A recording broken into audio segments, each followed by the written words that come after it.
think, hi everyone. Maybe we can say hi to start with.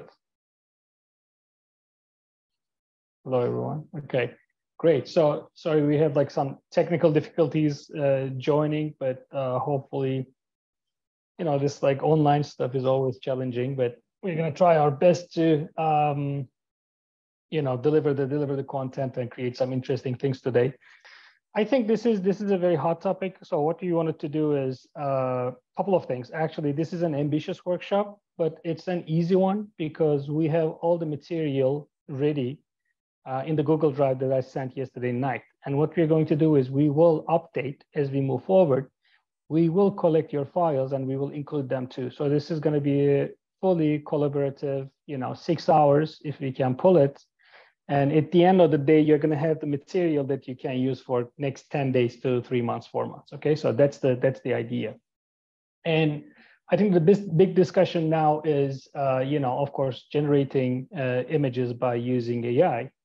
And the subject is, you know, a lot of people are super interested in the opportunity, right? Some people are more critical. Some people are kind of like hesitant to jump in. Some are in it and investing a lot and so on and so forth. So I think the years that I mentioned is important. When you go back 15 to 20 years ago, I think my personal observation is this is very similar to the time when, you know, parametric modeling started picking up in terms of it was becoming really commonplace, right? So we were doing parametric generative design pre-Grasshopper by coding, scripting, and so on. And then came generative components, which is developed by Bentley Systems. And then came you know, Grasshopper, and everybody was kind of like, you know, saying that, okay, this is the future, and you know, we're never going back, and so on and so forth. But at the same time, I think people ended up creating a lot of like experiments, right? So the question is, how do you know if an experiment is a good or bad? Like, if you look back, if you Google now, there's a lot of like interesting projects from that era, which became some books, right? And there's also lots of, you know, like noise. And I think the same is happening with AI now. So what we will try to do today is actually it's a creative journey, right? So this is not going to give you engineering solutions, but it will, you know, I think equip you with the skills that you can first use AI, Stable Diffusion, to generate images in different platforms. So we're going to show how to do this in Photoshop, how to run it locally on your machine if you have a, you know, NVIDIA GPU. And we will also show, you know, hopefully Diego will join us in the afternoon. And we will also show, you know, how to use Colab, which is, you know, just the web interface that you can run machine learning and AI models. So that's one. And the second thing is we also wanted to not leave it at that point, because you probably have already, you know, like some generative design, parametric design skills. And the question is, how can you take this and, you know, generate some forms? I think the journey of going from image to image to image is something that we always do. You start with a sketch, which is an image. You make a 3D model, which is an image on the screen. You render it, which is another image, you know, and then you take the render and, you know, use it, let's say, a map or something else, texture map, right? So which is another image.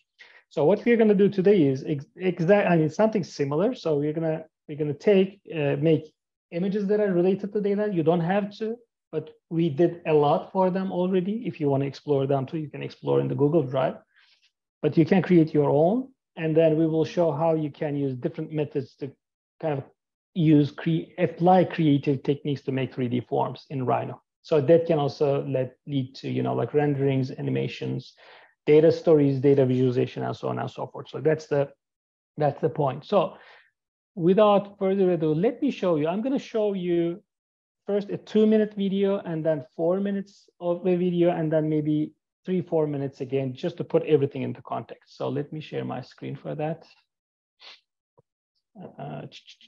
Let's say optimize for, where's the sound? Okay. Share screen. And share the sound. Optimize for video. There we go. All right. I hope you can see the screen now. Let me see if I can see you again. So I'm going to just go ahead and play this.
All right, so I'm gonna stop there for a second. Quick question, Sophie. Am I the host now? Because when I open the video, I cannot see anybody on the screen.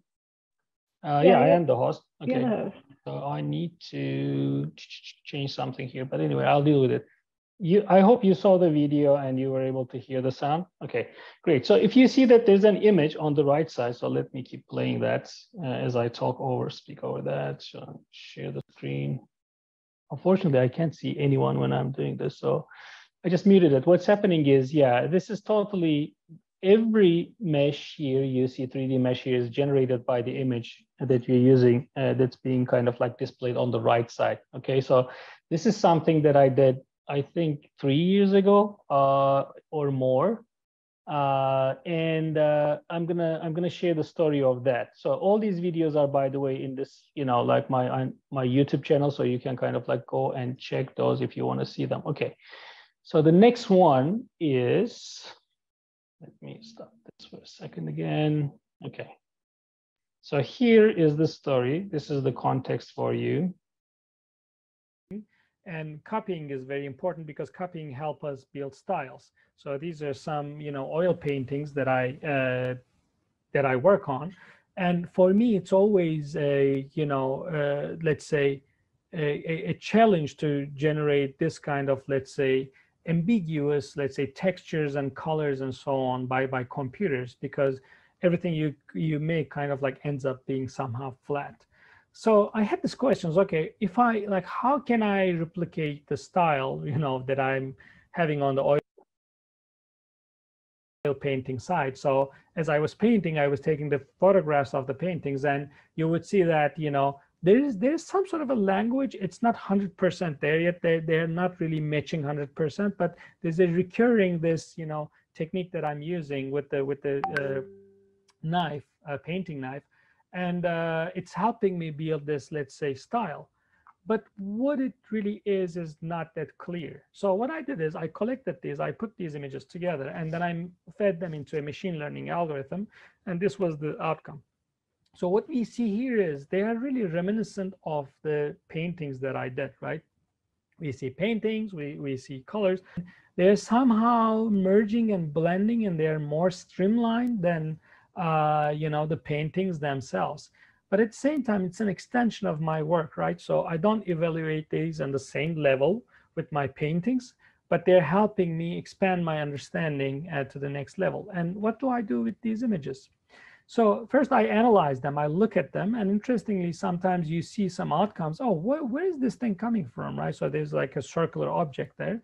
And it turns out that, within the collection, I had one single image which had these speckles, right? So it's interesting that when you're working with machine learning, the outcome, you can guess what's going to come out, but there are always surprises, right? So I like that surprise part.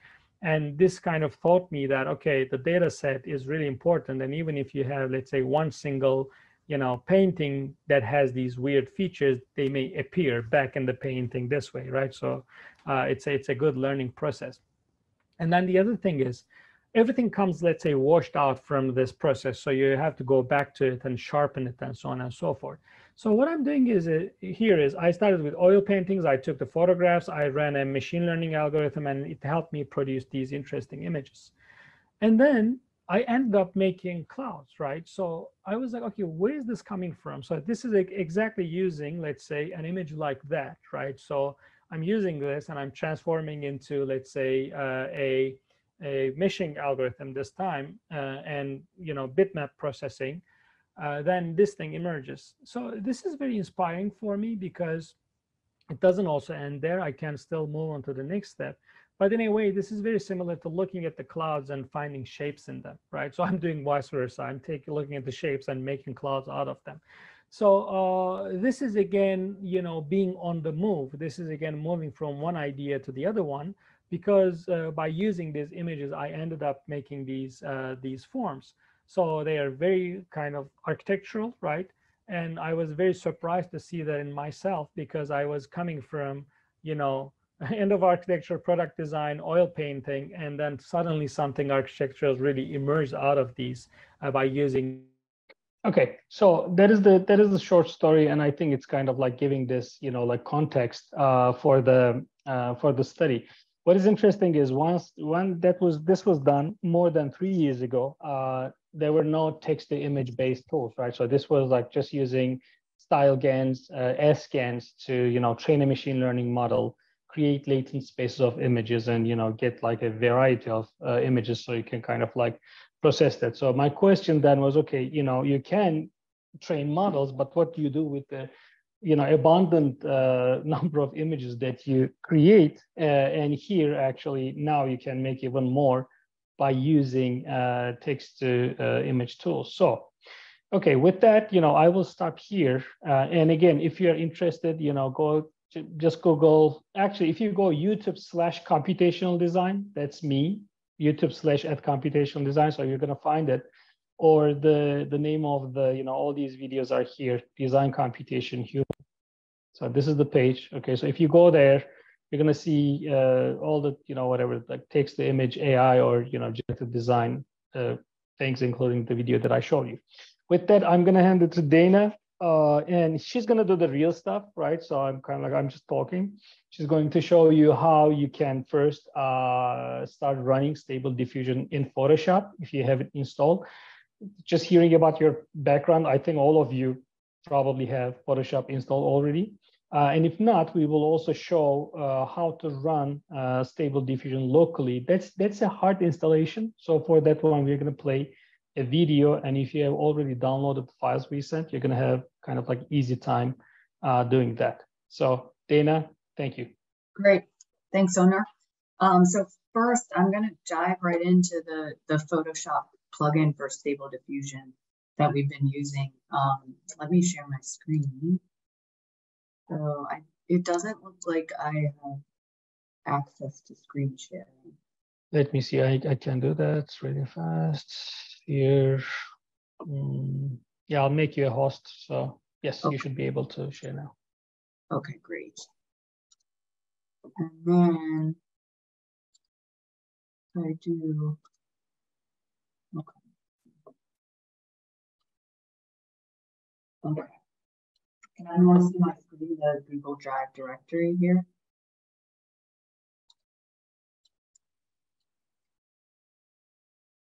Okay. So I'm going to run through this live quickly, but in the folder Stable Diffusion installation, you can go to this first video dated 10/31, and it will replay what I'll go through live here in case you miss any of it. So first, if you Google a Photoshop Stable Diffusion, it should come up, but I'll start with the author of the plugin, his page, Christian Cantrell. We like to install it directly through Adobe Exchange. So if I click that link, it'll take you to this, and you'll be able to acquire this plugin right here. It should say free with the blue button if you don't already have it installed. So mine's already installed, so you want to click that blue button in the upper right. You also need to create a Dream Studio account. So you will copy and paste this URL into a new window. And that, I'll bring up my account. So while you're doing that, maybe I'll give a couple of minutes, but essentially this is creating an API key after you create your account, and we'll copy and paste this into Photoshop. So I have the Creative Cloud desktop app, and when I go to that, under Stock and Marketplace, plugins, manage plugins, after you've accessed it, it should pop up here. And this is where you'll install it into Photoshop. So just a reminder, you'll want Photoshop closed during this whole process. So you'll want to click install. And I have a question. Yeah. Sorry, Yeah. so soon. But when I try to install it, it says that my Photoshop is not compatible. Do you know what that could be? I'm wondering if you have an older version of Photoshop. 2021. It's not that old. I think yeah. What happens is, you know, when you have the Creative Cloud running in the background, you get these frequent upgrades. So even if, like, you know, it's nine months old, it may not be compatible with the AI tools. So they've been releasing these neural filters and new AI tools in Photoshop. So if you open Creative Cloud desktop app on the computer, you will see if you have an update for Photoshop. So let's check that. If that's not it, let's get back to it again.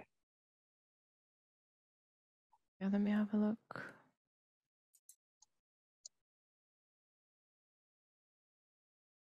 Yeah, so it might take a bit to update Photoshop and then install the plugin.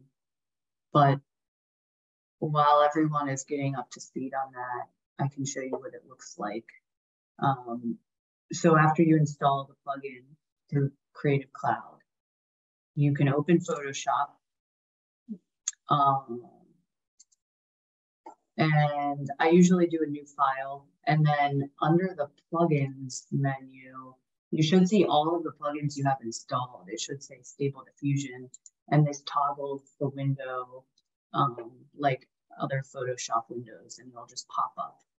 And so this is where you'll enter the API key from Dream Studio. So you'll copy paste that into this box. Could you jump to that page again, Dana? So there are two things going, right? So one is the Photoshop plugin page, which is the official Adobe website, right? The other one is the Dream Studio account, which is a separate thing. So you have to open it on your own, and it gives you $2 to use, $2 to use, right? So then you have to kind of like bridge these two things, making Photoshop use the account here by using the API key. Sorry, thank you, Dana. Sure, yes. So I copy paste this into Photoshop, and then you should be good to go. So generate is where you're going to enter the text prompts. And this is a good link for basics of prompt engineering. So it's, you know, as I've gone through some of these text to image exercises myself, I realized that like it definitely is a craft, and you know, your process will change as the more you use these tools. So I recommend this article for sure. And there's a number of parameters that I'll leave it up to you to experiment with them. But you're able to, you know, you can put in any text. The one example I did use was on the video, city skyline. And then I like to add styles, like artistic styles. So I'm just going to add, and I'll also add reference an artist, and sometimes you know, depending on who your favorite artist is, the data set, the trained model may not necessarily recognize your artist, so you'll be able to see the results and see if. Dana, just a quick note. I think you're further away from the mic, so when you type, we're kind of like not hearing you well. Okay. Thank you. Thank you. Yes, let me move my computer slightly. But I'm going to put in Mark Bradford. He's one of my favorite artists. Mark Bradford, artist. And then number of images, I'll bump that up. And I'll do a smaller image size, just in this for the sake of time. And then click Dream. And it's nice that it's built in here. So it generated 4 images with my prompt, and you're able to, you know, create layers in your current document with these images. And there are a number of things you can do, you know, save, check the parameters, and the prompt strength will change based on what you input. So how's everybody doing with the Photoshop updates? Yeah, just let's pause here for a second and see if anybody got this installed or if anybody knew about it before. Do you have Stable Diffusion in Photoshop? It might be just me, but I don't have Photoshop installed, so that'll be the first step for me. So do we need Photoshop for the rest of the workshop? No. Or is it just this part? No. So what's going to happen is we're going to show a couple of methods for you to install. And as we said, so this is being recorded already. So this is for future reference. But we also have these installation methods recorded for you in the Google Drive, right? And for the ones who are unable to generate images today, we actually put, I don't know how many, but more than 200-300 photo images already, which are generated. So you will have some time to explore those, I think in 7-8 different folders, and then you can pick some images to work with, right? So it's totally open. Okay, awesome, thank you. By the way, so the things that we haven't mentioned is, okay, we're using Stable Diffusion, but you may have a Midjourney account. Anybody with Midjourney account here? One? I need to hear you, I guess, because I can't see. You can type me. Okay, let's use chat. If you have Midjourney, say I do in the chat. Okay, let's see that. I have Mid as 1, 2, 3. Great. Okay, so if you have Midjourney 4, that's great. If you have Midjourney, that's wonderful. Just use Midjourney, right? So there are kind of like no rules, no sharp rules about it. Run out of credits. Okay, I'm gonna send you $2 now, or if to get it going. So you can use Midjourney. Dolly 2. Anyone? Okay, there's one person I'm seeing. So I did the same thing. I have, you know, you can just type and I can see it. So there's at least one person. So the only difference is, again, we are going to show the what we show after this one. Running Stable Diffusion locally on your computer is totally free. You can generate infinite amount of images for free. So it's a large file because you need to download the dependencies, trained models, right? So you have to have that like 4 GB file on your computer. But that's the next thing we're going to look into. Photoshop is kind of like handy for the reasons, you know, if you want to edit something really fast, that's why it is really good. Maybe we can go over the parameters quickly, Dana, because we're going to have the similar parameters on the local version as well. Sure. So let's go over those really fast. Okay. So this processes, Dana, if I can jump in for a second. So yeah. Diffusion is this. So it starts with an ambiguous, hazy image. It starts with noise, and then it tries to reduce, you know, the noise and tries to find a figure within the noise. That's this the diffusion process, right?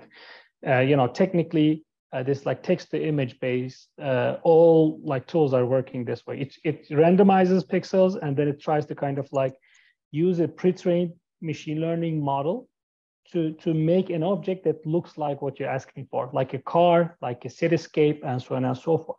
So even if you're using Midjourney, for instance, you can see the diffusion process. If you use --video command in Midjourney, it's going to show you how the image is starting with the noise, and then it's kind of like clearing over time. So it's almost like noise, super crazy noise reduction. Okay, so keep that in mind. So in regard to that, if you see the steps slider, that's exactly what that is. Okay, so that is how much you want the diffusion process to go for, right? So 50 is 50, 60, you know, average numbers. If you bump it, it's going to, you know, reduce the noise more and more, trying to get to closer to what you're trying to do. Okay, what trying to get in your prompt. So it's going to use more dollars if you are using, you know, like a paid subscription. On the Midjourney side, that will be a quality parameter. You know, if you use quality 1, quality 2 is the default. If you go to, quality 1 is the default. If you go 1.5 to 5, you know, it's going to cost more GPU time for you.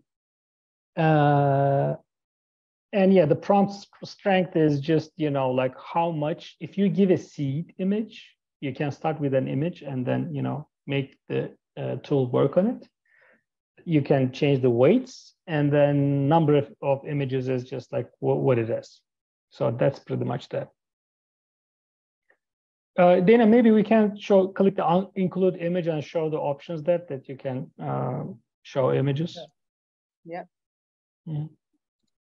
So I think, yeah, this is referencing, I think document content is what you currently have open. Yep.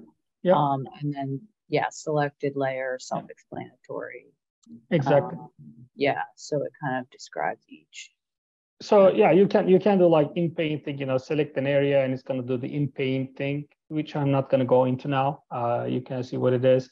And then selected layer means you can literally drop a cityscape in this, let's say, Photoshop file, let's say Chicago skyline or New York, whatever. And then, you know, you can use the same prompt, and then it's going to use the base image to, you know, kind of like use stable diffusion process, the diffusion process by using that image. So that's pretty much that. So yeah. And just to add, you can influence the strength of the image you're referencing down here. So how much will it stay closer to that input image or further away from that? So if we're gonna have a break, right? So we have the video. If you have installed this already, if you have it, you can play with it. You can come back and ask us, you know, if you want to kind of like, or we can just kind of like play with it together, right? So you don't have to ask a question. But let us show the second, you know, the local installation over a video. So again, as I said, we will show this. Some of you can get it done. So it will give you infinite power of, you know, exploring, like having a, you know, like a unlimited time on Midjourney. But if you can get it installed, you know, today, again, maybe during the break, we can use it together. With that, again, like I'm going to give it, you know, hand it back to Dana. Sure. If somebody could just shout out if you can't hear the sound, I apologize if the quality isn't great, but I'll play it. So we're going to install Stable Diffusion locally. Yes, we can. Should have received a folder to download to your desktop. This one is called SD Local, and I don't have everything included in here because I'm going to go through exactly how to get this up and running. So we will want to install Python first, the latest version, 3.10. Double click, click run. I already have it installed. Unless you have it installed, you should see this setup box. What you should see is install as the only option, and then 2 check boxes at the bottom here. You want to check both of those. Make sure add Python 3.10 to path is checked. So did everyone get that? Make sure you have these 2 boxes at the bottom of the install checked. It's not shown on my screen. Yeah, if you downloaded the files from you know, Google Drive, just start installing it now. If you have an NVIDIA GPU, you have to have an NVIDIA GPU on your computer, by the way, for this one. So if you have, like, you know, if you don't have that kind of PC. I mean, I wouldn't spend too much time with this one. Cancel out of here, but you should install, go ahead and follow the prompts and install Python 3.10.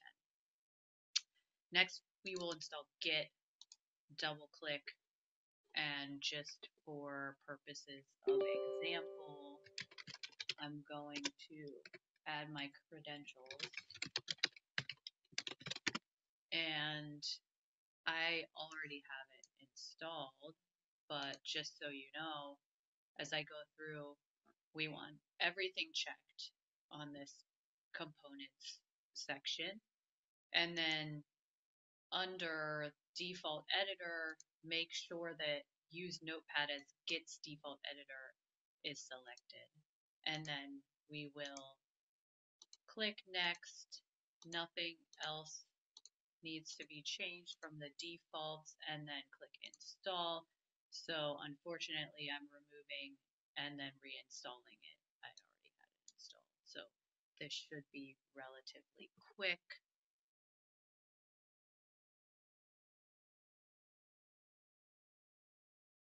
And when this is finished,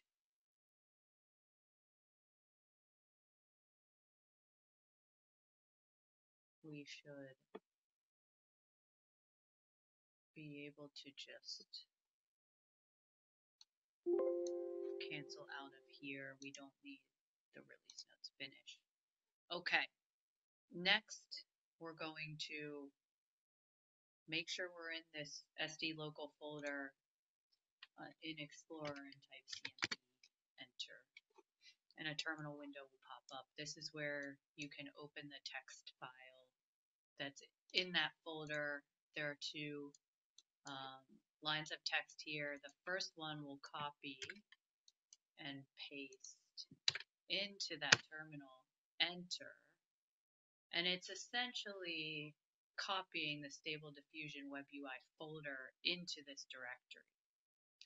So we can now just close out of here. And then next, you'll see that there's a dependency file. We'll want to extract files. And so this could take a bit, but you'll see, depending on how fast your machine is, it should create this folder with two files in it.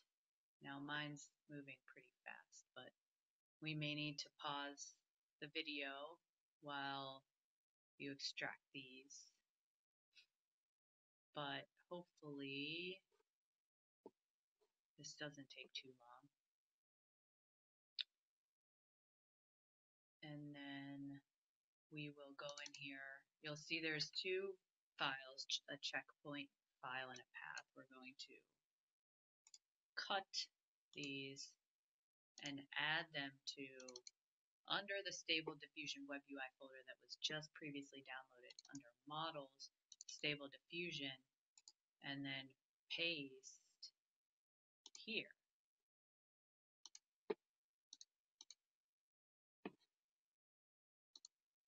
And then we'll go into the Stable Diffusion Web UI folder and go down to WebUI user.bat and double click this file here.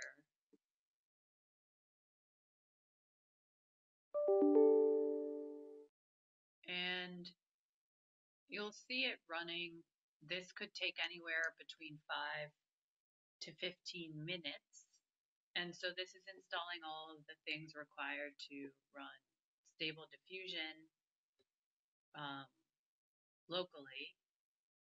And so right now I'll just pause this while it finishes installing, and then we can pick back up and test it out. Okay, so you'll know when this is done running when you see running on local URL at the bottom here. So you'll be able to just copy this address, and we're going to open a new window in Chrome and paste that in. And one second here. So we're going to paste that in, and you should see this. And the video is yeah, it's at the end. I just go through another example of typing in a prompt, but this is what it should look like when it's successfully installed, and you can test it with typing in a prompt into the browser. So was everyone able to get the files from Google Drive onto their desktop?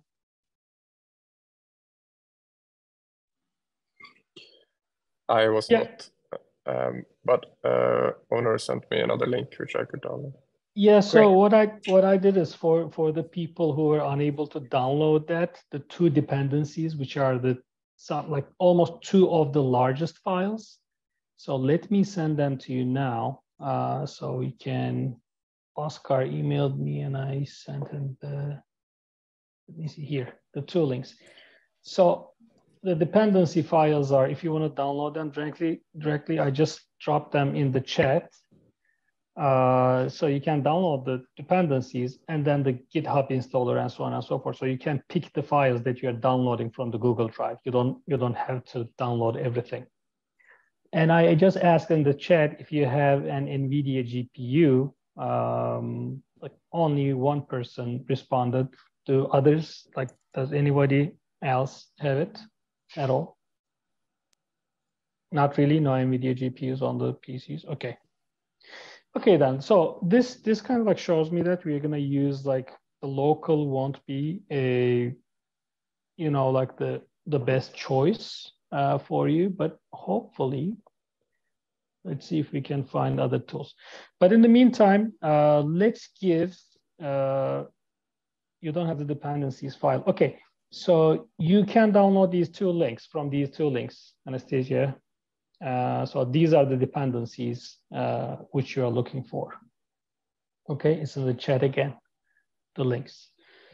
Okay, so what we're gonna do now is we're gonna give like 5-minute break for everybody to either kind of like look into Photoshop, look into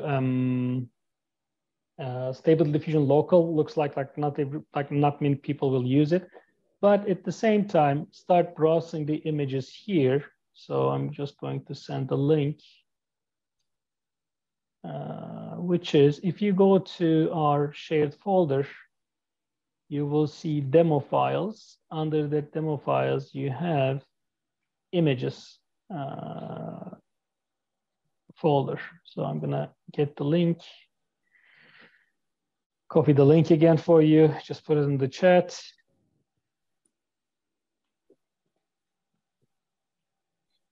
Okay, so the links from the chat are not working. Cool, so what I'm gonna do is I will go back to the email I sent yesterday. Sent items, well, this morning, I guess. Trying to see where that email was. Okay, so I'm gonna reply all. Did you get that email? Because one email was rejected, and I'm wondering if it was the Anastasia, your email, a KPF email. Did you receive it? Did all of you receive an email around like 4 a.m., 5 a.m. Eastern time? One person didn't receive that email, I think, because I got a warning. But anyway, I'm kind of like putting all these links again and just sending you the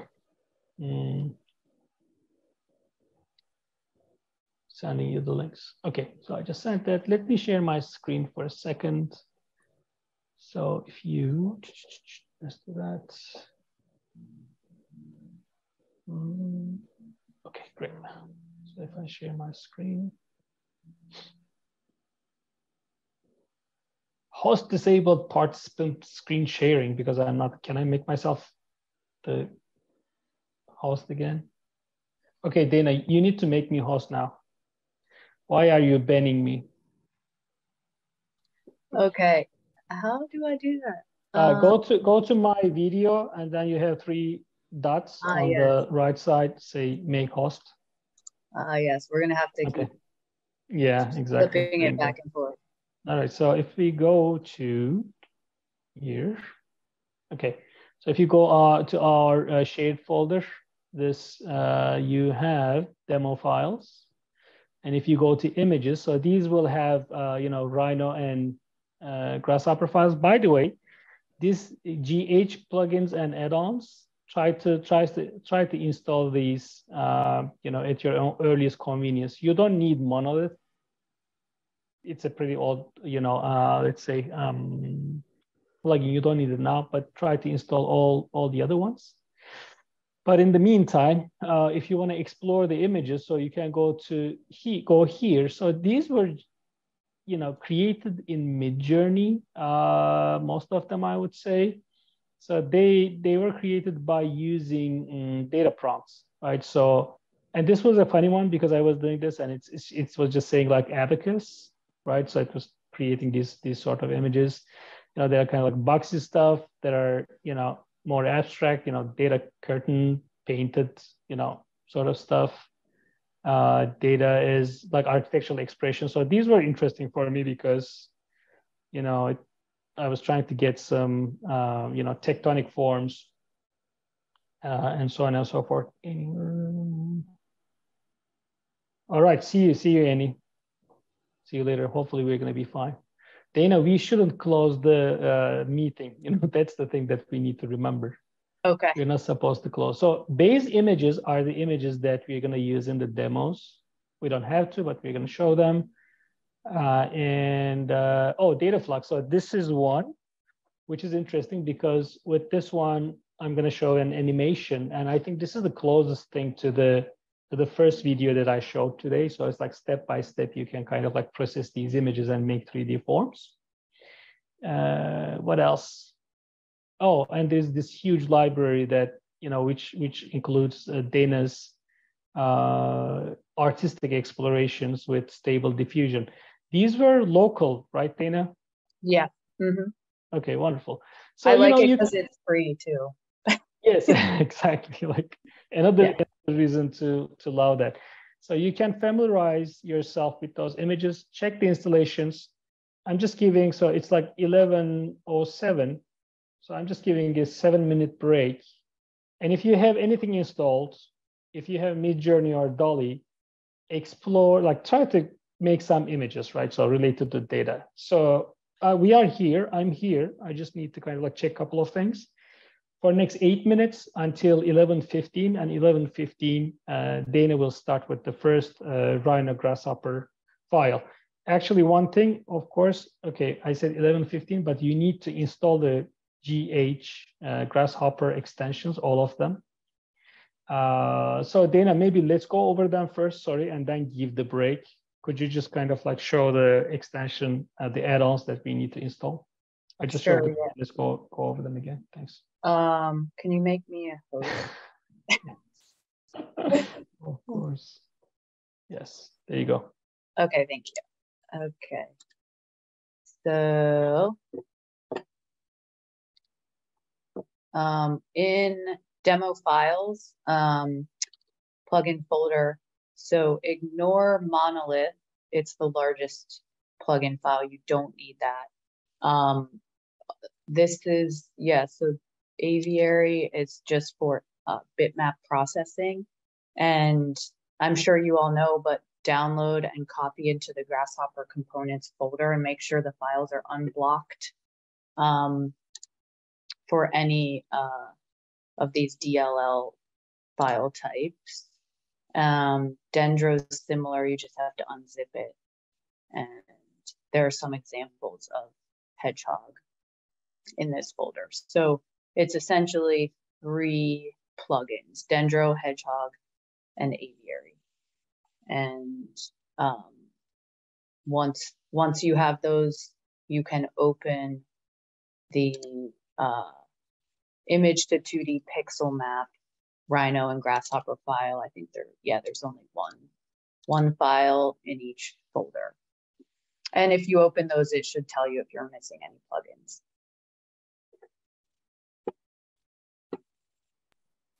Okay, great. Yeah, while we're at it, let me ask.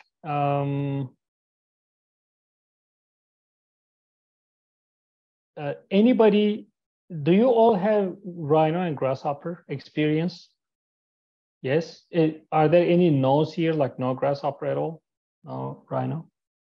Because if not, then this workshop probably is going to be just kind of like look and see and watch and, you know. But if you have the experience, I think it's the right place for you to be at. So that's great. Okay, so Chris, what is the problem with extracting files? It just doesn't work for you? Yeah, it's not an option when I right click on the file. Oh, sure, weird. Yeah. I wonder if the file is not downloaded fully. Can you try to, that RAR file has the two dependencies, which are the two links that I sent you. So maybe you can try to download them separately and follow the installation and then get it done. Perfect, thank you. Yeah, no problem. So yeah, let's use the next 10 minutes, I would say, to get first Grasshopper things, you know, the extensions installed for everyone. And then we will go with the first demo file Dana has. Dana, could you also show where that is and which file we are opening and which file we will look into? Yes. Your first file, thank you. Yeah, so we will do, let me go back. So demo files, image to 2D pixel map. You'll open the Rhino and Grasshopper files in these folders.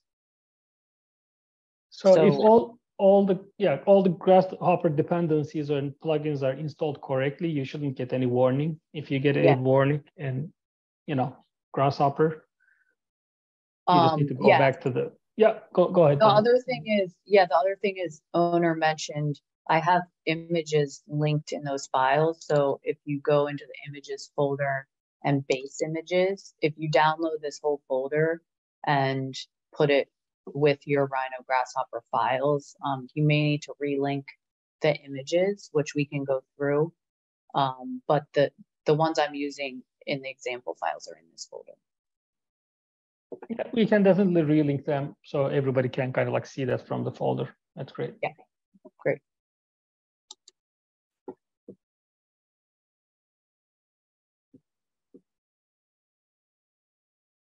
So yeah, this is a full open 10 minutes, right? So let us know if you need help with installations in the chat or just speaking to us. If you want to play with, you know, Stable Diffusion, Midjourney images with prompts, let us know. Dana, maybe in the meanwhile, as people are installing, you can share the Stable Diffusion screen, the local. I know you experimented a lot. And just show us, you know, some like prompts about like style, camera, you know, whatever. So just let's keep it going. Sure. So let me share again. And I'll just kind of narrate as I go and maybe do some tests as well. So let me go back here. Here we go. So I'll start with just the text to image. Maybe later we could touch on image to image, which was similar to the Photoshop plugin when we were referencing an image we had open. So some of the things that I've been experimenting with are like, you know, writing an object. So for some of the like artistic ones that I did, I would start with like, owner gave me this tip, data painted on building. And then I put some like random image qualities, which I think offers some unexpected results. So like sometimes I would do like light and shadow or contrast or high res. And these can be as long as you want them to be. And then I would reference artistic styles. You might be able to pick out some I did Zaha.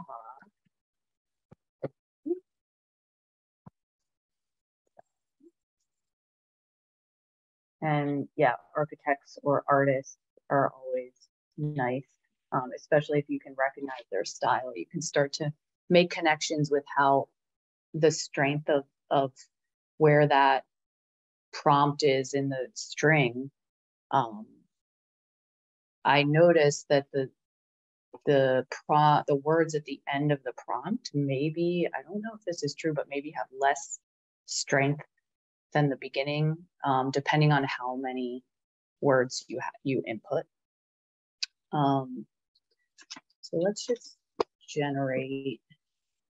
I also like to do more than one because then you can compare between multiple images, the differences, and start to make connections with how you're, affecting these parameters.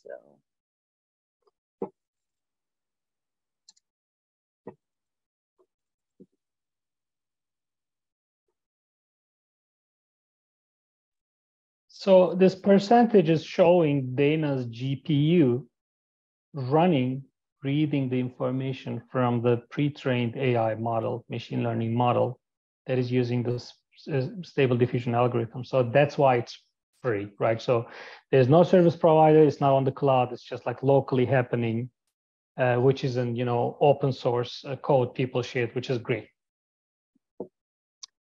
Yeah, so it's interesting because I gravitate towards like the non-realistic images. So I think, you can affect that by putting in artistic styles. You could put realistic as a prompt if you want to generate hyper real or even hyper real. But I really like, pencil. I like oil painting. Let's see what this says.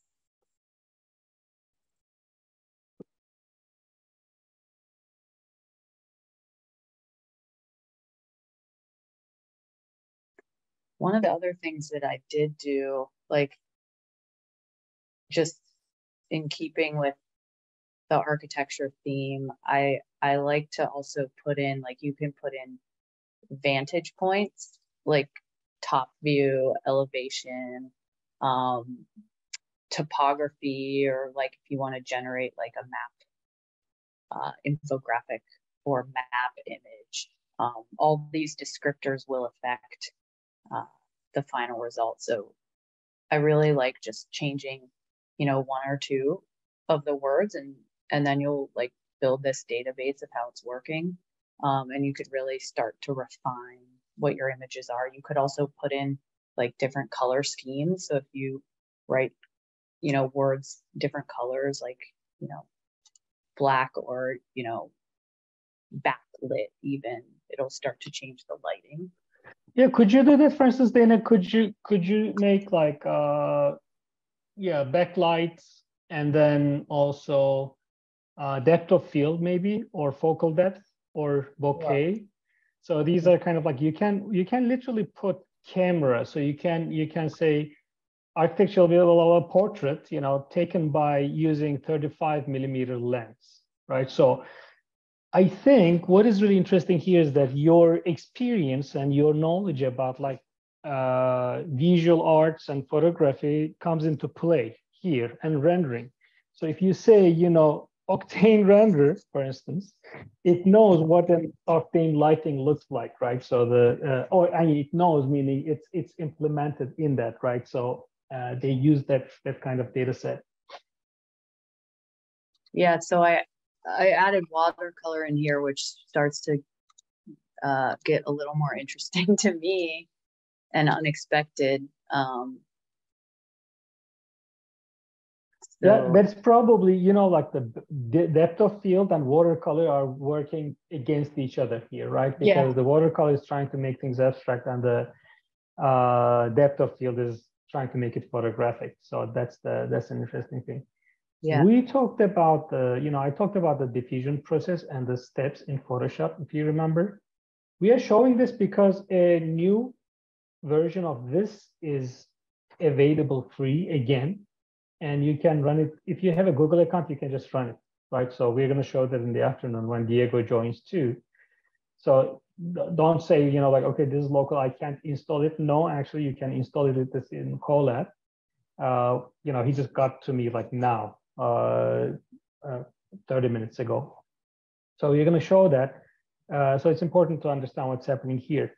The sampling steps here is exactly that diffusion process. So could you drag that slider from 20 to 60, Dana? So we're going to let the diffusion process go 3 times more, right? So it's going to take way more time. And Dana's GPU will get warmer, you know, because it's going to be used more. And you're going to see that the progress is much slower now, right? So it was going like 10, 20, 30%, and now it's going quite 2, 4, 6, and so on and so forth. But essentially, because there's more sampling step and the diffusion process is longer, we will see crispier images or like with more detail, like whatever you can say, right? So it's always better to start with like lesser sampling, and if you're getting something good, then you can move forward with, you know, increasing the sampling.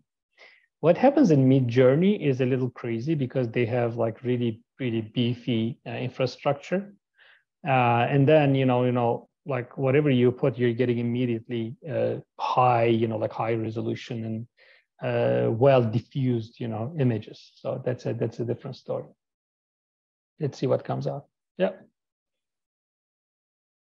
So you're going to see that, you know, because we increased the sampling steps, it did more. So this is like, one is like, you know, painting. Like if you use lesser steps, it's kind of like painting the back, you know, the base of the painting, right? So you kind of like do this, and then if you increase the you know, the diffusion steps, you're kind of like somebody's going and making either like rendering with more detail, or you know, it's kind of looking into let's say working with a smaller brush. Then can I share my screen for a second? So while we are talking about prompts, so I'm going to share one of the best resources for prompt crafting. So moving forward, I think, let's see. Moving forward, prompt crafting will be very important in design processes, right? So again, we were talking about the styles, camera, you know, the visual styles or artists, right? So here, if you go to this page, which I'm going to share in a second, the link, and what's happening here is that you can pick the platform you are using, the tool you are using, and it's going to help you build the prompt. So I checked Midjourney before because that's the heaviest thing that I've been using. But today we showed Dream Studio in Photoshop. So if you're dealing with that, so you can go here and you pick a base image. Let's say we're going to make a landscape, okay? And you want to add some details. So you say camera and lens type. So I was talking about that. So it's really interesting. If you take, for instance, landscape and electron microscope, so you get this like super interesting thing. And I use this super resolution microscopy in one of the image, let's say, explorations. It was really interesting. Or fisheye lens, right? So let's pick fisheye lens. So as you see, it immediately popped that up. So it's here. And then we can add film types. So there are, you know, different films, meaning the, you know, either the size or the old, you know, let's say the physical film that it's talking about. So there's the vintage, photogram, hyperspectral images, night vision, and so on. So let's get Polaroid. Okay, I'm going to get the 35 millimeter film. And then you can go down. You can talk about geometry, for instance. If I want my landscape to be shaped by, let's say styles, polyhedra. It's something that I use a lot, actually, and I get some interesting results. So let's get polyhedron. For lighting, let's see what I have. Front light, backlight, strobe light, which is interesting. Rays of shimmering light, let's get that. Neon lamp, let's get two of them. And then let's go advanced compound details. Okay, in a symbolic and meaningful style, the detailed and intricate. I'm gonna add that. Materials, it's crazy. So it keeps going, right? So I can add, let's say, let's make it a little So you see, because you're working with the landscape, it's already showing you glass and crystals, and I'm gonna just to amplify that, I'm gonna add quartz to that. Okay, so once you go up, this is done now. Okay, so and you can add an image prompt. So I can say, let's make an, you know, a large building atrium. Okay, so I just add that, and you're gonna see that beyond that, it's also adding a large building atrium, 35 millimeter fisheye lens, polyhedron, rays of shimmering, right? So it's all here, so I can copy that. Oh, it says run prompt now. I never ran, so I don't know what that does. But and remember, I was in Dream Studio, so if I did this for Stable Diffusion, it would be a different story. So I have Photoshop here open, and I know we connected Dream Studio already. So I'm just going to put my, you know, my prompt here. I realized that it's, oh, okay, it's here. All my prompt is here. I'm gonna increase the diffusion steps a little bit because I want to get some details. Let's make it 80. I'm gonna open a new document. This is gonna be whatever size. It's just a small file. This is like 1300 pixels. And I'm gonna use like this. Okay, let's make it wider. It's more like a, you know, 16 by 9 aspect ratio. And then no seeds. How many images do I want? I want 4. Let's see. Okay, green. We're gonna see what happens now, but you know, all that stuff that I did. Okay. So this is the funny thing about, you know, like reusing these tools. So I can make a layer from that, hopefully. Yep. So it was, of course, it's an overkill, right? I mean, this is a good example because if you do like, if you just kind of like dump everything down, you get, I mean, maybe some of you can find this interesting. Some of you can find it, maybe it's too much for you. So we can make a layer from this and layer from that, okay? So this is kind of like cool use of, you know, the prompt, and then you can go back and let's say, this was too much, I'm gonna remove these. I'm gonna make 3 images only, and I'm gonna, you know, get this, and let's add watercolor, as you know, Dana was mentioning, and I say dream again. So let's run this too. And you're gonna see that we're getting like slightly smoother images, right? That watercolor already showed the effect. I removed some of the, you know, this hyper detail stuff, so you can see the difference between this image here, the top right, and bottom right? So then from there on, you can keep, you know, crafting your prompt. So as you did this is, okay, so it's the Prompt Mania prompt builder. I'm gonna send the link now. But again, we could have done this for Stable Diffusion. You'll see that the examples will change. Okay. Whatever, I'm just kind of like making things up. So you get actually, you know, you type something here and then you're going to get the prompt here. So you can of course clear the prompt and, you know, get the new prompt crafted for you. Again, if you have Midjourney, try that. This works super fine. You know, you can immediately get like crazy stuff. All right, great. So I wasn't sure if you were here because I don't see you when I'm sharing my screen, so I'm kind of like feeling a little weird. But let me share the, okay, so this is the Prompt Mania prompt builder. Okay, so the web user, I'm gonna go back and see what's happening. The web user bat, web UI user bat is running it's running the Stable Diffusion model. So then your browser can read, you know, once you copy the 127 point blah blah whatever that link is, Dana showed that in the video. That's the actually it's the address that Stable Diffusion is running. So that's why you run the web user.bat first. And Aviator plugins to install for J. You may, again, I think Aviator runs on, it uses CUDA libraries or OpenCL. I'm not sure. I'm trying to remember, maybe OpenCL. So it may relate to your computer GPU and graphics card designer, the graphics card, type. So, I mean, if you're having a problem, that's okay. Yeah, don't worry about it. It should still, for the main things that we are doing, you're not going to have a problem. Good, good, good. It's not letting us run. Okay. I'll try to right click it and say run as administrator. And if you are not allowed to do that on your computer, probably if it's a company, computer, it may not let you do it. Yes. Sorry, it's IT. Because of that, I was like having a hard time today connecting. IT in design companies are there to kind of like make sure that you're not running experimental stuff. So it's always challenging. Okay. So sorry about that. Do you have the Photoshop, Anastasia? Photoshop version? No? No, okay. Well, then you're kind of like stuck with the, the image folder that we shared until afternoon, during which we can run the Stable Diffusion locally. We are almost there. So let's go with the first example.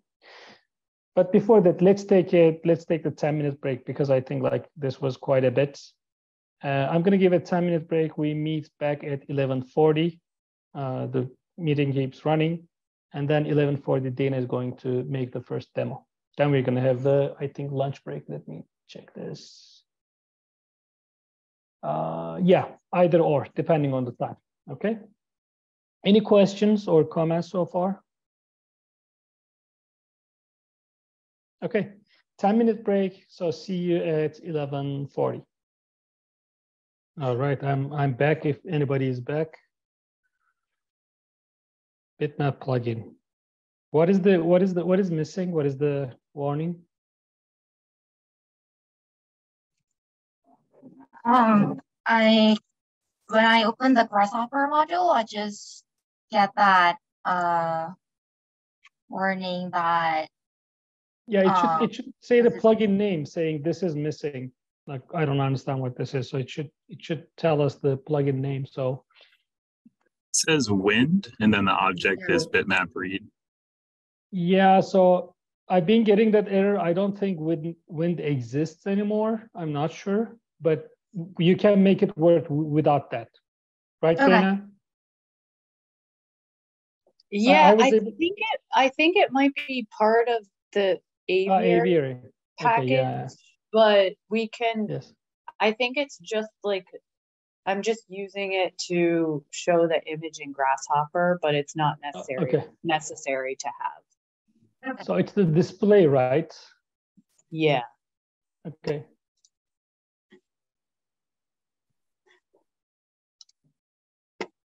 Cool. So actually, the latest thing that I sent, so I sent the Colab, Google Colab link.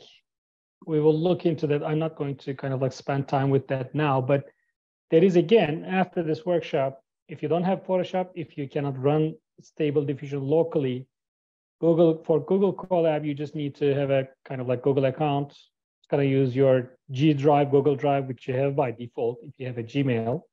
And then you will be able to run exactly the same version of the local Stable Diffusion on the cloud for free. So because this is like a Google Open research, they let you use their slower GPUs free of charge. All right. So we're gonna look into that after Dana makes this first run. Great. Okay. Are people back? Just trying to see, because I see only 2 people. I mean, the faces of 2 people. I know. Show your faces. Hello. Before lunchtime. Let's wake up. Come on. Great. 2 more people. Wonderful. Okay. All right. Okay. No pressure, but okay. 1 more. There we go. Oscar is here too. I'm hoping, out of other 5 people, if you're around, say, hey, we're here, so we can get going.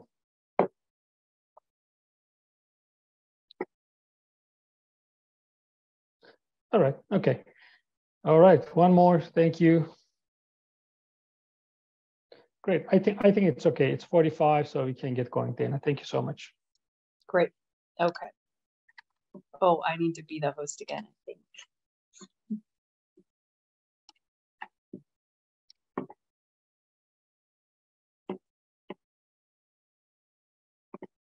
Okay, so I have the Rhino file open, today's date, image processing, and then the first Grasshopper example for 2D pixel mapping. So this example uses the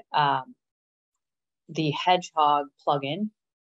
You'd be able to do this with native Grasshopper components as well, but I think it's pretty seamless with Hedgehog. So this is just showing what image I have linked, and I think that's the wind plugin that wasn't working for some people. So it's not necessary, but this is, you know, just making sure you have the right image. But we're specifying the image path to start. So right here, let's right click, select one existing file, and let's see if I remember where I put it. So this will be on the Google Drive as well in base images, but you can really input anything here, but for the example, let's just do that. And then I tried to highlight all of the parameters in red, the things that you'll input. So this first block is essentially generating boxes where you can draw input curves, manually draw them or generate them in Grasshopper. So if I highlight this, you can see I'm creating a box and then I'm essentially creating copies. And so I have 5 different boxes here, which are representing pixels that will then map to color ranges. So below that, we are specifying the curves in each box. So I have on this green layer, I drew these abstract shapes into each pixel box.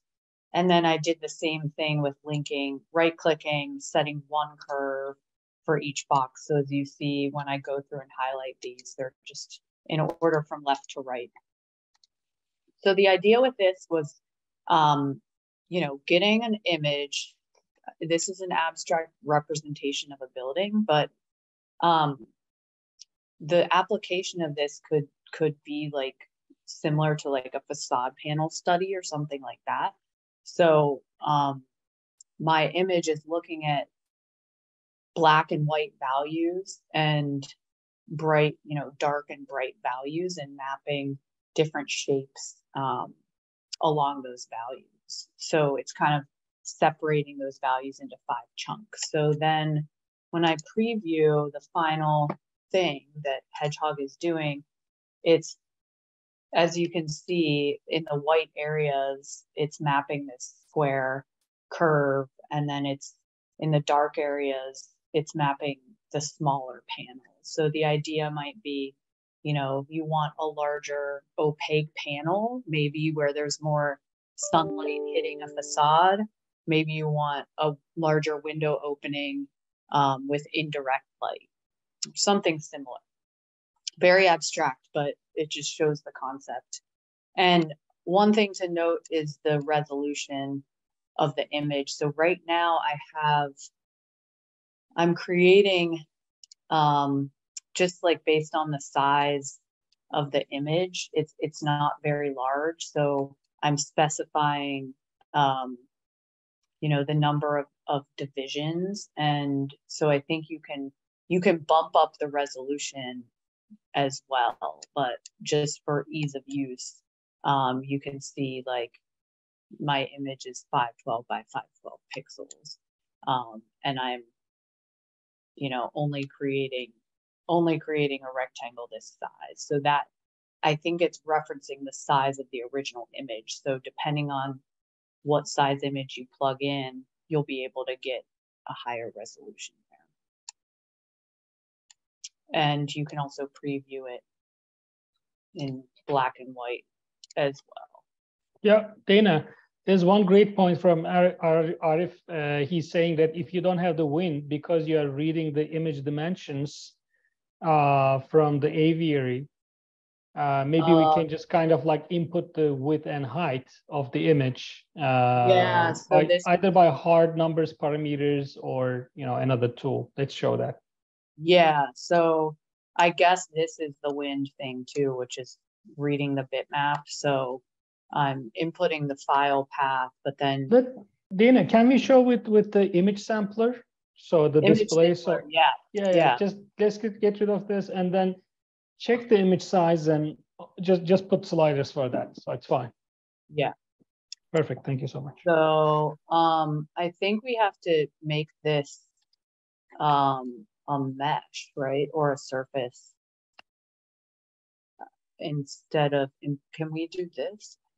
No. So let's see.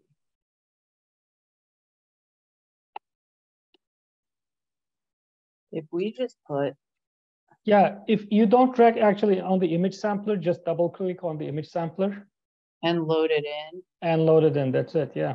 Yeah, so if you want, you should be able to run it by just inputting that. But then if we don't want to. Yeah, image. Yeah, great. Yeah, if we don't want to input the image path, we can just link the image through here. And then that should be fine. Yep.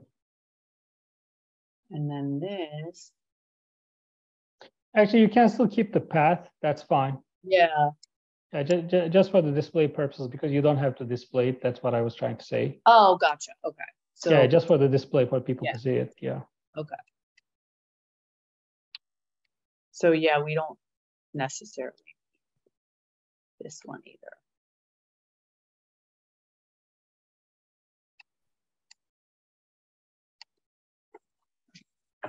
Did everyone get that running okay? You got it? Okay. Did you use different images? Anybody using different image? Christina, are you able to show your screen, share your screen, or is it not ready? I can make you a host for like 30 seconds. No, I'm working on a different screen. Okay. All right, no pressure. You can share a screenshot if you want to. I will. Okay, great. So maybe Dana, you can also change this is running, and I think it's a simple breakdown. And maybe you can show, what happens when you change the shapes, Dana, the curves to begin with, right? So we are looking at the pattern on the left. And yeah, so could you bake the result, now, and then let's change the curves and see how the pattern kind of like responds to that. And then the second thing, let's change the image too. Great. So one nice thing here is Dana is doing that. So she baked that, and then she's going to change the shapes. What I'm thinking is, if you had a sequence of images, like the very first video that I showed with the paintings, or if you can, let's say, get a movie scene, right, 30 seconds of a movie scene, extract frames for that video, and run this in batch, you actually, kind of like projecting your, video processing by generating those shapes for the movie scene, right? So it's right there.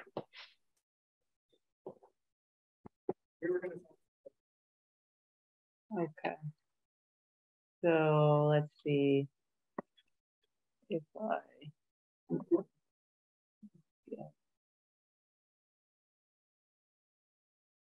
sorry that.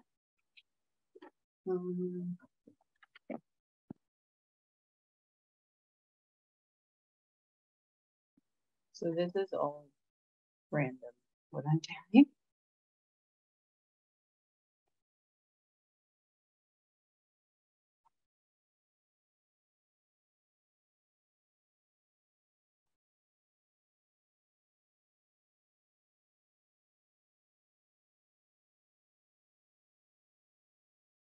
Nice. I love it, Sophie. Sophie just shared the, a screenshot of what she did. And, she used one of the circular images that I was playing like 2 days ago. And I really like the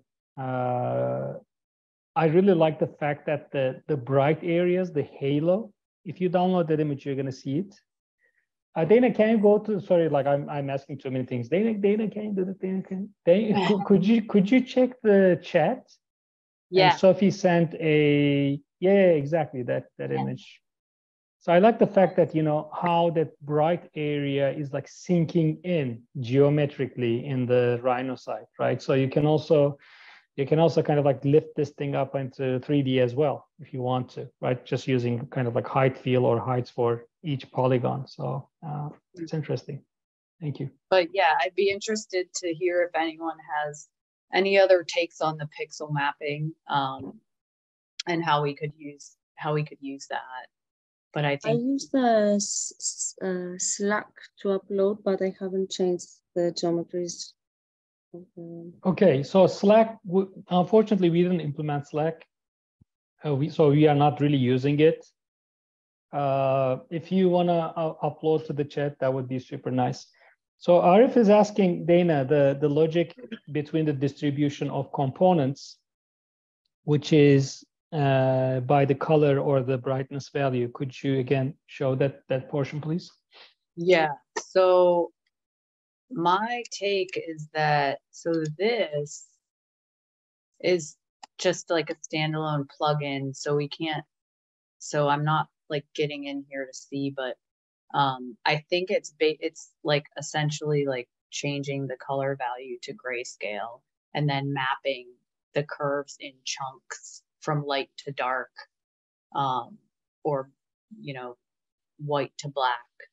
And so the order of how you input these curves is important. If you change the order, you'll see, like in Sophie's example, you can see how the square is on the lightest portion, like closest to white, and then the darkest portion has like the thin rectangle. So it looks like it's going from dark to light as 0 to 1.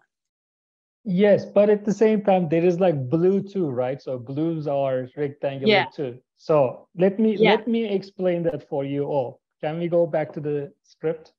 Yeah. Okay, so here's what's happening. Once you feed an image to Hedgehog, it gives you 2 outputs mainly. One is the brightness. Could you put a panel, Dana, for me so we can read? Okay, so we're going to put a panel. We're going to read the brightness. Yes, exactly. So brightness values are from 0 to 1. Okay, 0 being black, pure black, 1 being pure white.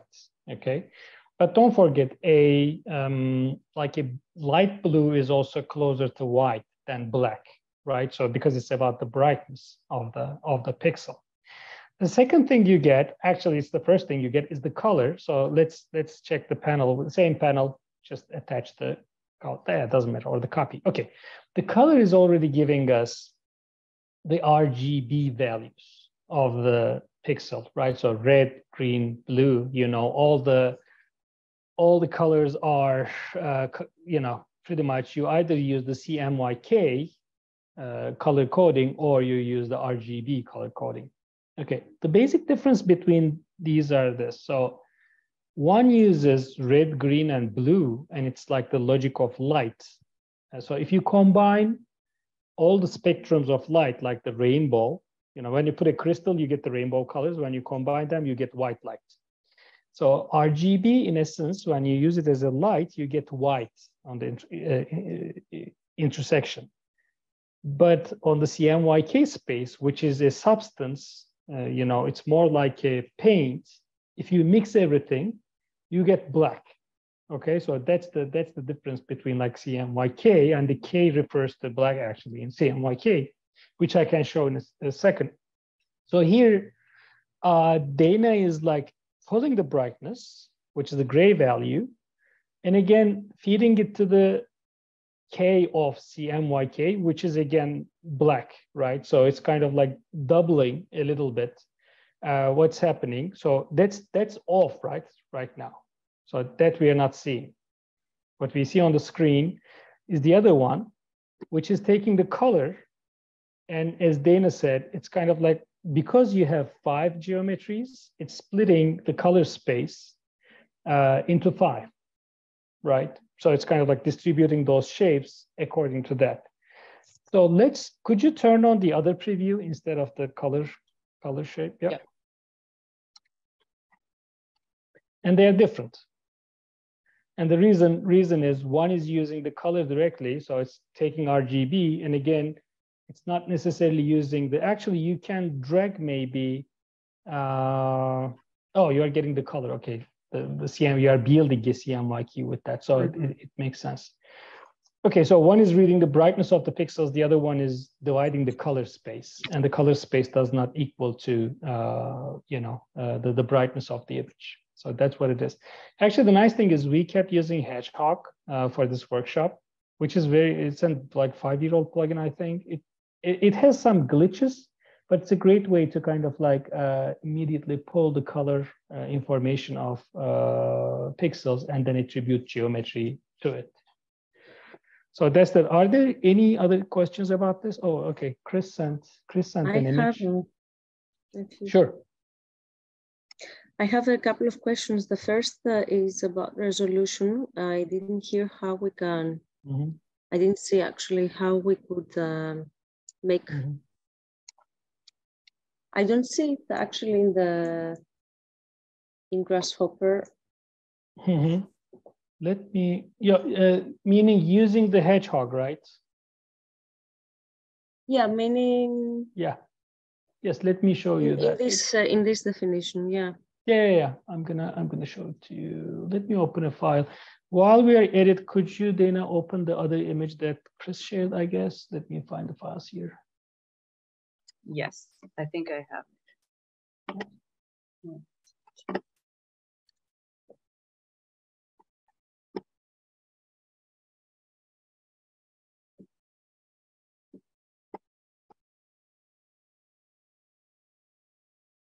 Ooh, I like that. Yeah, I mean, it's so interesting because like image processing, in my mind, I think it's never going to get old. And just seeing this stuff is super, super interesting for me still. Still meaning I've been doing like image processing 20 years. Like I have a thesis, a PhD dissertation, which used image processing as a tool, even starting with watercolor paintings and so on and so forth. And I still find it fascinating because you can embed so much information into images, and then, you can also transfer that information in different ways. All right, I'm gonna answer that question in a second. Are there any other questions beyond this like resolution question?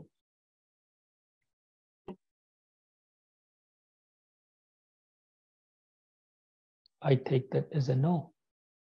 Is there like a super easy way to bake by color without making each one of those different layers? Yeah, so I think the easiest way will be making a mesh. So instead of using curves, there is a way to bake the curves with colors, which I don't remember now. We can look at it later. Yeah. But what I would do is I would just make like meshes using the curves I have, and then you can immediately attribute the curve color, the color of the curve to the mesh vertices or the mesh faces. And when you bake it, you get the colored mesh. Okay, and when you render it, you get the color, which I'm going to show in the afternoon, right? So that's exactly actually what I'm going to do. Perfect. Any other question? Okay.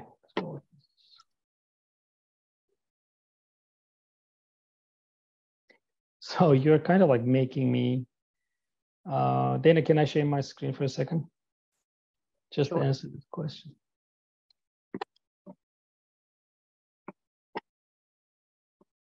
And let me go here. Let me open the file so I can show that really fast. And in the meantime, please again, like send your questions. if you don't have anything to do, let me do this. So I'm going to get back to that question, but let's do that while I am showing this. You can go to this link, colabresearchgoogle.com. Okay. And just, if it is asking to, like, you just need to kind of connect it to your Google Drive. If it asks for this, say yes, and then I'm going to send 2 files now, which we're going to open later. So let me send those. Okay, I just sent those on the chat too.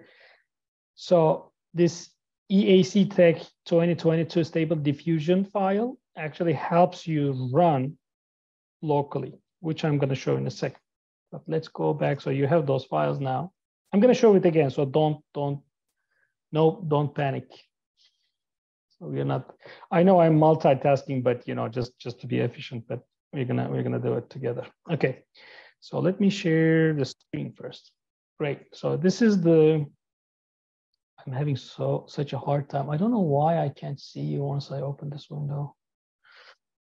Where are the people? Okay, let me see if I can. No. Anyway, okay, I assume you are there. I can't see you for some reason. So here I'm using the same.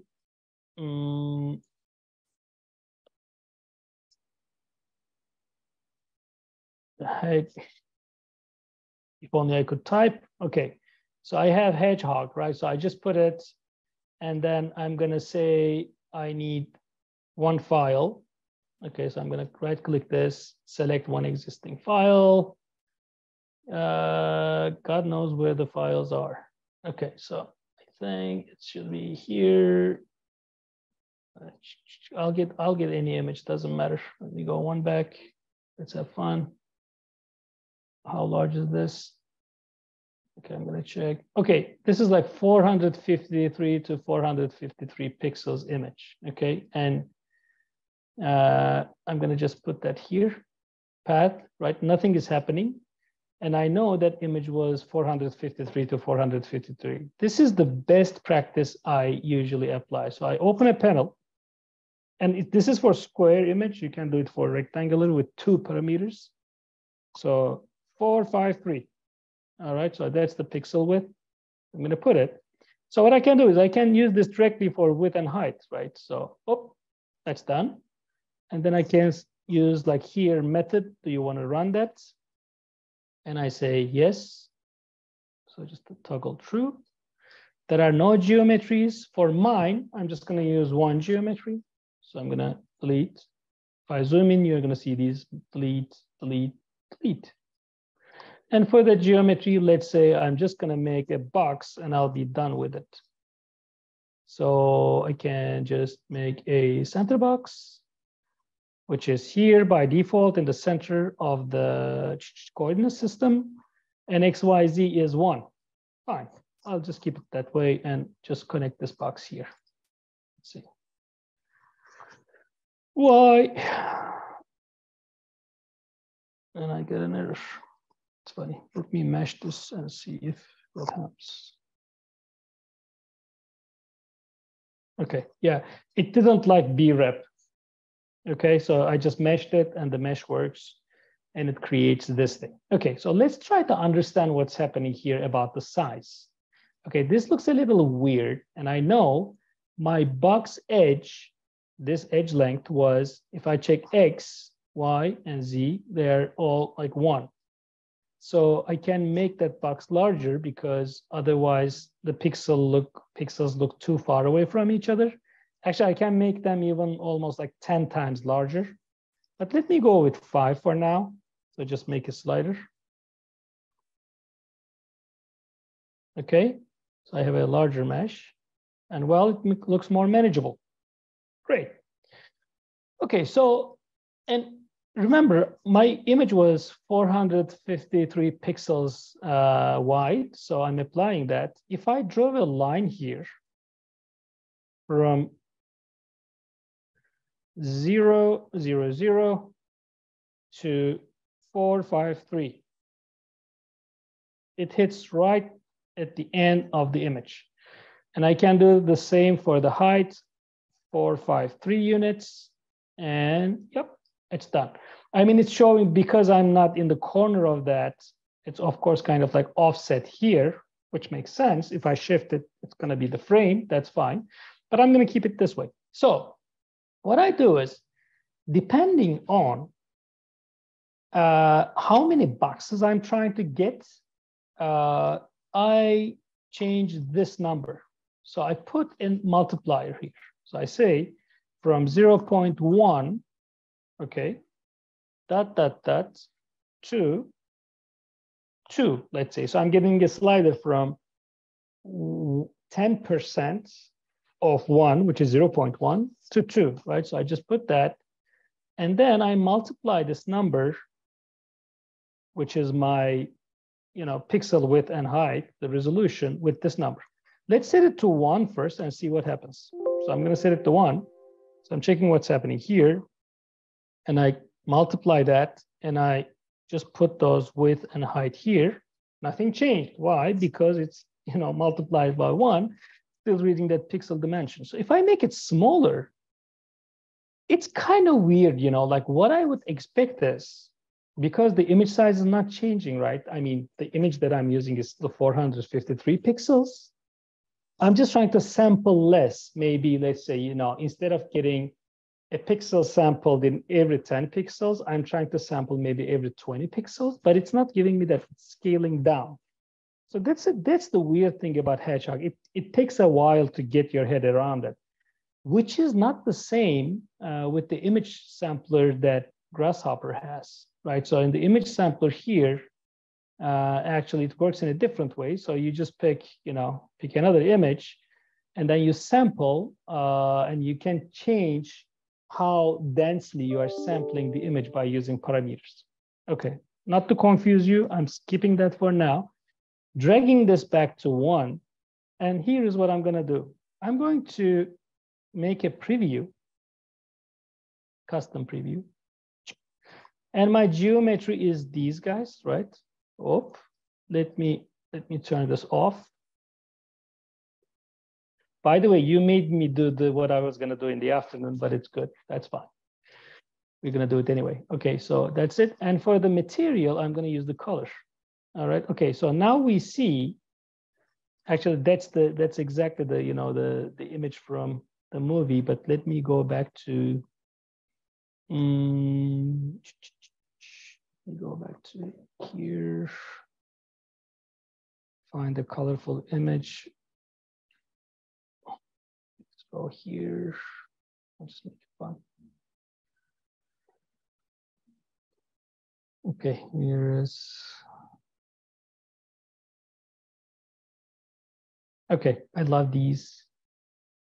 At some point, I was doing these, like it's kind of. I think I'm obsessed by clouds. I keep getting back to them. Okay, this thing. This is supposed to be a laptop, and it's a cloud is sitting on the laptop. Okay, so that's the idea.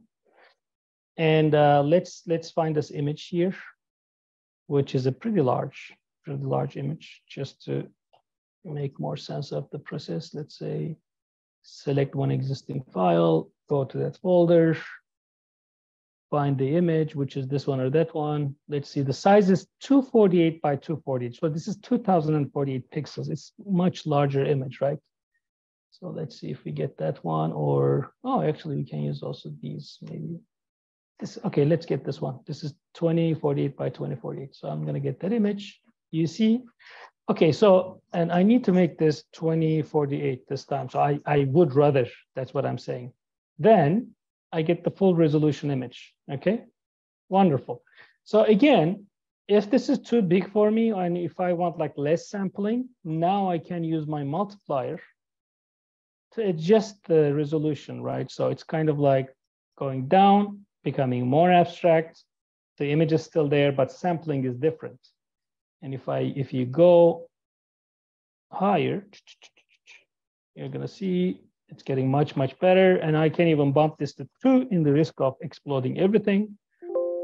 It's doing pretty well, because at the end of the day, I have 42,025 boxes now, mesh boxes. So it's always a good practice to use mesh for this reason. If you feed a surface or breadth, the computer will explode. So it's not recommended.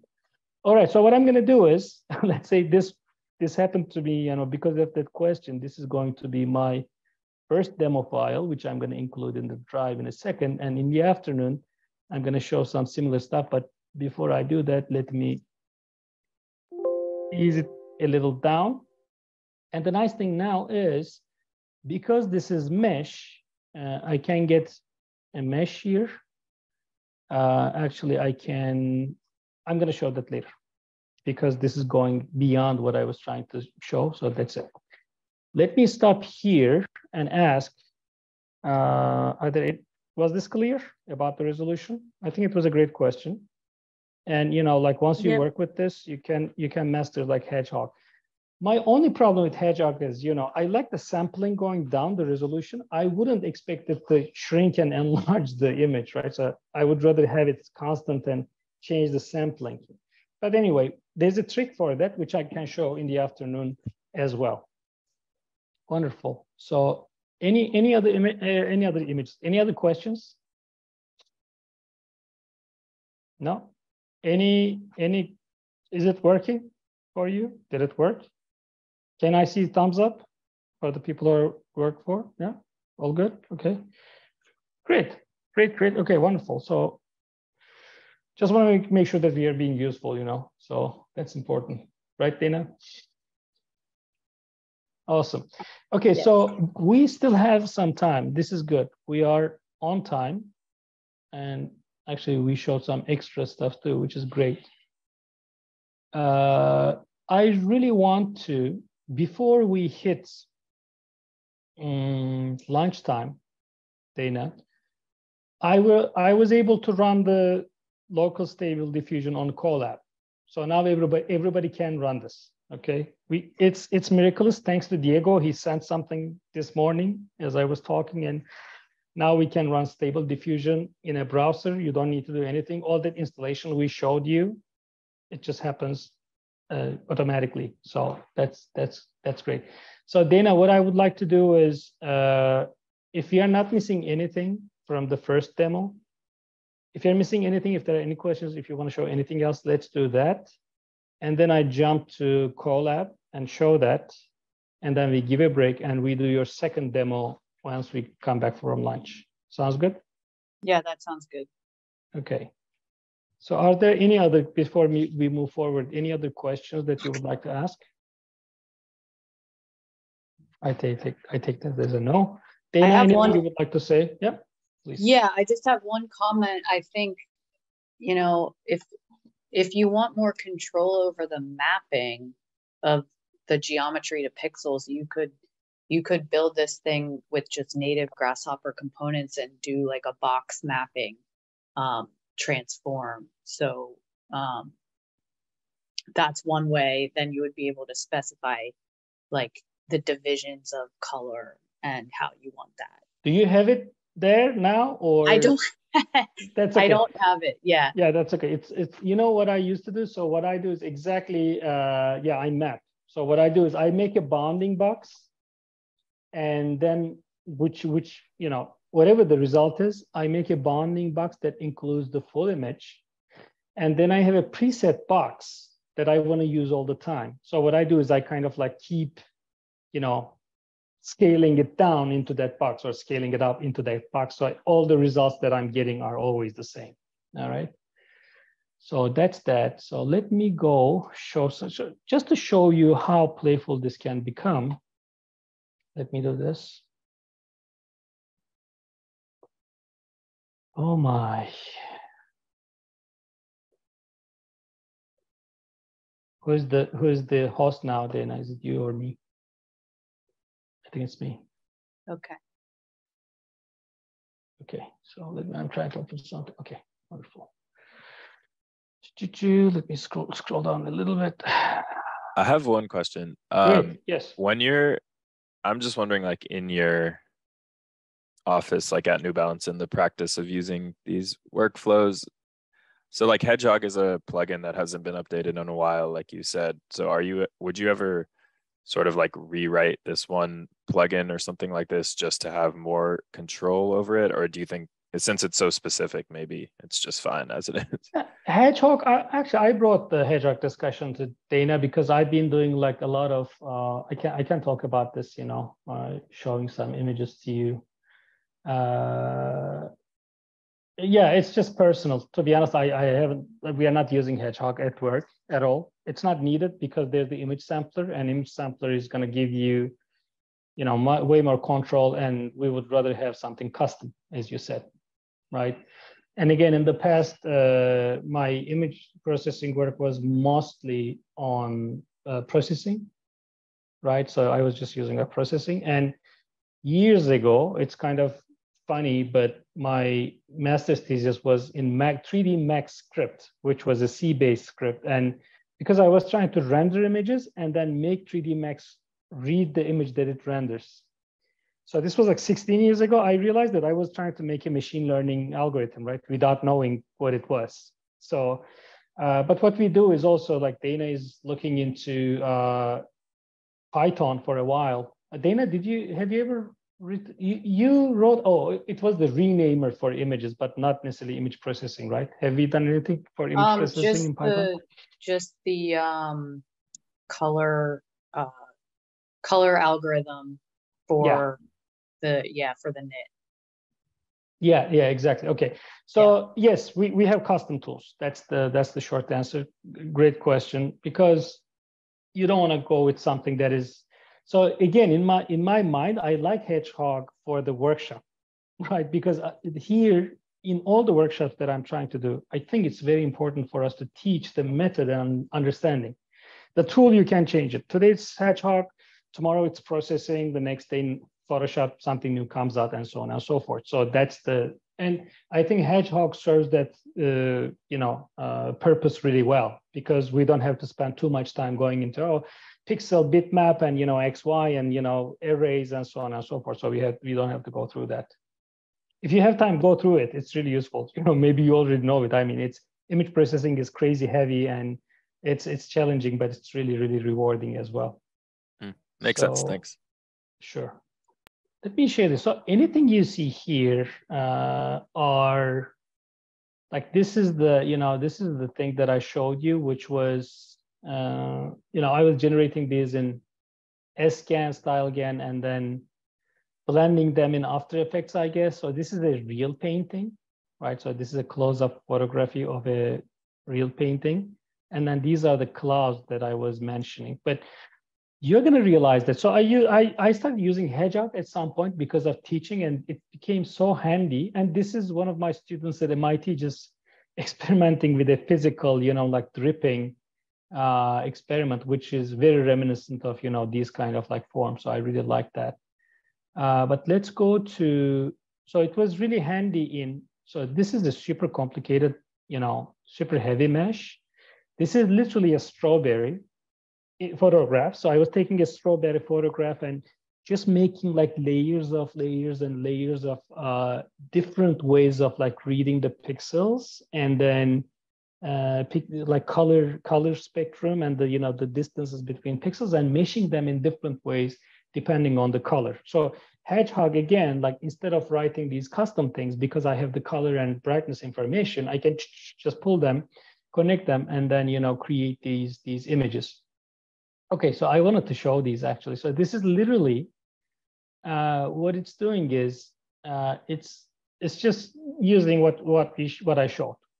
So, and what I'm doing is, instead of using one single image, I'm using like series of images, or I'm using a parameter which takes the pixels. Actually, it's one single image. Sorry, it's using one single image, but it's using the brightness value to determine the scale and the rotation of the images. So from there on, again, this could be data too, right? So you can be an architect, you can talk about the building. This was a little bit of glitchy one, which I really like. So they're kind of like the movement parameter is so high, they go crazy, and then they kind of like go back to zero, and they're kind of like more relaxed. This should be a subtle one. So I think it's a great way of kind of like telling the story. Imagine having this again, I think it was like very fashionable to have these like moving facades and, kinetic facades like 20 years ago and just modeling those things. And here again, it's exploring a different sort of like rotation in 3 dimensions and so on and so forth. So this can go forever. And I think these are cool. If you have seen the movie, I really like The Lighthouse.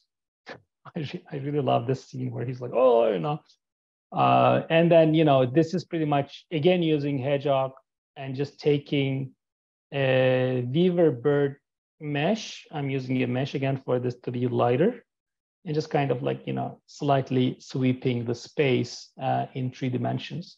And then there comes these like architectonic, expressions. So interestingly, everybody asked how I was doing these. And this is the workshop that I'm like totally opening it up. So these are already, I don't know how old they are, but this is from 127 weeks, makes like 2 years plus. So anyway, okay, you got the idea. Now, so what we're going to do is we will go to Colab, all right? So I want you to go to Colab Research Google.com, and if it asks you to log in, please log in. So I'm using my, one of my Google accounts here. I'm logged in, and I should be ready to go. Okay, so the next thing is you will download the files that I sent you, okay? And among those files, what we're going to do is we will pull, coming in a second, just need to find it here. Okay, the name is, I just sent the 2 files to you, and the file name is this. Oh, not that, sorry. That's a path. This is a file name. All right, so you got it. I'm just trying to make life as easy as possible for you. So what we're gonna do is, you don't have to do anything at all. just use this file. All right, okay, so in Colab, I'm assuming you are in. So we're gonna say file and open notebook. And it's gonna ask you to consent to give access to Google Drive. And then in Google Drive, it will open a folder for you, like a Colab folder. So what you need to do is, in your Google Drive, you need to go to that folder, which I have here. Okay, so this is my drive, and I have Colab notebooks. And what I did is literally from my folder here, okay, which I downloaded, I dragged and dropped it here just to upload. Okay, so you upload it to my drive, Colab notebooks, which should be there by default once you give consent to Colab. Okay, and in Google Drive, that's what we need to run. So let me see, file, or I can say upload note. Yeah, we can say upload notebook. I think, let me try this. Upload notebook, and let's go there again. It should do it. Okay, so it's here. I drag this, drop it. It's uploading. I think uploading is better. Okay, let's do that. So you say file, upload notebook, easier. Just upload the file. Okay, great. So it's step by step. It's saying give access to G Drive to store images. So what is happening in Colab is you have these pieces of code, and it's like open source, so people kind of like implement different things. And the nice thing is now it's using a newer Stable Diffusion algorithm version, which is 1.5, reshade 1.4 with the local installation. So you can click these one by one, or you can say runtime, run all. Just do that. So again, very simple, file, upload notebook, drag and drop, runtime, run all. That's it. You will run that, okay? It's gonna take a while. It's gonna take maybe 15, 20 minutes, depending on your connection. And finally, at the end of the this notebook here, you're going to get a link, this link. Okay, you click that link and it's going to open this interface, which is exactly the same interface that Dana was showing you. And I said you should learn it because it's going to be useful. And here you go. It didn't even take 1 day to get there. Okay, so I copied what I was the prompt that I built for the Dream Studio. Remember in Photoshop we did this. Let's go back to that. Remember that? So I just kind of like copied and pasted it here and here. Well, this should be crafted for Stable Diffusion, but I'm using it from just to compare it from Dream Studio. And let's say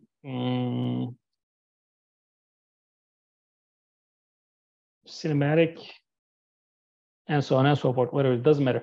So here again, what I can do is sampling steps is at 20 just to compare, and I'm doing only one image. So I'm going to say generate. You will realize that, oh, now it's running faster because I waited, I guess, but it's going to run slightly slower than what you get in local if you have a good GPU. Most of you don't have that, so it's good for you, I think, to have this. So what we're going to do is we will create 4 images instead of 1. And I'm going to, again, make it landscape images. So I'm going to make it 768 by 384. And then I'm going to keep the sampling, steps there still, just generate it. Okay, so I'd say 17 seconds, 16, 11. So it's taking a little more time, but hey, here you go. You don't have to install anything anymore, which is great. Done. Okay, so what I do is I usually do this. Data painted on a skyscraper. Let's say tall poly. Let me zoom in a little bit so you can see that. Okay, and let me do that. Tall polyhedral building. Backlights, okay. Glass and crystals and translucency. I'm just gonna get that intricate. So sometimes this insane detail in intricate stuff becomes like super noisy. So do we need to make it hyper realistic? Maybe. Yeah, that's okay. I don't want details. I don't want watercolor. I don't want cinematic. That's fine. And let's say generates.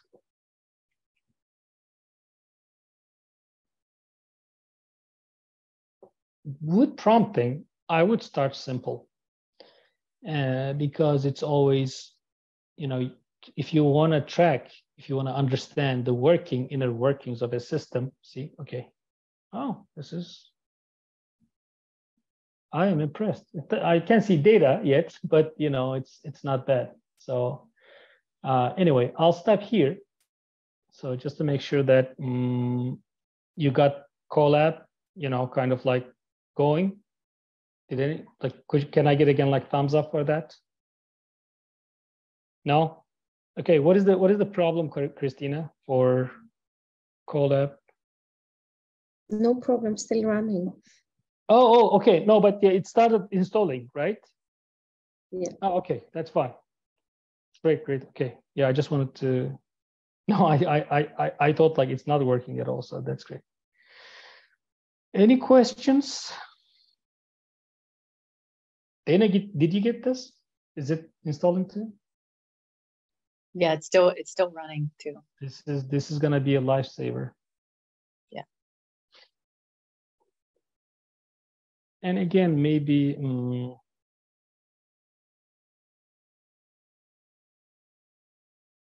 yeah, start simple. For instance, like data visualization of a building or on facade or like 2D data viz, like whatever, because we're just trying to make colors and like that and just have fun for now. But again, I think the logic here is that, you can get serious, right? So I purposefully, when I wrote the description for this workshop, I said, okay, just let's make it playful, right? So we're just going to make like fake data images and so on. But on daily basis, for instance, at New Balance, we work with like real sports athlete data, and it's a big hassle to both like just collecting the data and then parsing it and then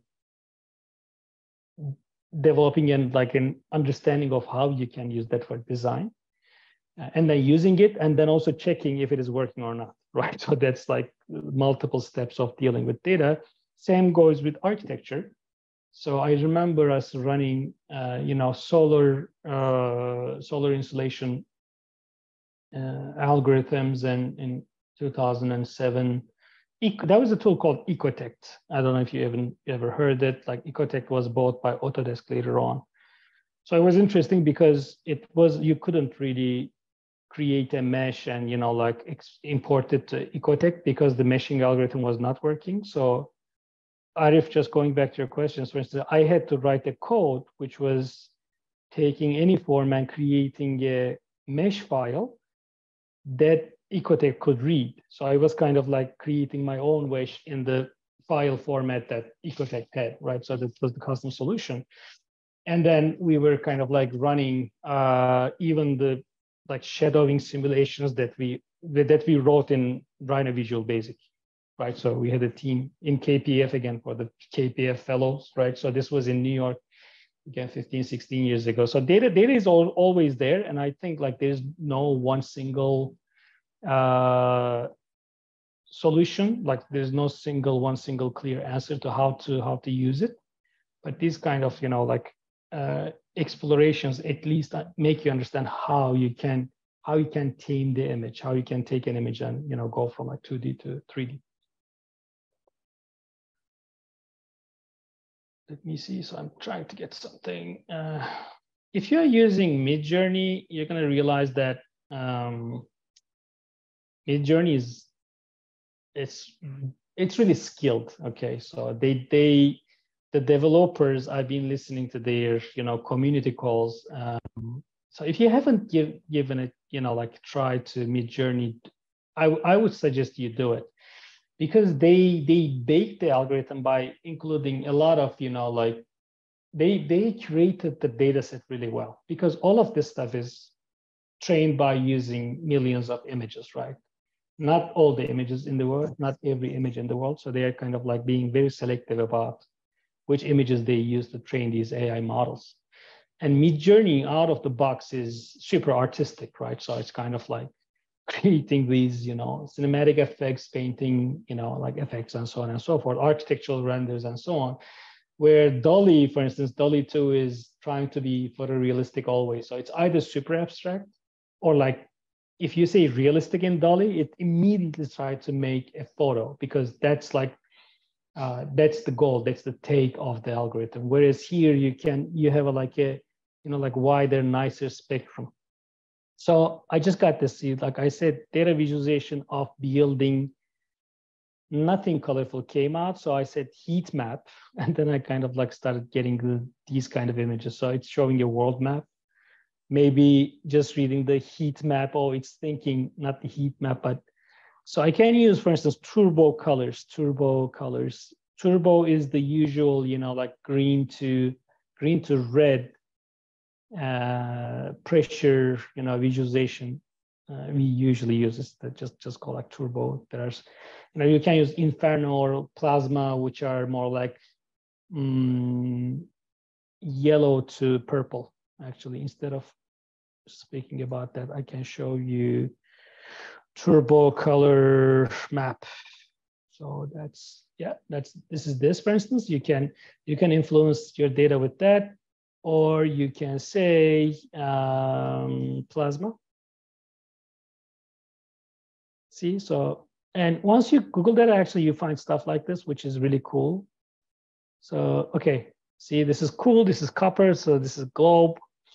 Globe is very cool because it's kind of like earthly colors too.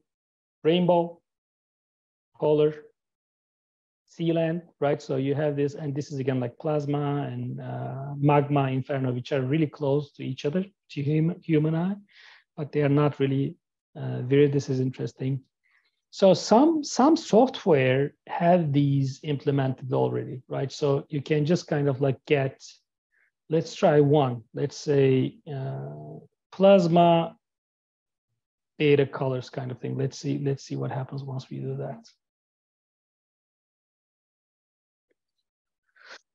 Okay, I'm gonna do this because mine is running. Where's that? Here. Okay, so data visualization, plasma. Okay, so this plasma color spectrum. Why are you doing this? Plasma color gradient painted on a wall, let's say concrete wall.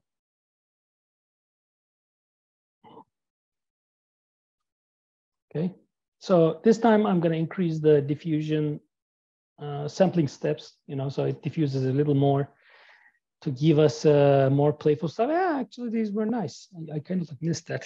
This is the last thing I ran. I don't know what I added or subtract, but it's interesting. Let's see what comes out now. Of course, it's taking more time because I bumped this like 50%. It's already much slower.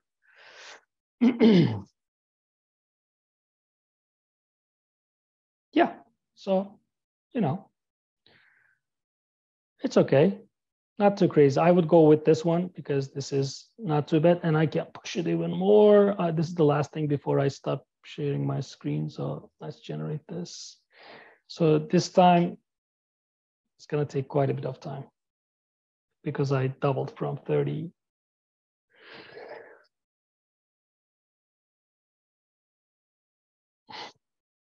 So let this run and I'll let this run. Let's make a gut check with you all, see if you are done with installing. What we want you to do with Dana is for you to think what you want to explore. Again, go to images folder in the Google Drive files, and see if you're inspired by any of those images, or you can say, hey, I'm gonna make a, canopy design. I'm gonna make twisting towers. I'm gonna make data about rabbits, running in the field and eating carrots, whatever you want to do, that's fine. Oh, this is nice. This is kind of like painterly. And then because once you get back here, so let me stop sharing. Once you get back, what we're gonna ask is, keep that in mind, right? So for the rest of the day, you'll have like 4 hours to go. You can always, once the stable diffusion starts running, you can go back to that and explore your ideas. And in the meantime, Dana is going to show the second method for converting your.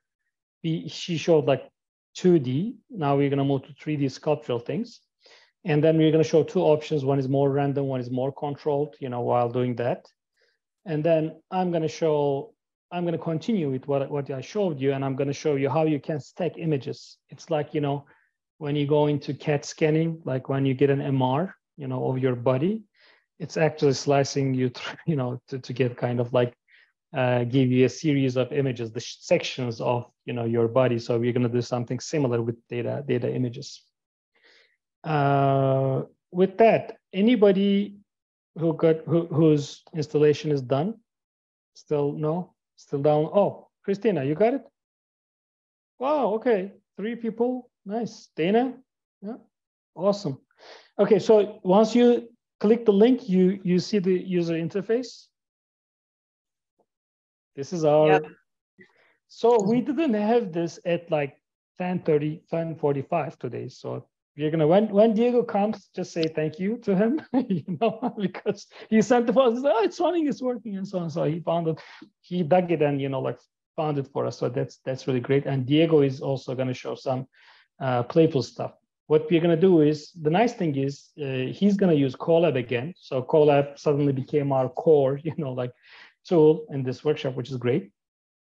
He's gonna show how you can interpolate between 2 images. So I usually kind of like do that, picking images and blending them in After Effects, making videos.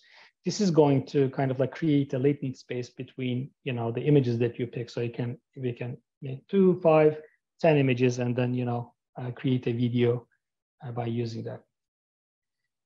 Great. Any additions, Dana, anything that we're missing before we give a break, or are we good? Any questions as well from anyone? Not a question, but I do have to drop off after this because we're giving our own lecture, but okay. I guess I'll watch the recording and look through the files afterwards. But thank you so much. Appreciate it. Good luck with the class. I wish I could attend yours, but you know, next time. Hopefully there'll be recordings. I don't know if David can send them around or something. Yeah, I think so. Thank you. Great. Thank you. Thanks a lot. Thanks. Good. So one question, do you think you can come back? The official restart time is 2 p.m. Can everybody come at 1:45, like just like 1 hour later exactly? Anybody having any problem with that? Okay, so Justinia and everybody else, Mattia, Anesthesia, Hiroyoshi, are you okay with that? Could you just type in if you're fine? If you can make it. What time is it now? It's sorry, it's 12:45 for me. So it's like exactly 1 hour later. Okay, so perfect. We're gonna count 60 minutes down and then we're gonna meet again. Okay, perfect. So see you in an hour. Thanks a lot. Make sure that you know Colab is working for you, and if not, explore the images we shared, and we will keep going, starting in 1 hour. All right. Thank you. Thanks. Thank you.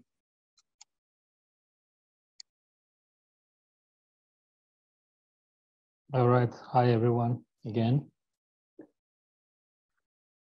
Welcome back. Sorry for the video sound because I was trying to get the video thing solved with me sharing the screen on Zoom. And no matter what I do, I can't get it done today. I'm like, once I share the screen, I don't see your videos, like, which is not something I prefer. It's better to, you know, see people when you're talking about things. So, but anyway, so I'm gonna see if everybody's here, just to make sure that, yeah, let's give it. Chris, are you here? Yeah, yes, great. So I hear that you are colleagues with Chi. Is that so? yeah, I work with Chi all the time. Yeah, he emailed me today. I couldn't get back to him. I just saw his email. Yeah, it's wonderful. How is he doing? It's been a while that I haven't seen him. Oh yeah, he's great. It's an awesome resource and really fun to work with here. Yeah, I don't mind. Great. Please personally say hi. I'm gonna get back to like reply his email, but yeah. I'll shoot him a message right now. Yeah, great. Yes, I'm gonna email him too. That's great. Ustinia, I need to work on that name. Mattia, are you here? Hiroyoshi? Yeah, okay. We got 1, 2. Yes. And I think the other name was Alexander. I don't remember. Yeah, okay. Yeah, Alexandra, I'm here. Alexandra, okay, great. Yeah. Thank you. That's great. All right, wonderful. So great to see everybody back. We have Diego Pinochet, who is, so Diego, this is what we did. Your name, what you do, what you're doing now, and where you are now. 3 sentences. Okay, so I'm Diego Pinochet. I'm from Chile. I'm in my last year at the PhD in Different Computation at MIT. And what was the other one? That's it, 3 sentences, they're done. Perfect. It's, as you see, he's an overachiever. He's trying to say another sentence if you ask for three sentences. So yeah, Diego and I go quite a while back, more than 10 years, and had a chance to work together, spend time together at MIT too. So it's great that we also get a chance to work on this. And actually he sent, as I said, if you want to thank him now, because he's the one who sent the the Colab stable diffusion installation as we were kind of like wrestling it. So thanks for that, Diego. Okay, perfect. So if you're good to go, what I would suggest is we just continue with the second file, Dana, and do the demo and then take things from there. Great. Okay. So let me share.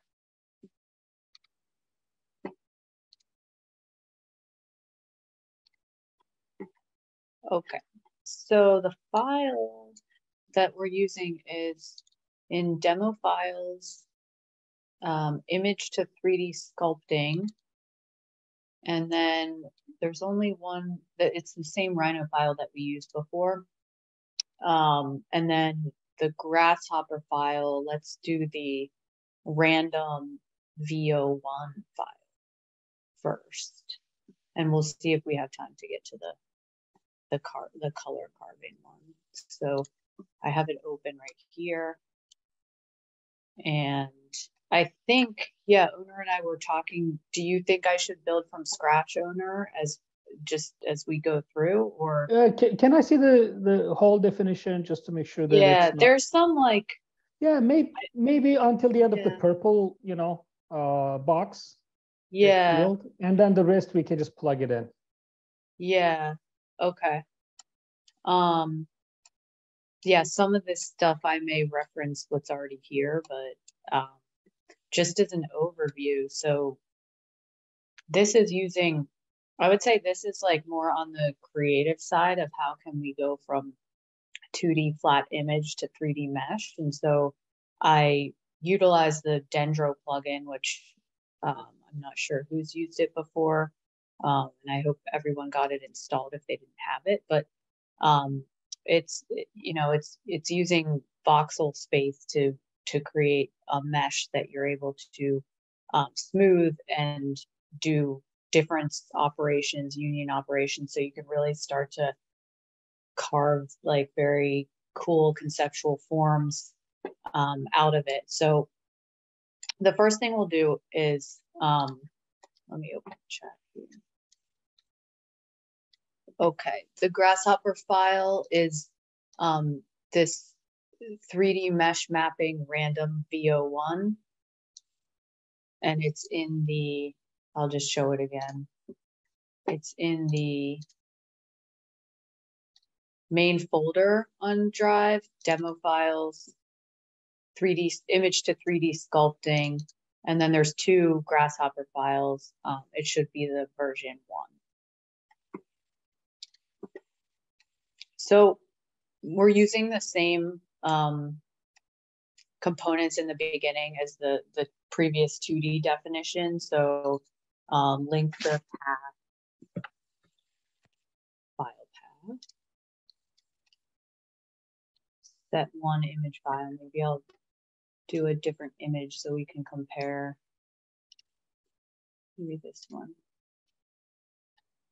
And then rectangle. So we're essentially creating a bounding box to display the image as a mesh. So let's set the pixels.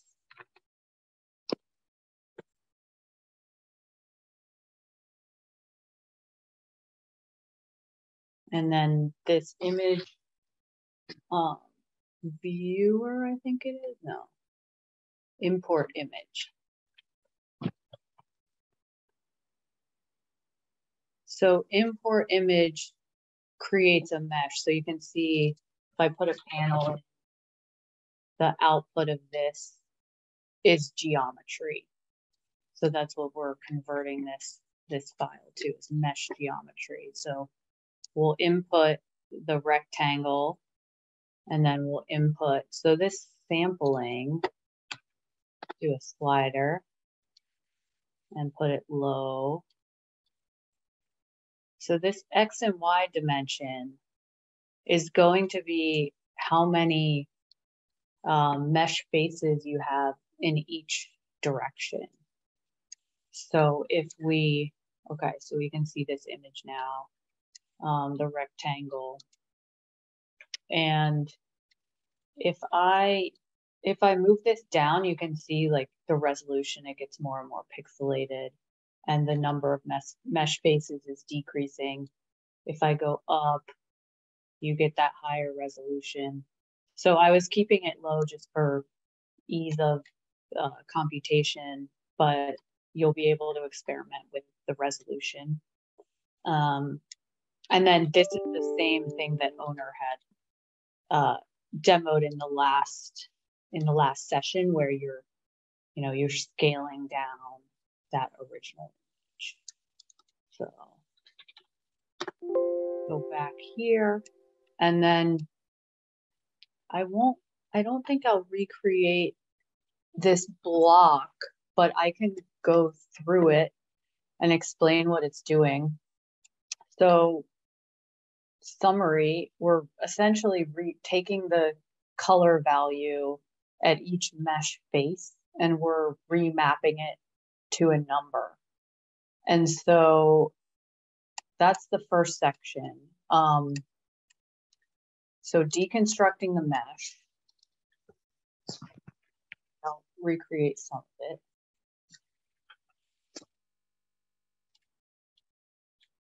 And then here you get all of these mesh parameters. So there's 256 vertices, faces are shown, and mesh vertex colors are shown. We're going to use the vertices. And this mesh closest point is giving me, I think I'm actually being redundant here because I'm taking the mesh closest point for the vert. It's giving me a parameter and then it's giving me a color, but essentially I have all the colors right there. So if I just copy this, let's see,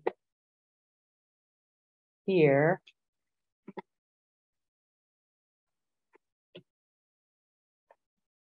and take the color and put it in there, it's doing the same thing. So I can get rid of these two components. So I'm taking the RGB value, I'm deconstructing it, but if you zoom in, there are a couple options with this.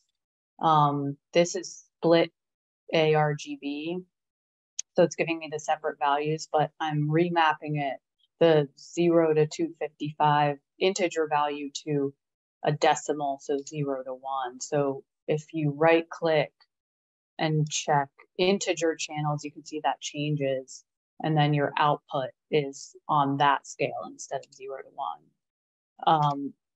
But instead, I want the decimal value. And I think like the more you get into color conversions and color spaces, you can look at ways to manipulate these color spaces. So like Owner was talking about the CMYK, under, is it display? Yeah.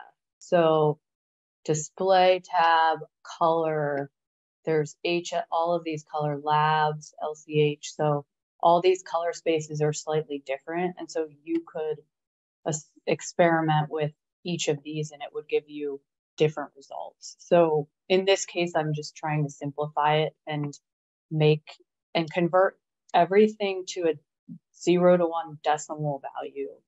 So I can use those numbers to create variable geometry. So I'm using the numbers to size different geometry that I'm making. So this component is just a function. If you double click this, I think this is like the linear RGB conversion formula. So I just, copy pasted this in and it'll scale these values into the 0 to 1 range that I'm looking for. And you're able to like zoom in and rename your variables. So it's kind of like a custom function. And so I, renamed the RGB here, and you can add and delete variables here. So let's do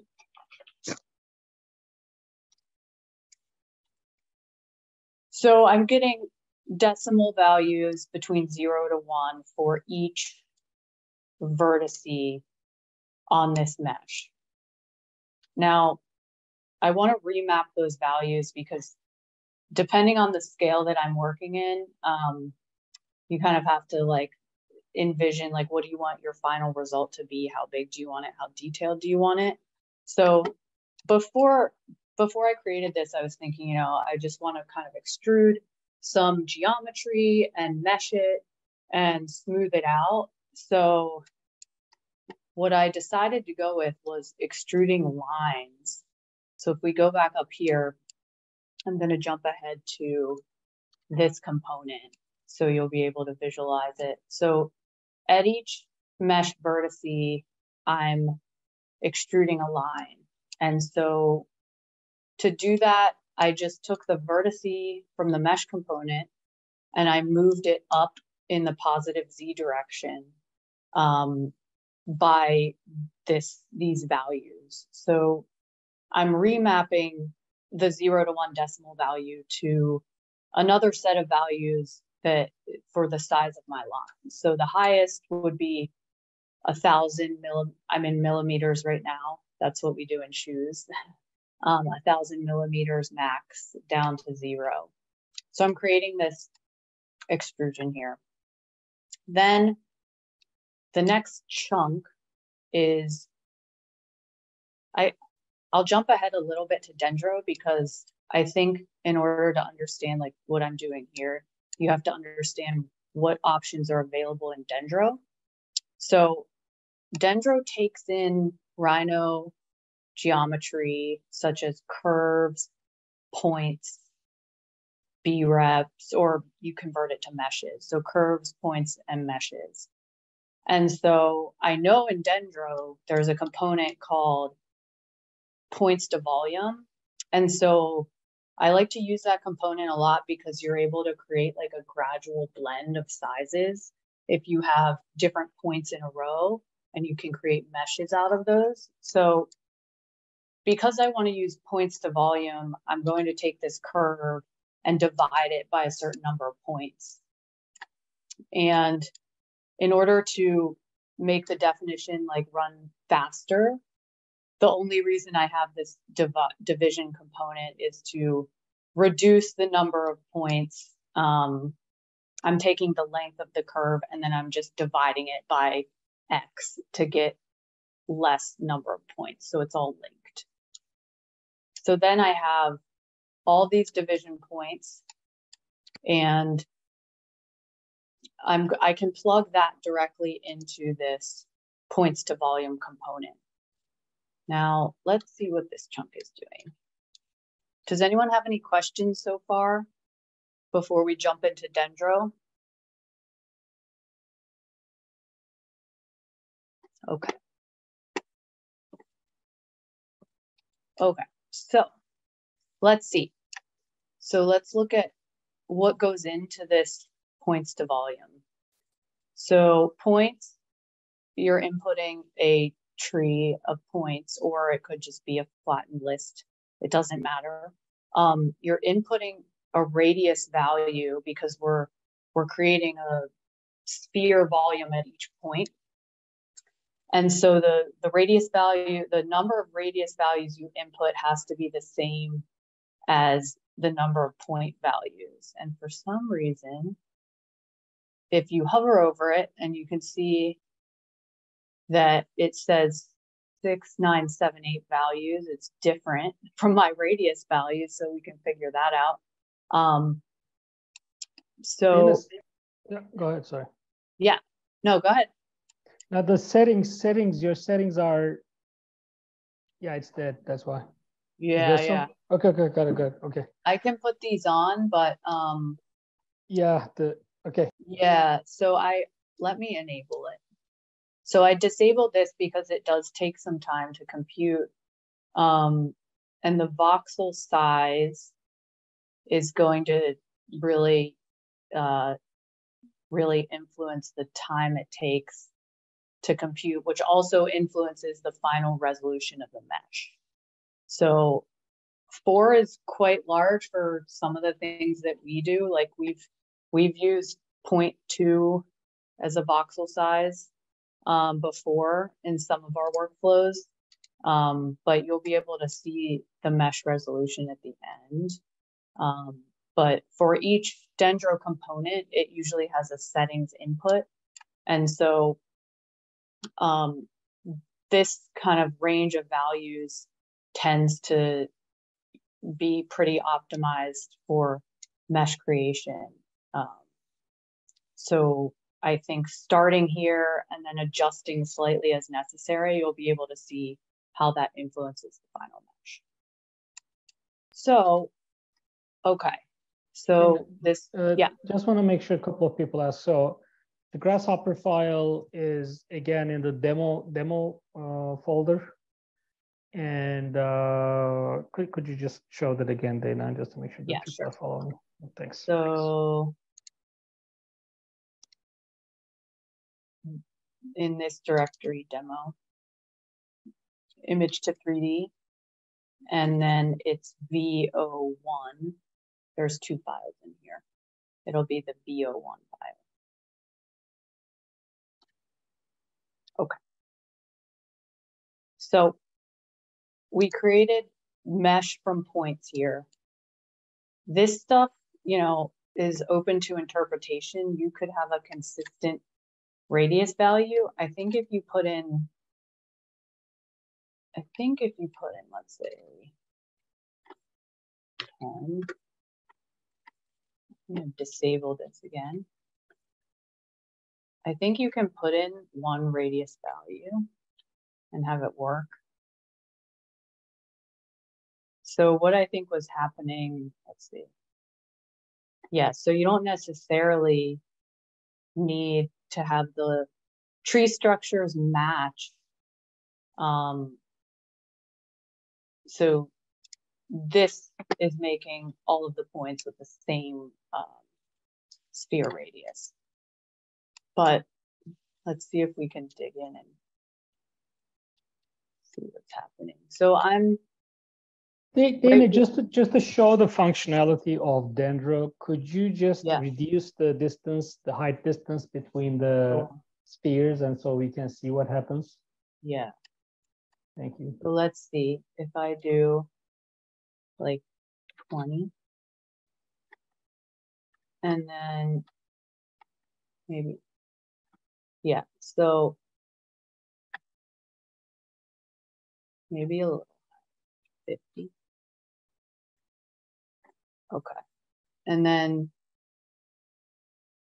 right now I'm getting, so right now it's, if I put in that, so I'm measuring the length of each curve, and I'm using that length to specify the number of points or the number of divisions on that curve. So if you zoom in, you'll see that like this curve length of 50 is going to have 49 points. So that's the reason for the division here. So if I divide it by 2, you may be able to see it easier. And then let's put this back in here. And I think I need to edit my radius values too.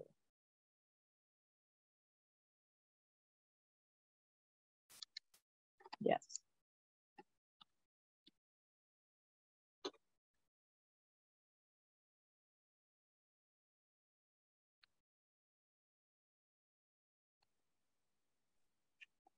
So imagine Dana is kind of like building this thing. Imagine Dendro is a shrink wrap.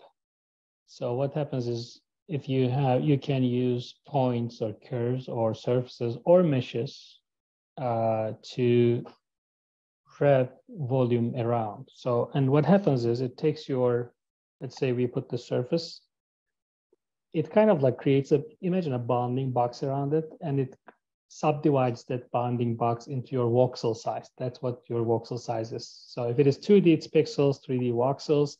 If you go like with really small number for the edge length of the voxel, you're going to get the finer subdivision of the space. And then what it does is once you create that like voxelized or subdivided bounding box for this guy, it starts checking each and every box and tries to see if there's any material, any volume from this object that resides in that individual pixel, okay? And then it says, oh, okay, yes, this voxel includes this. So it kind of like creates some sort of like volumetric, entity there. So for this one, you would realize that, this kind of object, this is the iPhone, curve, which is then used by Samsung, right?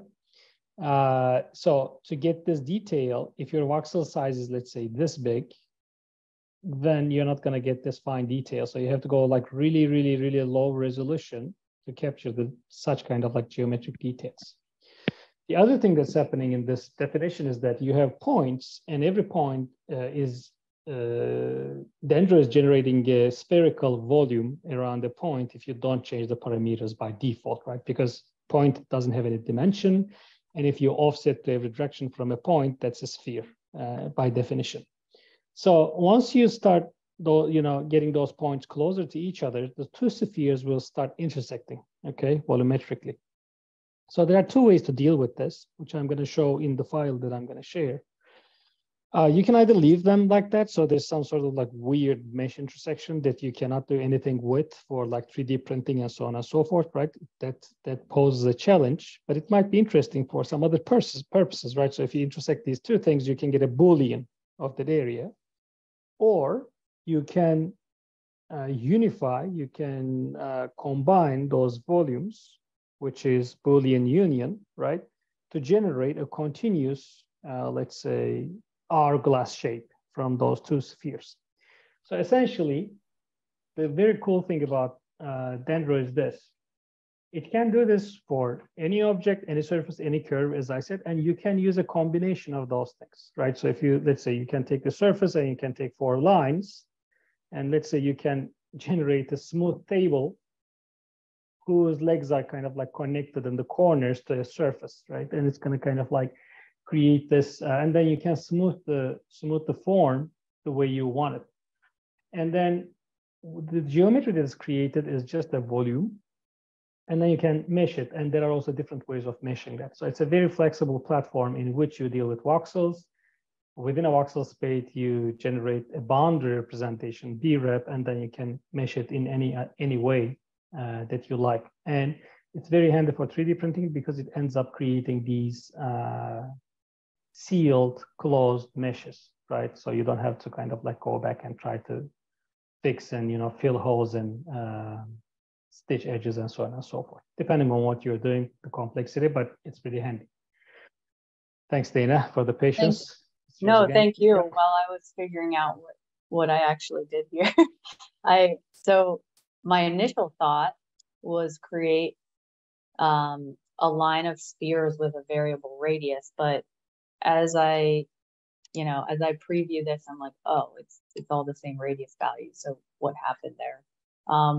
Also, just to note, when I reduced the inputs that were going into my radius value, there was an error because I think the radius values have to be 33% bigger than the voxel size. So if you have an error in your Dendro components, it's most likely due to one of these setting values, and changing the voxel size can help with that. So when I reduced it from 4 to 0.3, it was able to generate this mesh.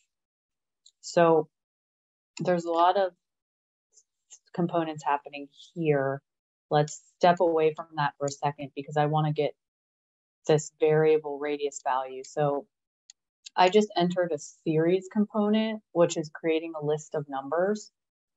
And so I just used 1 as the input, which back here was like the minimum radius value when I'm remapping. Let's just say the step size is 1. And then the number of values in each series, I'm taking that from this list length component, it's giving me, if you compare these two, this is a list of points, and the list length is saying there are 2 points on branch 0, 7 on branch 2, and so on. So I'm able to match up the length of that point list with the radius values. So now it looks like I have what I want for my radius input. It should be variable.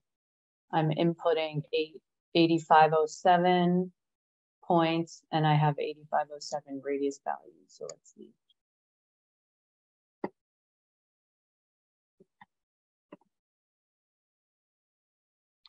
And I do like to disable the settings, the Dendro settings, when I make changes. So you can see it takes a bit because I didn't disable that.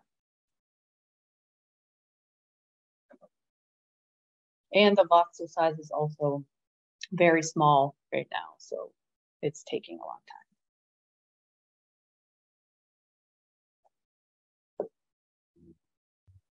While that's happening, are there any questions,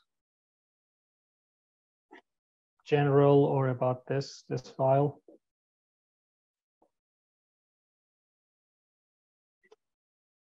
Is anyone familiar with Dendro? Is this like a review, or you haven't used it? Okay, that's good then. Okay. Yeah, it's a pretty handy. Yeah, go ahead, Dana. Yeah, no, that's why sometimes I forget, but when you're saving a file that has Dendro, if you disable the settings before you save it, that helps too. Yep.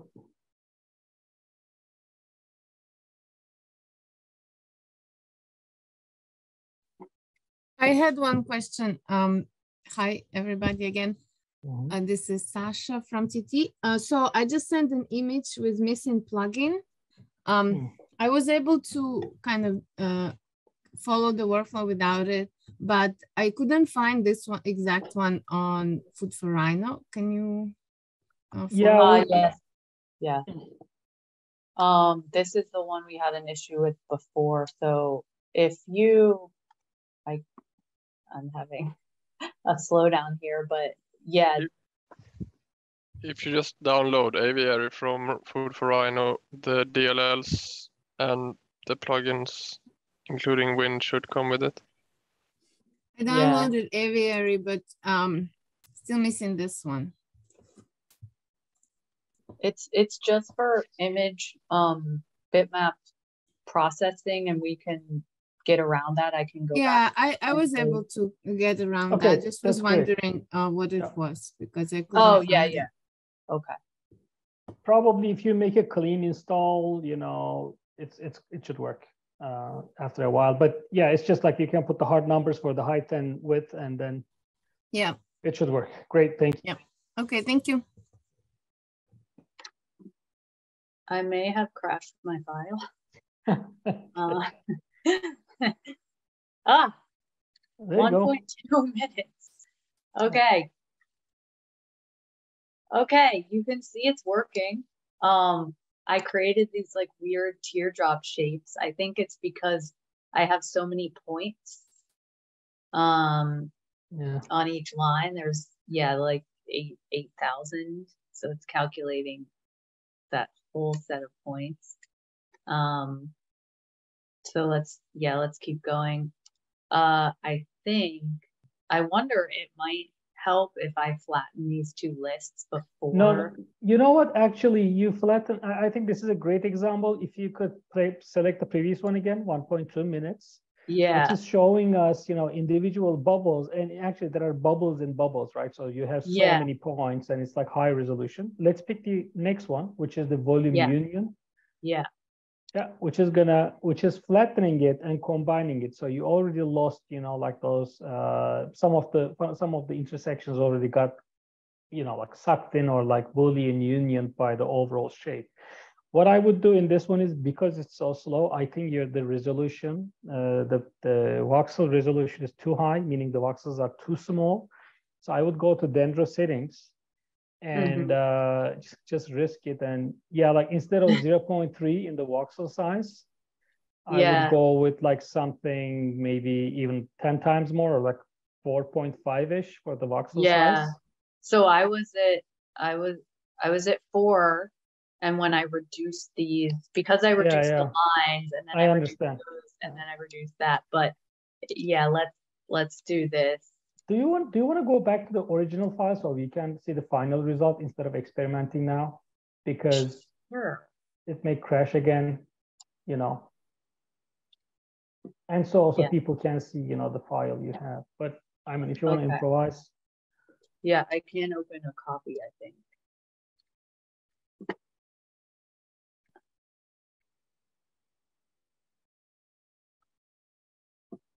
Let me think it's the thing.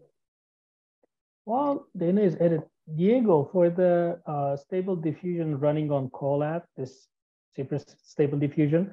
So I'm checking the directory that the files get saved, which says outputs/image to image, blah blah whatever.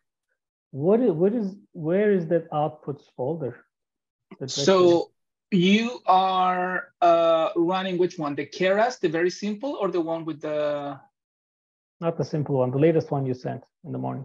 Okay, so let me check that. Okay. I have it here.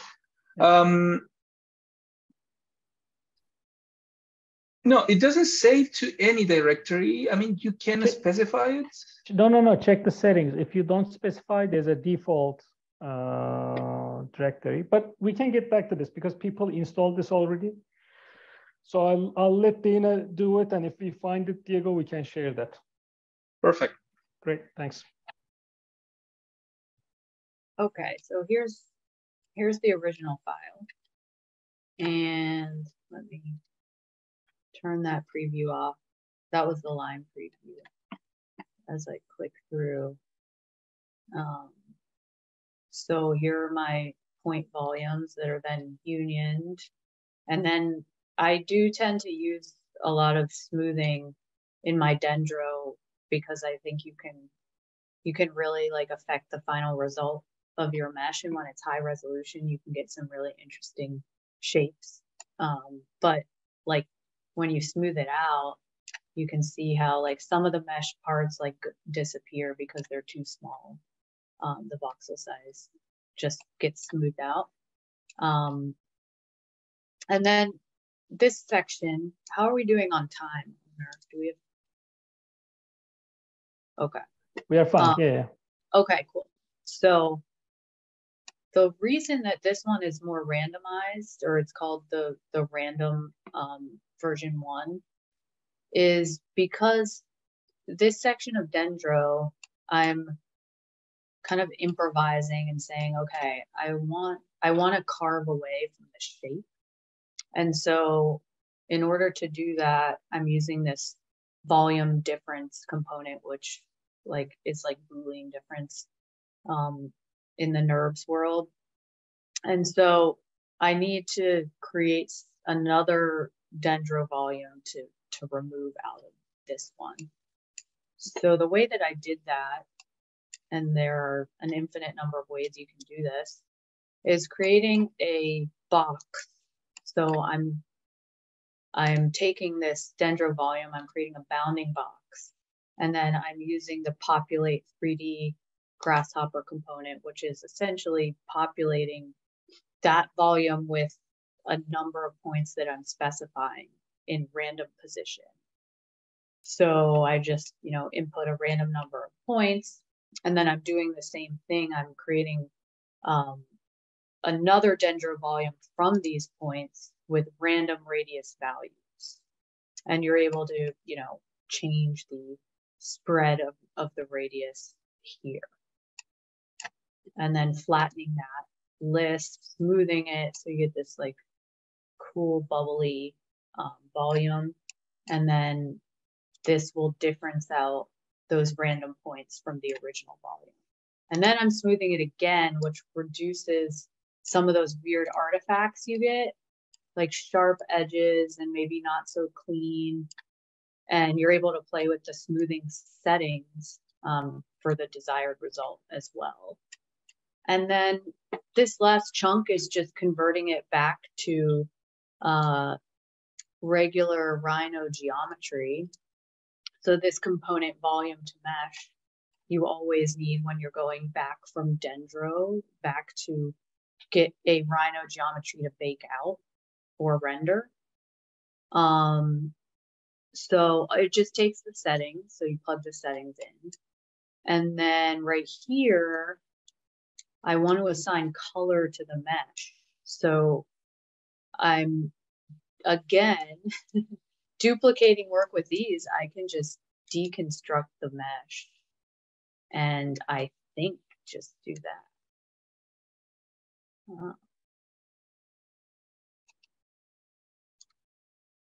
No. I think it might be because, okay.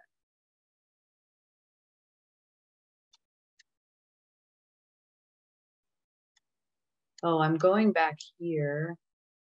This mesh is not colored. Yeah. But so this is the mesh that I'm getting out of Dendro, which has no color assigned to it. And so basically I'm doing a closest point to the original 2D mesh to get the parameter to then use evaluate mesh. And let's make sure these two are going back into, this is the original 2D mesh that we input. And both of these components are referencing that to get that color value from mesh closest point. So it's essentially like taking the vertex of the 3D mesh, projecting it onto the 2D, and getting the closest point value with the color associated with it. So then I'm able to assign color to this Dendro geometry. So the color is still extruded. There are ways that you could get like really cool color gradients if you want to go that far. So it's not the same color in the Z direction. So yeah, and then the carving away you can see as well. Does anyone have any questions? Just to show the impact, maybe just quickly change the image and let's see what happens, right? So once you set the generative system, the generative engine, you can just, like switch the image and just watch it. And then if you have, again, like a sequence of images, especially a latent space of, images that morph from one to another one, which Diego is going to show now, then you can create the animation, something really close to the animation that I showed you at the beginning of the day, right? So then you can kind of like start going into like detail, just make it more intricate, maybe add some, and like you can also discover your own style and what you're trying to do with your visual story.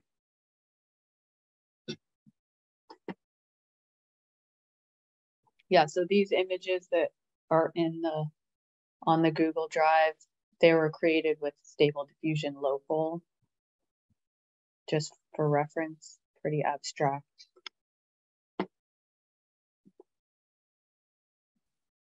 I have a quick question. Because each computation takes such a long time, do you have any strategy to explore the design space by any chance? Or do you just run and wait and run and wait? Do you mean with like the Dendro step of matching? Yeah. I think during the design phase, just bumping up those settings, you can start to iterate pretty fast. So right now, because of, it's also the scale of the model too. Like I have it, extruded in this big thing. So if you like reduce the scale and also the resolution, then you can start to iterate pretty fast. Okay, thank you. Yeah. Yeah. Maybe some additional, as you see that, the different, it would be nice to kind of like bake this, and because it's a colored mesh, right? Did you do mesh, color mesh? Okay, that's great. So you can bake it, and then you already have the vertex colors on the form. Just about Helly's question. So bitmap processing is usually expensive, because if you get an image 400 by 400 pixels, even like, which is a very tiny image, 400 times 400 is like 160,000, like pixels, right? So it's a lot. So to begin with, what you can do is you can start really like a loose sampling. So you skip, let's say 20 pixels, you just skip one in each 20. So keep the resolution of the image low.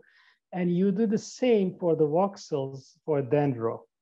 Actually, like, I think it's like really high still. The voxel dimension is really fine here.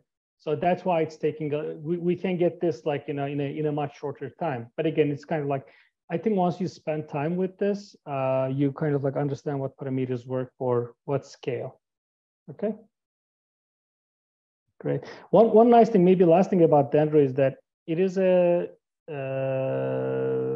multi-threaded application. So it uses all cores of your CPU. So we were dealing with meshing before we started using Dendro, and it was taking forever, pretty much on a 16-core machine, just sitting on one core, Rhino 6. And then with, Dendro implementation or OpenCL implementations, it can run like whatever. If you have 16, 20 cores, it uses all of them and just kind of like gets things done. Any other questions for Dana?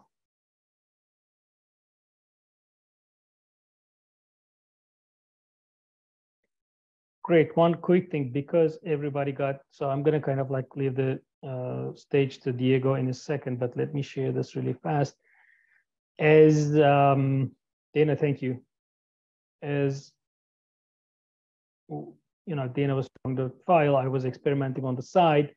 And again, this is a stable diffusion. We are running on Colab, so not using any local resources. Again, like not paying for anything.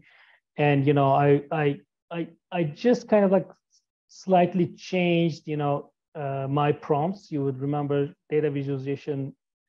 You're seeing my screen, right? Yes. Okay, great. Okay. Data, we had this plasma color. We had that gradient, yes. Painted on it was concrete wall. So I made curved wall. I made curved surface.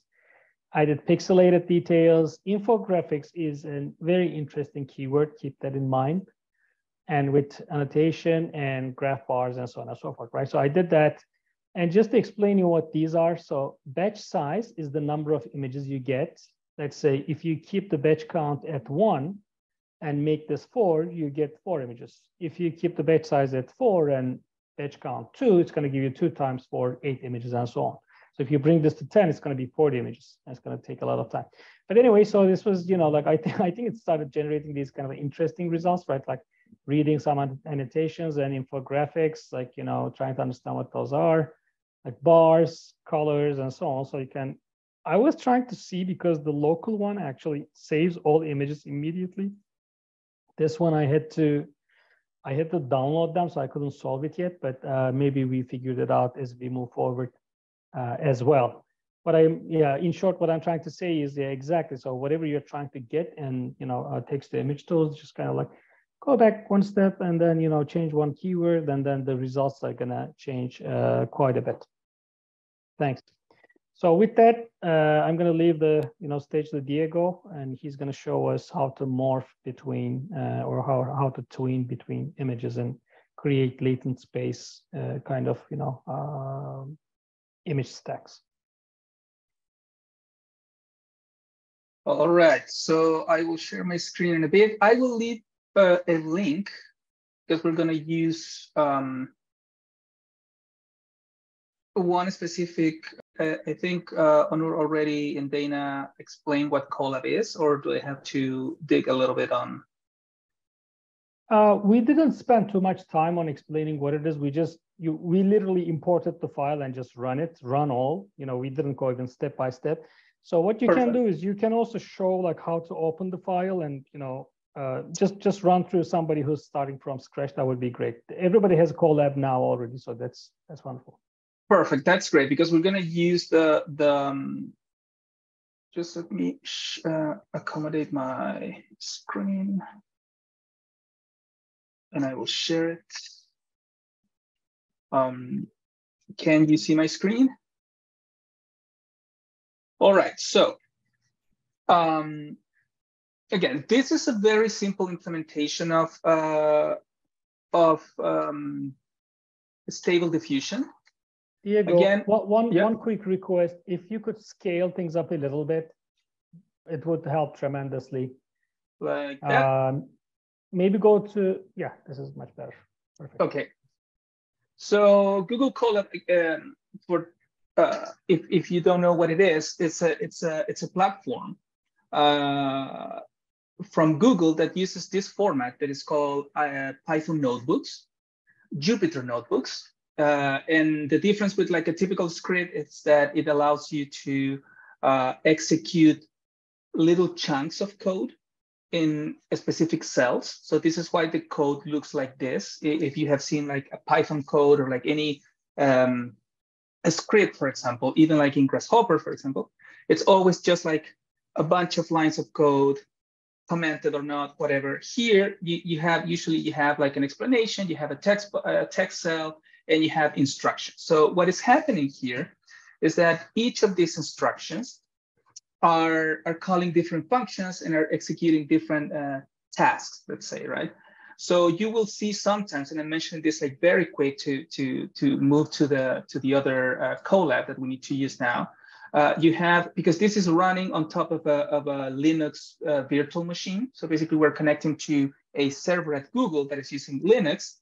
So this is why we can use GPU and use basically all this computational power for free, or if you pay like $10 a month, you can use faster GPUs. So again, the way that this works, you just start like sequentially executing one by one.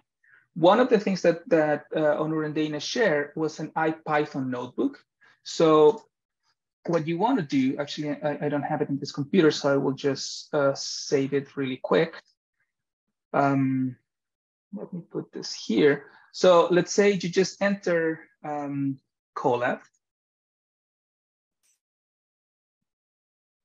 And the first thing that you will see is a window like this, right? So it will show you what are your like recent Colabs. You have some examples.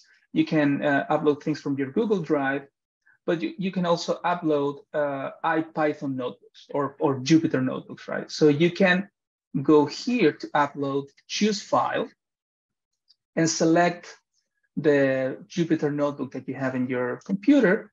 So and Diego, yeah. I think we have the EAC Tech 2020 film TensorFlow. Is this exactly the same thing, or yeah, okay? So for that's everyone, the one. Yeah, that's the one that we will use. But also, I will share a link. I will will show another way of using this in case you want to share, for example, a Colab with another person. So do you want people to open this file now to kind of like move forward with you what we have, or just for everybody to get hands of the experience, or do you want to go first then? No, I'm just showing that when you open, basically it will show up here, right? Everything that is written in the Python notebook, so you can just execute it. One thing that it will be very important for the implementation of the frame interpolation that we are going to make is that you want to make sure that if you go to Edit, Notebook Settings, and we will do it, you have here in Hardware Accelerator a GPU selected. We will go through it, but I will show you how to do it. So again, what Onur and Dana show you, it's a very simple and fast implementation of Stable Diffusion, where you can just change the prompt here, play a little bit with the parameters, and change the batch size, how many images do you want, and you can generate something. For example, here, a space station in a Saturn moon or something like that. At the same time, if you want to generate more images, there is a function here that allows you to do that. And the images will appear here, and you can just like save image and download them to your computer. So that's like a very brief explanation. So now, how do we use this? We're gonna use this frame interpolation for long motion. It's a code, is something that was just released a couple of months ago by Google people and Google research and people from the University of Washington, that usually like to interpolate or between two images, right, is very difficult. So this algorithm is very good because it allows you to interpolate between two or more images that have like a similar structure. So the results are very appealing in terms of the visual, right, outcome that you get. Usually when you see like frame interpolation, I don't know, if you're using, for example, Adobe Premiere or DaVinci Resolve or Final Cut, the way that they do it is just like some sort of like blending, like fading, or using, for example, like optical flow, where they try to guess more or less like the flow of the information so you can blend between two images. So in this case, it's using a different approach. It's using actually a diffusion model. Basically, it's a technique, a diffusion model is a technique that where you add noise constantly to an image, and then you denoise it to create new content, right? So the image basically is like getting noisier and noisier, and then the computer, based on a prompt, learns how to denoise it. So in this case, it's using a similar technique that the Stable Diffusion is using, just to create new information between two images. And that's what we are going to use. So how do we use this? One of the ways that you can use this Colab and this technique, that I will show you some results in a second, is by doing exactly what I just showed you before. You can go to File, Open Notebook, Upload, and upload the file that was provided.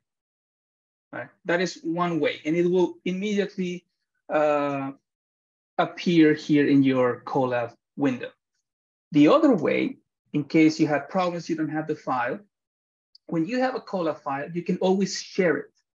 And that's what I will do now with you. I will send you directly a code, and you will see this. And this is probably like the best way to share Colab files. So this is why I'm putting more emphasis on this type of, let's say, technique or method. Right? Diego, so if you, yeah. Everybody's getting impatient, and they're like, we want the file, we want the file. Could you just send the file in the chat so everybody can follow through? Yeah, so you press share, and you see this, anyone with the link, you just copy the link. And now, magically, you just see the Colab. You see that if you click here, you will go to the Colab where you have the frame interpolation using film. Now, one thing that I recommend that you do, don't run everything immediately. Just go to File, save a copy in Drive. Because right now you're running an instance of this Colab, but if you want to keep it in your files, in your Colab, your own Colab, just create a copy. You will see that it will open another tab, and you will see that now you have a file that is called copy of AEC Tech 2022 film. So now, you will need a couple of things to make this work. You will need 2 or more images that are the same size. So in this case, let me show you what I have here. I have a couple of images of just like, they were generated with Stable Diffusion with different prompts, like a cube, like a lattice cube, like hand drawing. Then I have another image that is like a cube with a different texture, another triangulated cube, blue, and then just like another image like that. So basically I have a sequence of images that kind of look alike. They are old, and this is a recommended size. So this is why if you want to try this, I would recommend that you have all the images with the same size, basically. And they don't have to be like exactly this, So you can interpolate with like several images, but you will see that it always works better if you have things that, like the images that you're interpolating, they have like a similar structure, right? So the images that I show you here, this is so you can understand a little bit. This is merging two images of the same person. So this is why the motion that you can get is so smooth. So if you're gonna get like smoother results or like good transitions, hopefully the images have like a similar elements. That's what I wanted to say. So I will show you, once you have your images, just save them in a folder. So for example, here I will show you, I have this here. So for example, here I also have a couple of images that I just did in, just to show you like another result in Rhino for images.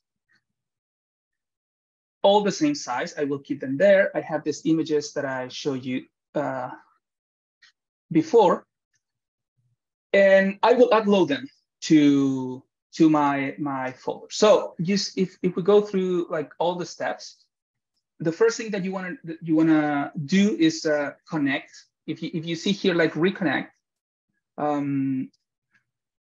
yeah, I have another thing open. So I'm just connecting to Colab. So you see here that some files like a random folder appears. And now we're ready to start running our film. Again, I will check 1 second. I have the GPU enabled. So remember, if you go to Edit, Notebook Settings, Hardware Accelerator. In this case, you see I have more options because I'm running the Google Pro version. So it doesn't matter. If you can select GPU, you're good to go. And the first step is to verify that we're using GPU. So we're running this cell that has a command that is NVIDIA SMI. And you can see here that we are using, in my case, I'm using a Tesla T4 GPU, kind of old, but very powerful to do what we want to do. And we're— Diego, yeah. let me jump in for a second. You know, because we were trying to run the Stable Diffusion locally. At that moment, we discussed about having NVIDIA GPUs, but that was for your computer. What Diego is talking about is what Google is giving you on the cloud to use. So you don't really need any GPU, like a beefy GPU on your machine. Yeah, you can run this from your phone if you want, from an iPad or wherever. That is the advantage. So you can see that we are allocating space or GPU power in the Google server. We have 16 gigs of video RAM, so that is more than enough. Second step, and this is very important, we need to mount our Google Drive. So I am logged in with my Google account, so I can just run this cell. So if the execution of the previous cell was successful, you will see this check mark. Now I will do this, and you will see that there is a notification where I have to give permission to Colab to connect to my Google Drive. So I click Connect to Google Drive. I select my user. Usually, if you're connected again with your Google account, you don't have to put your password. You just need to confirm the authorization. In my case, I'm doing that. I will allow Google Drive to be mounted or connected here. So it depends on the amount of files that you have in your Google Drive. This might take like 30 seconds or roughly like a minute, like in my case. And this is, again, you will see a folder here on the left side of the screen that has your Google Drive. While this is doing this step, I will explain the next one. Actually, it just finished. So if I refresh here with this button, you see that I have a folder that is called G Drive. So we're ready to actually start now installing things. One of the things that we want to do now is install the dependencies, all the libraries that we need and all the files. And you will see that at some point, this will give you a notification that you need to restart your file. So we will do that. So this will take like 30 seconds more or less, because it needs to install like a different version of TensorFlow and add-ons and things that are necessary for running this. So I will just execute it. It's just downloading the necessary things. So I mean, the instruction here is pretty clear. So you see that in the console is showing that it's just installing more and more things. The good thing about Colab is that it is pretty straightforward. So you just need to execute things and hopefully it will work. It will say that yes, some requirements are already satisfied. And I just wanted to show me, so it can show me like the notification here to restart. It will take just a couple of seconds. Yes, here. So you see right now it's saying that there are some incompatibilities with the version that we just installed of like some dependencies. So the only thing that we need to do now, after this happens, you will see this in, this is, remember, the third cell, the step 3. If you go down, down, down, down, down, you will see this restart runtime. If we restart the runtime, it's fine, just say yes. And we execute this cell again. So now it will try to reinstall things. It already did. And the one that it couldn't install, basically now is there. So we don't have any errors or any warnings. So again, just run it once, see the restart runtime button at the lower part of the console, and then just run the cell again. So now we have everything installed. And the fourth step is we need to clone the repository. So the code for this film, for this frame interpolation for large motion, that it works really well with videos, is here. It's in GitHub. So basically, it's again a repository where people upload the code, so you can use it or you can modify it, contribute, and so on and so forth. So in this case, with these commands, git clone, we're copying everything to our Google Drive. So if you see here for a second, so you see that this is the path where we are saving the film repository. So it will go to my Google Drive, a folder that is called film and frame interpolation, or actually film, and it will download everything there. So I will just run this, and it takes a second. It's really fast. How do I know that I have this already downloaded? If I go to G Drive, my drive, you see like all my folders, and I have one folder that is called film, frame interpolation, and you will see that there are files here. So you will see something pretty similar to this. The other way to do this is that if you go to your Google Drive, your own Google Drive, if you go to folders, you see here film, frame interpolation, and I can see this. So these are all the files that are in this GitHub repository. Pretty good. The next step is downloading the pre-trained models. So they already pre-trained, right, a large model that will allow us to do the interpolation with a lot of images. So we will use that. We don't need to train anything. We will just like do inference, so basically extract or generate new information. So to do that, we just, again, press play. It takes nothing, like basically like a couple of seconds or 1 second. And we have a couple of options here. So you will see here an option to make a new folder where we can put our images. But actually, I like to do this in another way. So we can skip this cell. We don't need this. What we want to do instead is execute the next cell, where we can see that we have a lot of options. I mean, this is optional again. This will run the file, the frame interpolator, and it shows you all the arguments or parameters to run the file. So You need to specify like how many frames per second do you want to generate, how many images between your input images do you want, so how many interpolations, and so on and so forth. So this thing, the only thing that it's doing is showing us like all the possibilities or the options that we have to run this file. So now, after we do that, this is the main part of the film repository. We are ready to interpolate images. And here we need to do a couple of things. So I recommend that if you follow everything, and we can answer some questions next to this while we generate our images.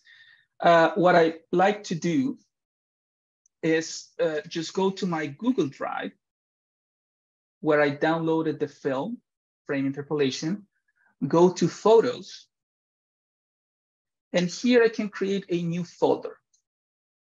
For example, Julie, let me just do this again.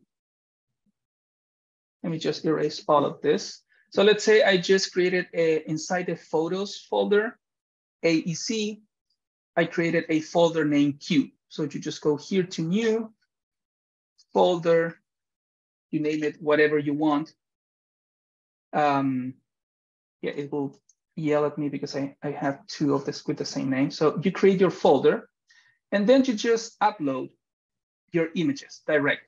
So I can go to my computer. These are my Stable Diffusion created images. I just drag them to Google Drive. And again, this is the advantage of mounting your Google Drive, because you can interact faster downloading and uploading files. So I have all the files required here. Hopefully you wanna, I mean, it's desirable that you have your files with a consecutive naming system. So here, like all the images are like 1, 2, 3, 4, 5, A, B, C, D, etc., etc. We have a question. Where can we get the Cube images? I can upload them actually to the share folder. Actually, let me do that immediately. Should I put them in the demo files, Onur? Put them actually, where do you have that Colab file? Image morphing. Yeah, okay. Yeah, exactly, just there. Yep. Demo images. So that image morphing in Colab is are the files that Diego is showing now. So the images will be there as well. Yeah, so let me just upload them here. You can find the images now, so good. So again, because I upload them to this, not this one, let me go back to my folder. Here, the AEC Cube, if I go back to my Colab, and if I go to the folder, you see film, frame interpolation, photos, and if I go to the folder AEC and Cube, I can see, is it showing me the right? Yes, it's showing me here the images that I just uploaded, right? So I can double click and the image will appear here. So I can see them here. And this is very important because now the only thing that you need to do is to adjust your parameters. One trick to actually get this path where we have the input images to interpolate is go to the folder. So I'm in the, with my cursor on top of the folder, right click, and you do copy path. And then you just paste it here in this text box where it says folder. See, it basically, this is like the folder structure where my pictures are. So I'm using that one. Here, these are parameters that we need to use like carefully. In this case, we have, it says like the higher the value, the longer the video. I would recommend for like demo to try for the first time, no more than 5 times the interpolation. And And you can set this from, I don't know, like 0 to 60 frames per second. Like a very smooth video, for example, it will have 60 frames per second. So these are the amount of interpolation steps to generate, again, like for example, in this case, like a 24 frames per second video. So you see, I have the folder, I have the parameters, so now I just need to run this, and hopefully it won't give me any error. It might give me an error. So you see that it's running TensorFlow. This is a specific deep learning framework. It will take roughly like a minute, I think, to generate all the interpolations. We just need to make sure that this doesn't like stop working. If we see that this again, the parameters 5 and you said 5 times, and what is the FPS? Sorry, the FPS, this will create a video, right? So it will create a video between all the images. Yeah. So basically, it would create is the amount of frames per second that we will generate. So normally, any video, any film you watch on YouTube, let's say the standard is between 25 to 30 frames per second.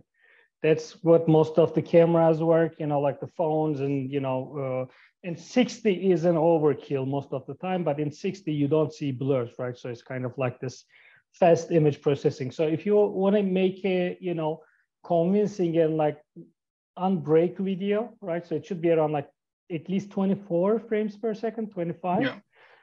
But you know, like if you're experimental, I would go with 10, for instance, right? Start there and then make your way up to 30. Yeah. So you see that now I see the check mark. So that means that I finished running everything. You see like a lot of information here, but the last lines, you see the last 3 lines is like generating.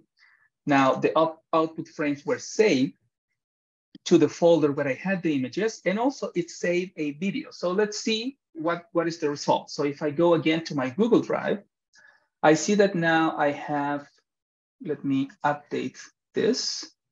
So I have my 5 input images. I have a folder, interpolated images, but also I have the interpolated MP4 file. That is the video. It says that it's processing the video. It doesn't matter because I already downloaded it before. Let me just open it, and I'm almost done because I don't know how am I doing with time, but yeah, so I have the video here downloaded. So you can see that the interpolation is really, it's great. You can see, I mean, one thing that I like about this is that you see how, because the images again are cubes, the structure of the image is like pretty similar. You see like how one image starts like eating or contaminating the other one, and you can see like intermediate steps that are pretty interesting from a aesthetic point of view. So you go from this like hand drawing or something that resembles like a hand drawing to something that starts like being, I don't know, populated with something green that could be used for something. I have other examples. This is, for example, with the images that I took from Rhino. You see that the interpolations are great. You can play, for example, like changing colors, changing shape. These are not stable diffusion generated. It was just another example that I wanted to show you. Here I have the same, yeah. For some reason, it doesn't show me, well, I'm using Windows, so it doesn't show me the last frame, but the results are pretty interesting. We have some, you're getting an error. Okay, what does it say?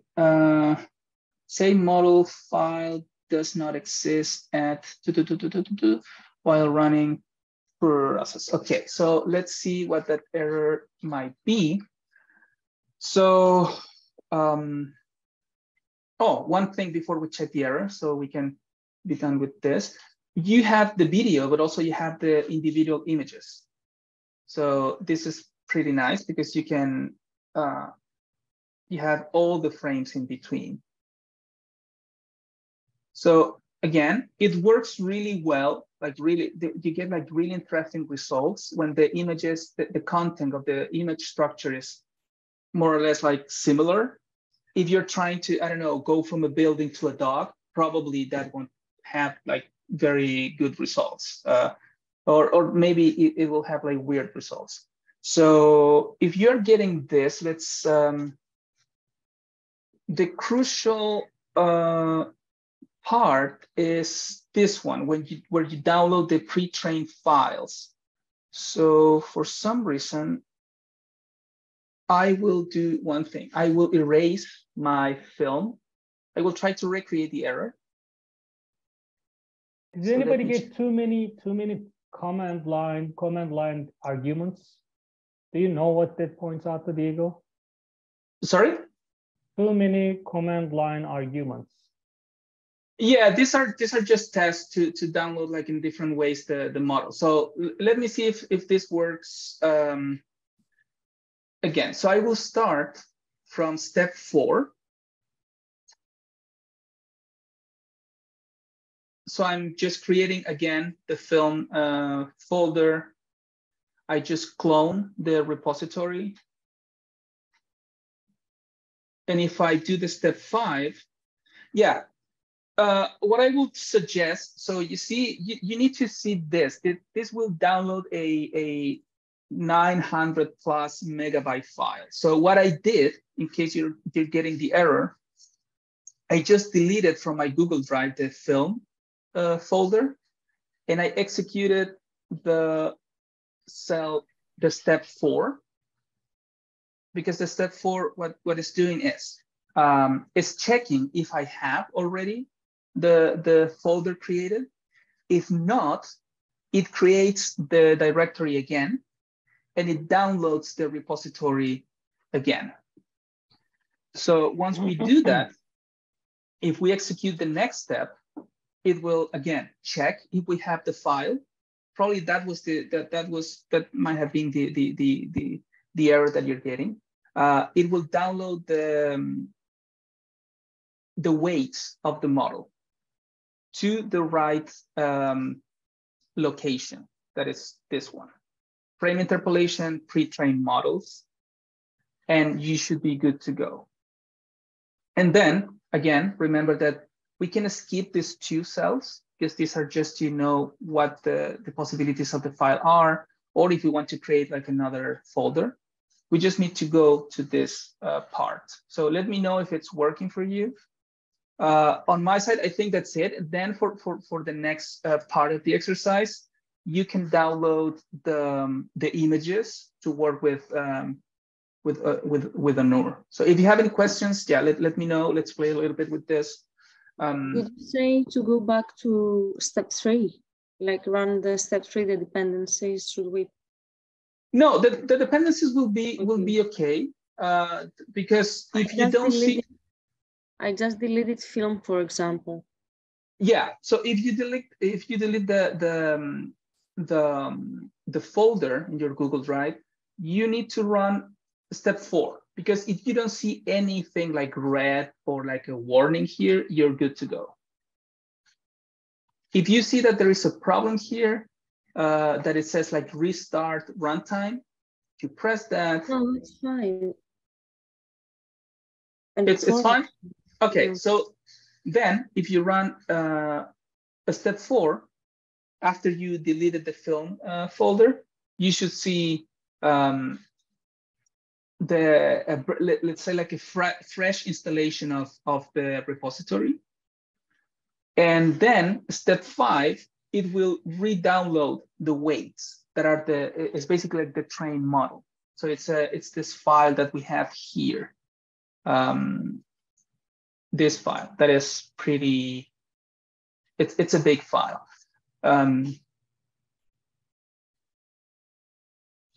So let me know if anyone, if it worked for any of you. Let me know if it's not working for anybody. Also, let me know. Yeah, let's get this done, because I mean done meaning running, because I got some errors and I'm just trying to use the supplied files, you know, the kid pictures. There are 2 pictures.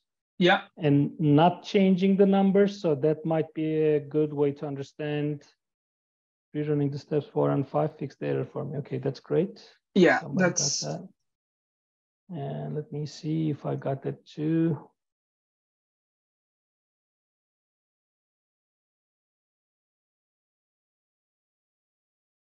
So in the meantime, if you do that, I don't know, did you show Lexica, Onur? No.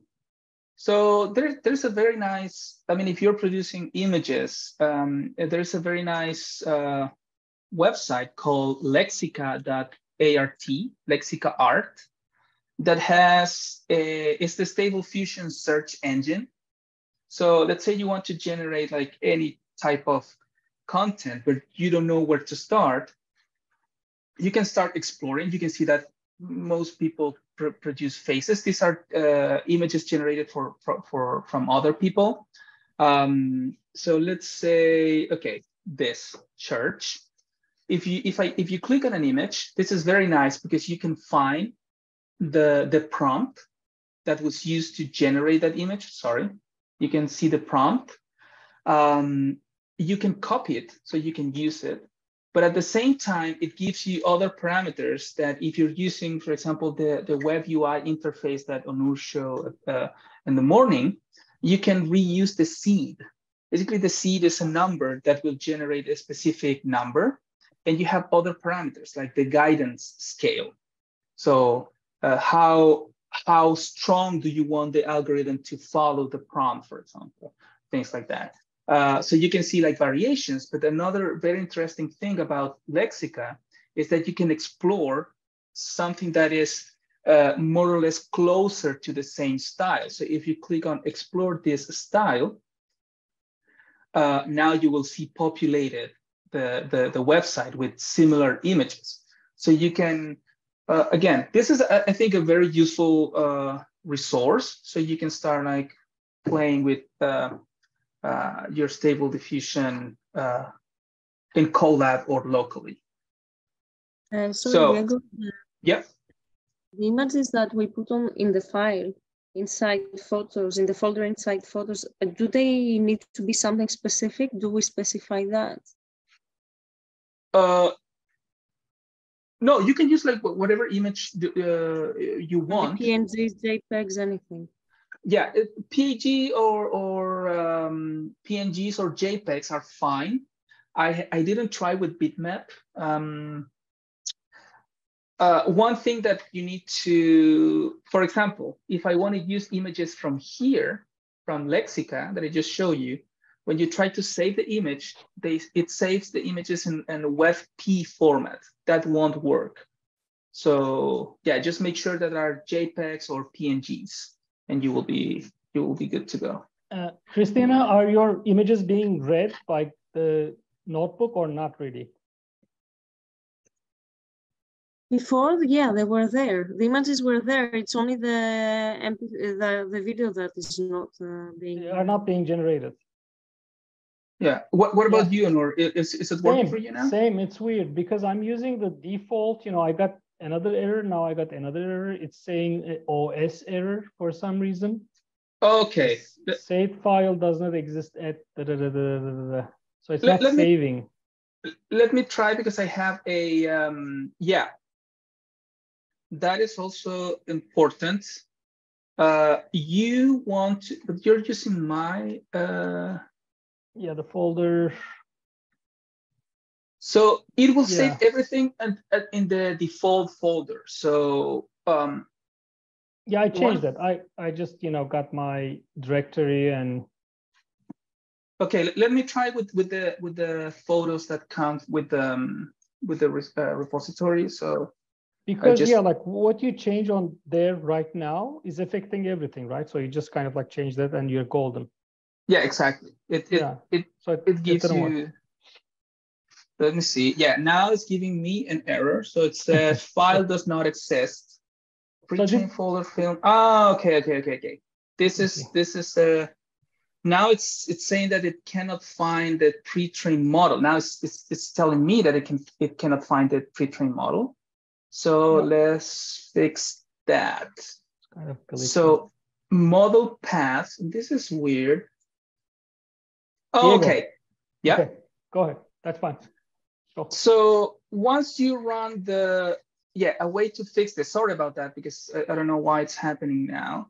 Well, after you run the step 5, you will see the zip file that we have here, the pre-trained model .zip.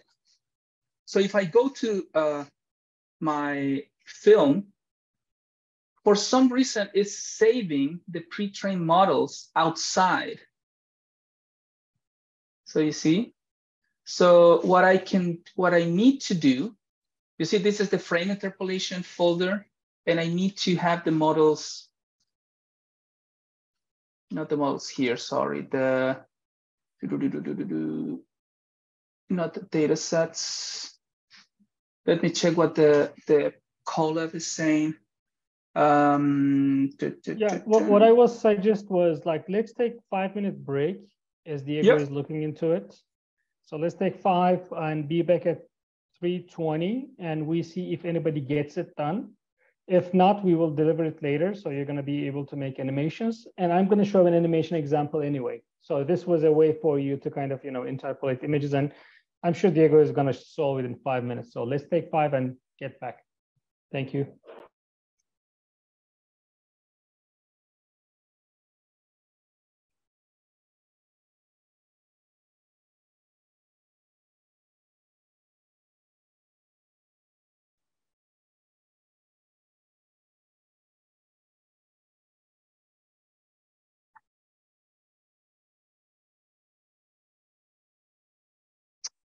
This is the problem.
All right. Good news, bad news, no news?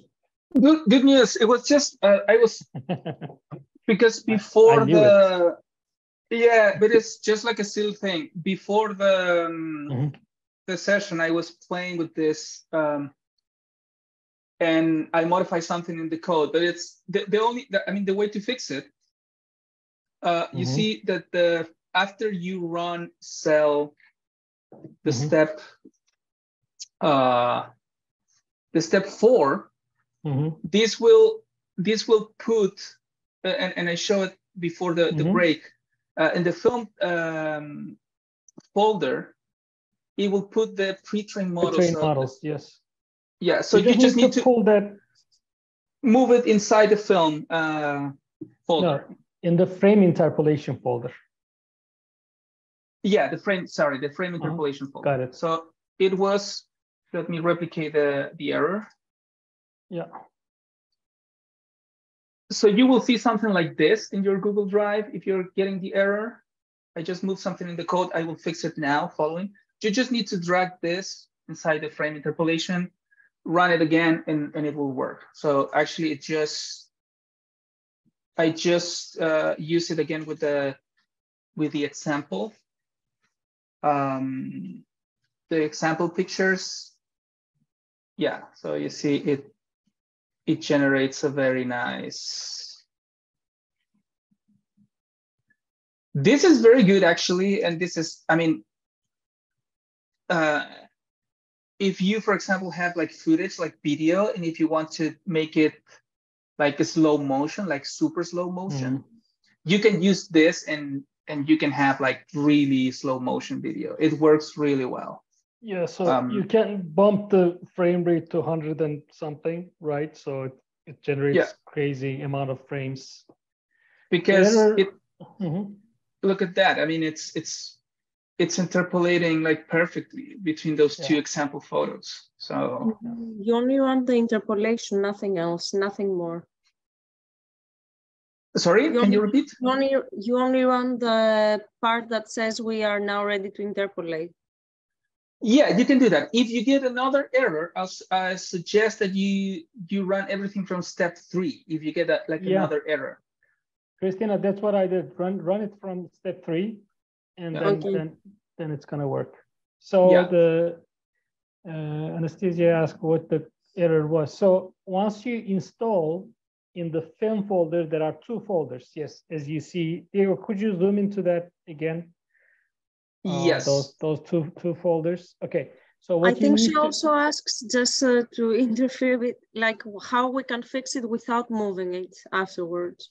Oh yeah, I'm gonna fix that now in the code and reshare the color with you. It's just here my bad with the with the code. Okay, so yeah, it got interpolated. So let's try this.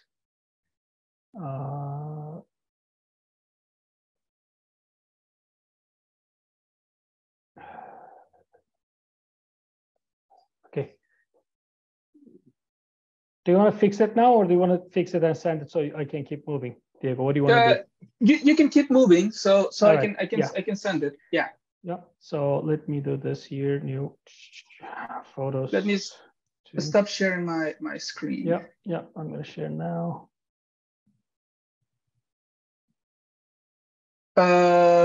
So probably that error that is like you're getting there is because this is the free version of Colab, and probably you're bumping the parameters a lot. So it's trying to generate a lot of images. I will suggest you interpolate maybe like 3 times and reduce it to like 20 frames per second, because you're using more memory than that allocated. So you see, if you see your message, it says like allocation of 1769, and you have only 16 gigs of video RAM. You're trying to use 17.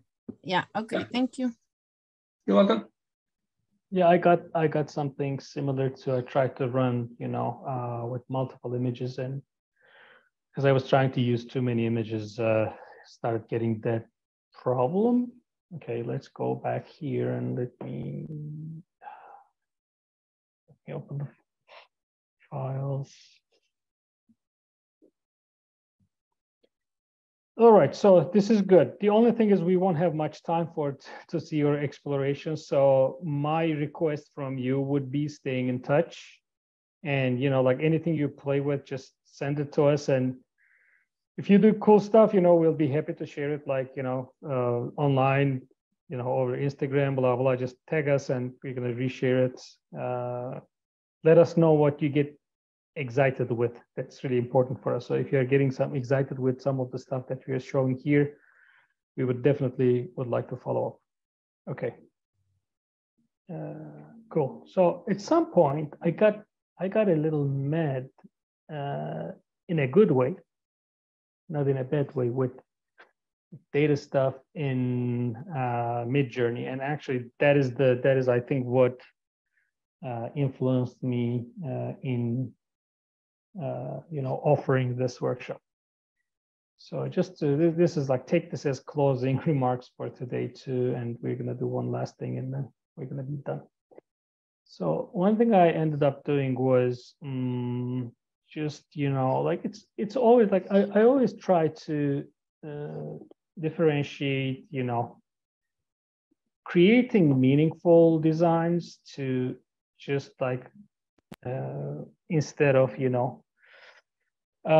creating a hype and jumping on the bandwagon, if you will. Actually, the first images that I did with Midjourney was bandwagon, and I shared that post on LinkedIn saying that, hey, okay, for everyone, we had parametric design 15-20 years ago. Now it's the text to image stuff, so you can jump in.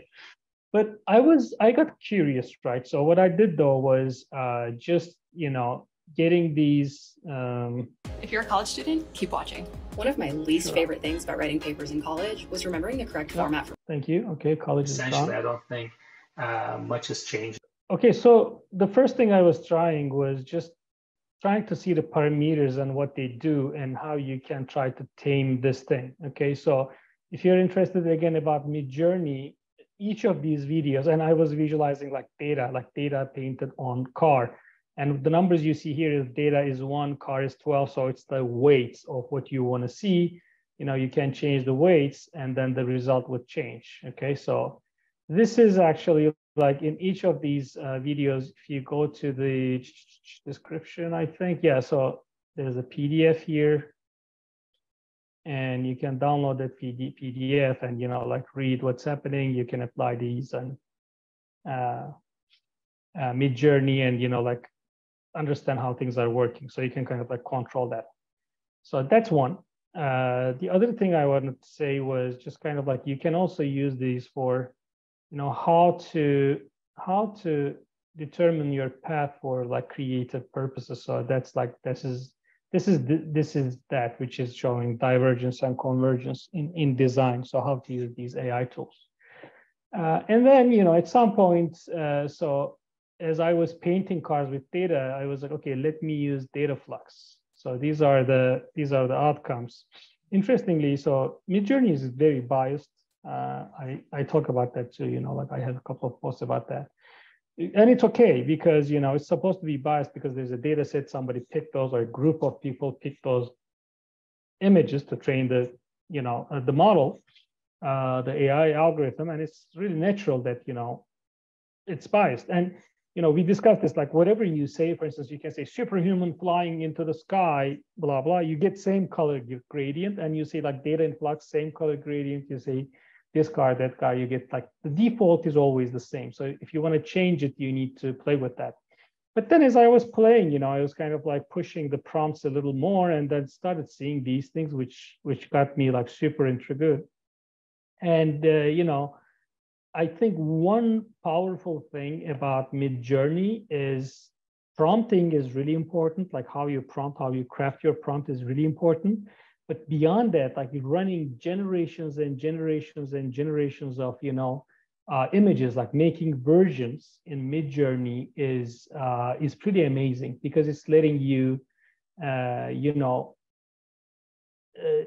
the algorithm gets pushed out of the boundaries, I would say. So it keeps kind of sampling from different vectors from the latent space. So just making variations is helping you, explore what other vectors may appear. And actually, as I was looking at these, I'm like, oh my God, I missed this one, right? So it's just kind of like, I just didn't even see it while I was maybe being fascinated with the other images.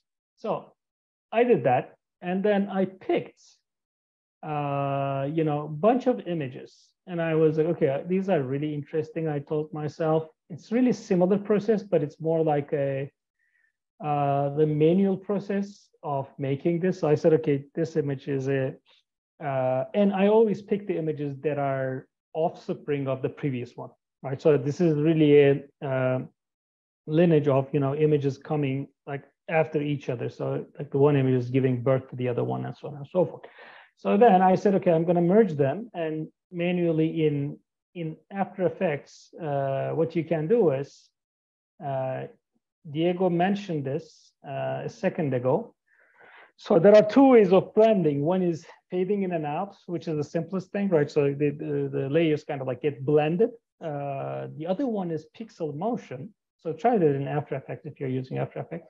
Pixel motion is, again, I think it's a very early maybe AI attempt that is trying to see a structure in the image. And the structure here is quite different, right? So if I run these frames through what Diego showed, I'm sure it's gonna already create better results. Maybe Diego, you can try this already because I have these images in the data flux folder in the images folder there. I mean, up to you. I tried to run it, I couldn't because there are too many.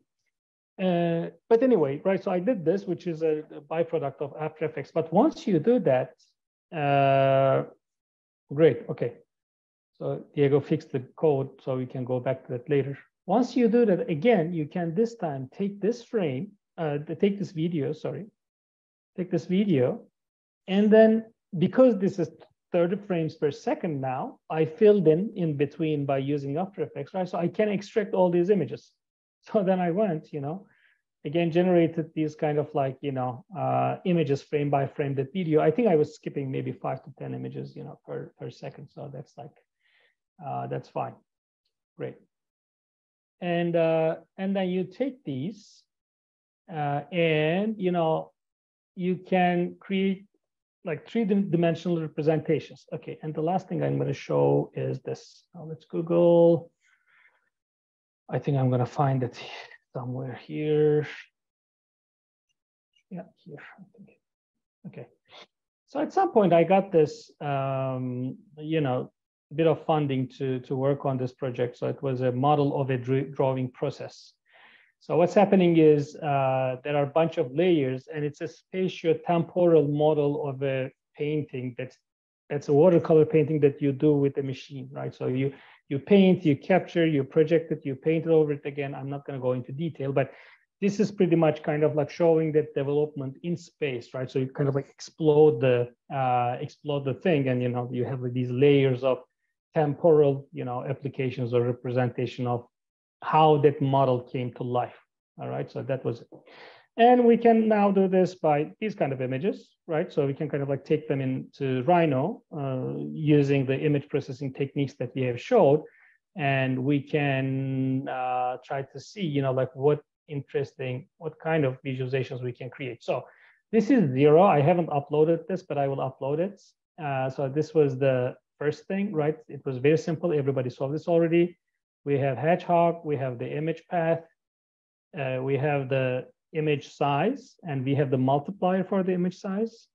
And then we have true, false, are we running or not? Yes. We're making a box. We're making sure it's a mesh. And then we have the preview. That's it. Done. So because you saw this already, I'm not going to redo it again. And interestingly, okay, so what is happening here is that, so I'm going to steal the first portion of that script. Let's go with that. Let's go to 0 just to see that I'm doing the same thing exactly, not something different. So I'm going to just copy this, go to version 1 and paste it here. So this is that code. Okay, what I'm going to do different is, remember this was doing this. All right, so that's good. Let me close this.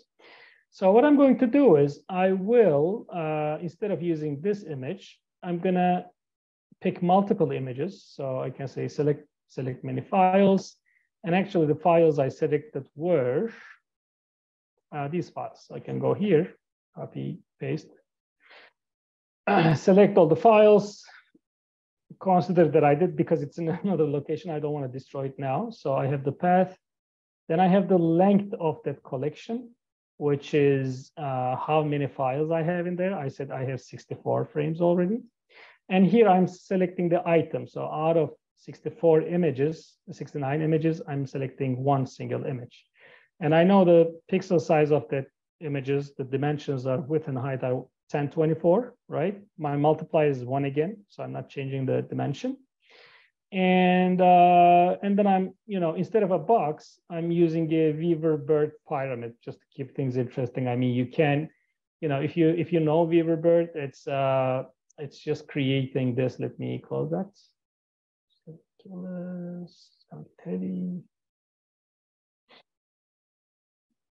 Okay, so if you look into that, it's just this shape, right? So it's like nothing crazy, nothing out of the ordinary. It's just a pyramid, and it's by default it's mesh. So once I create that, I see this. And remember, what I was doing was I was putting preview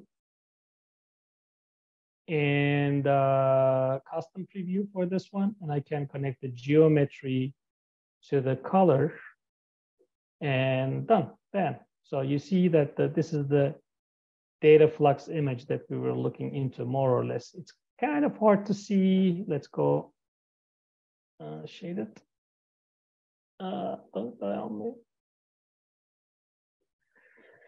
Okay, yeah, I started getting this error for no reason yesterday. So okay, let's go render, and let's not push it. I'm not gonna push it. So you see that it's kind of like sampling and creating this interesting image.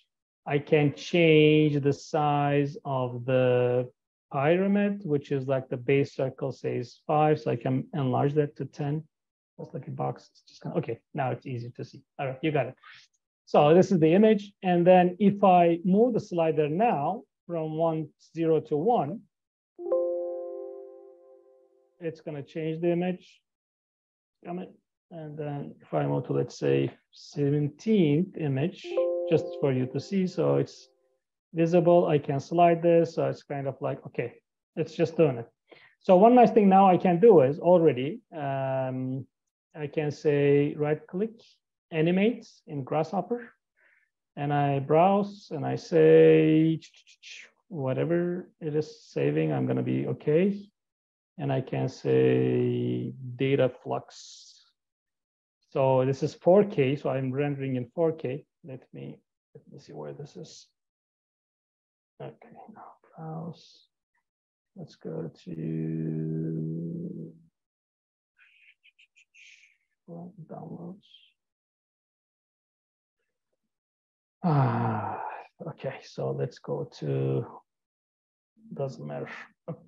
Okay. And then I'm gonna do 4K, I don't care. And frame count, not 100.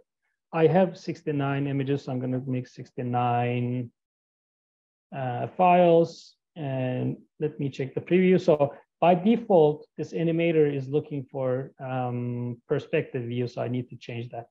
The viewport from perspective to top, and now I should be seeing my image. All right, so let's do that. Let's take some risks and just run this. So I'll say okay, and it's going to. So you see this. It's slightly changing, generating frame 7 of 69, 8 of 69. 1 minute is left. And if I go to that folder here, let me find that quickly.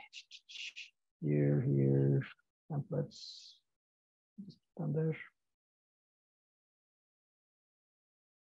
Okay.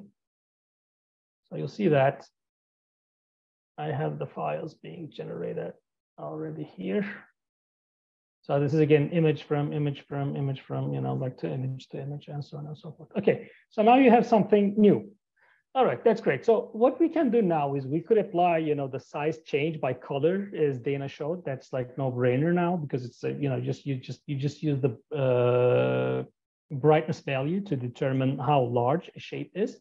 But what I'm interested in more is like kind of like just moving this thing up, you know, in space as we go through the frame. So it's not as like a one-dimensional animation, it's rather an exploded description of animation in its time space. So instead of like time moving as a slider in the animation, you are moving the image, the frame of the video in space. So it's the, you know, like spatio-temporal description of the video. All right, let's do that.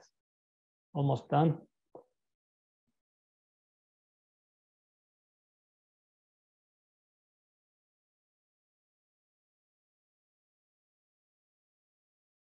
Okay, that wasn't too bad. No crash. And this is like 4K, you know, kind of like taking that rendering in 4K. So that's done. The animations that I showed you in the Instagram channel, you know, that they are like, they are V-Ray renders, most of them, but, you know, they could have been done this way as well. So I'm going to just save this file as one, let's say session, because we did this during the session. So this is done. Let's go to the second one. You know what? For you to understand everything, I'm going to go step by step. I'm going to copy this here. Just take it to the second file. Oh, okay. So sorry, like we should go back actually and do this. You know how this kind of like filtering is happening. That's what's important. I'm a little worried about my display. Why this is like. Don't.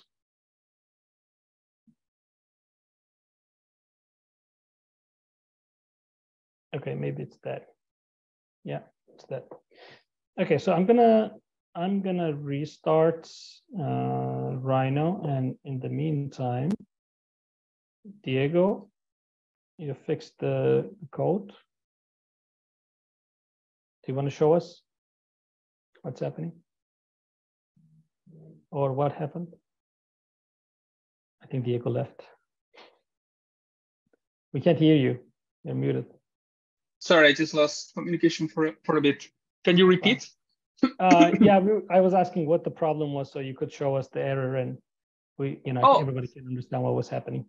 Yeah, I was just messing with the code a little bit before. So the error was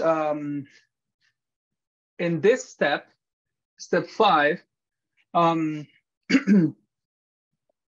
here, so you understand what's going on. Actually, I'm gonna code it first because we're in this specific cell, we are running terminal commands.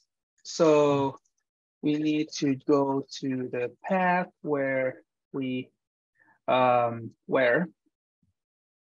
want to put the zip file with the weights, the pre-trained model. So here we're just entering a terminal command, and we're going to the frame interpolation directory.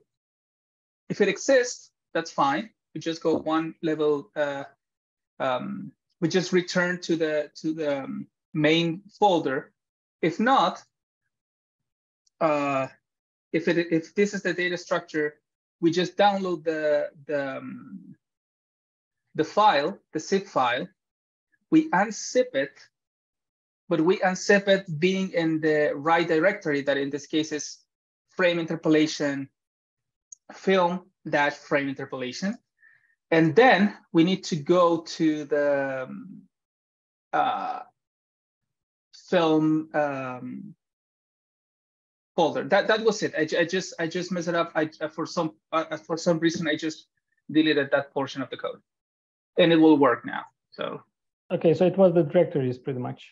Yeah, it was just a directory thing.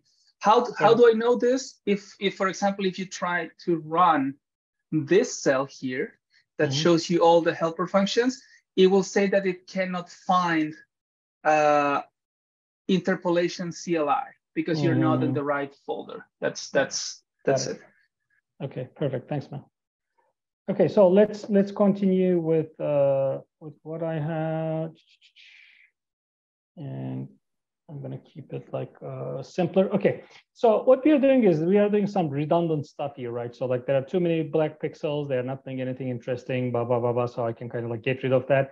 both save myself like computation time. Actually, the amount of darker pixels here is way more than the color pixels. So if I need a black background, I can add that later on, right? So what I'm going to do about that is I'm going to reduce the size first, just to make it a little more visible.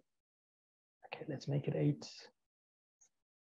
And if you don't have Weaverbird, like, yeah, just replace this with a box again. Remember, we made a box here. So you can make a box.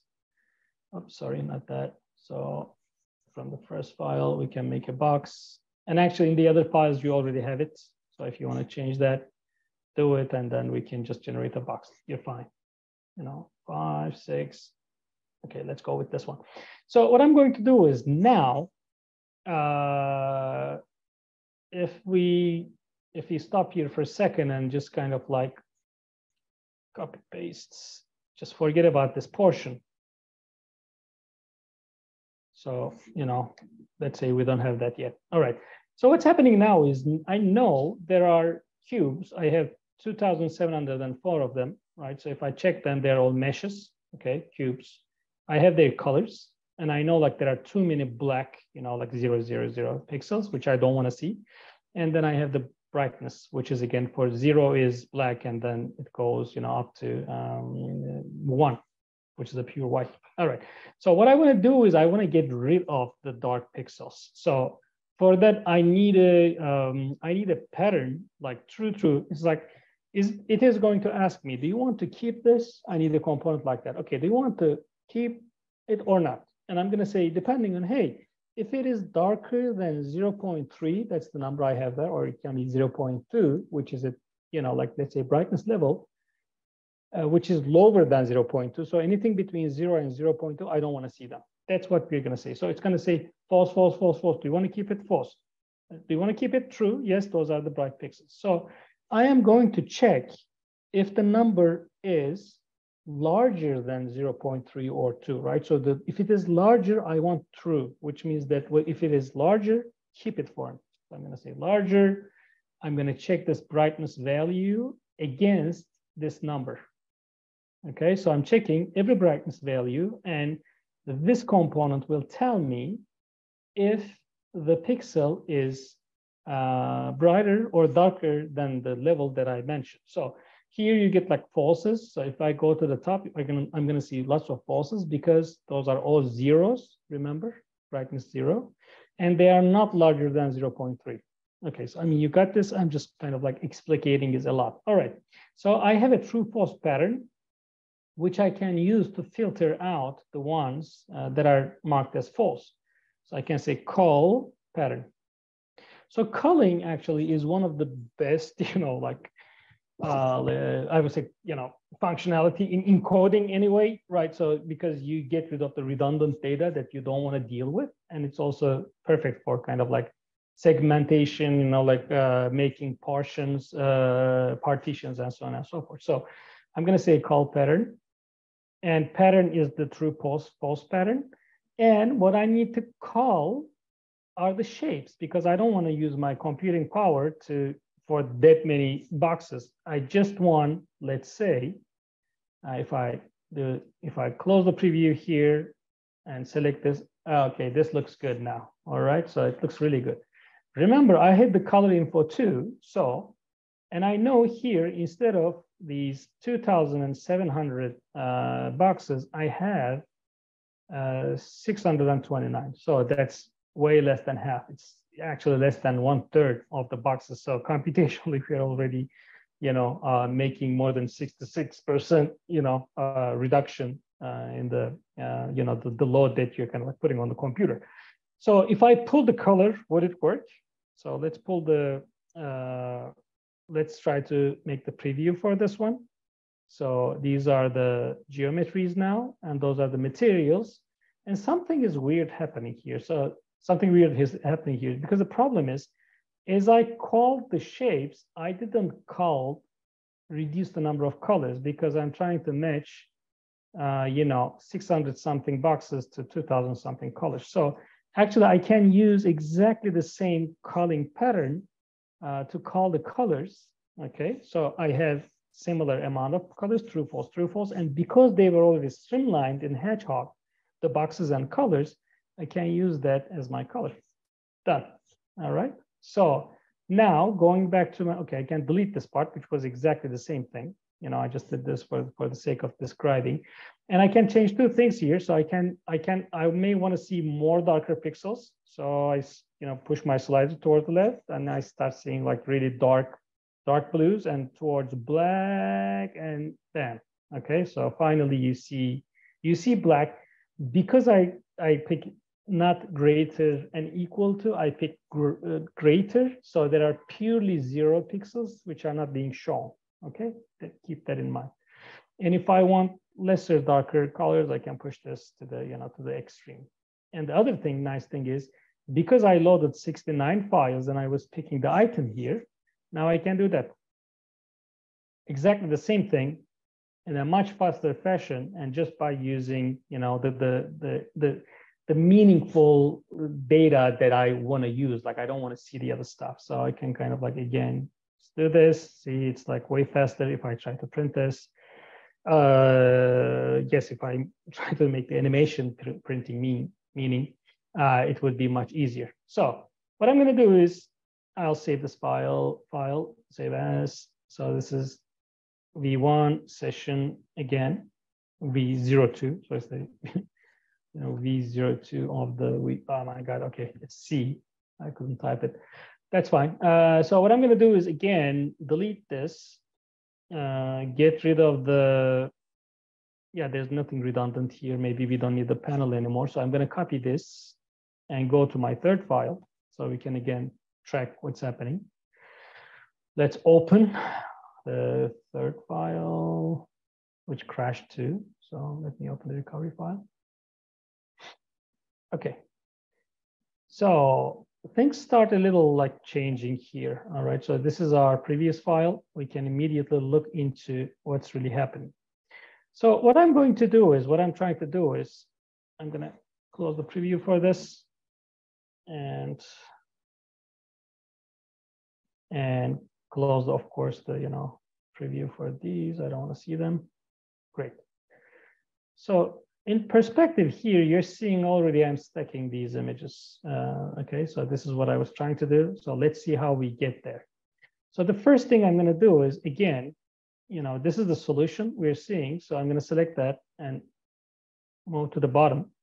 And I'm going to use the latest thing that I did, which you have seen already, so you know how to do this. So let's go from this one to the final thing.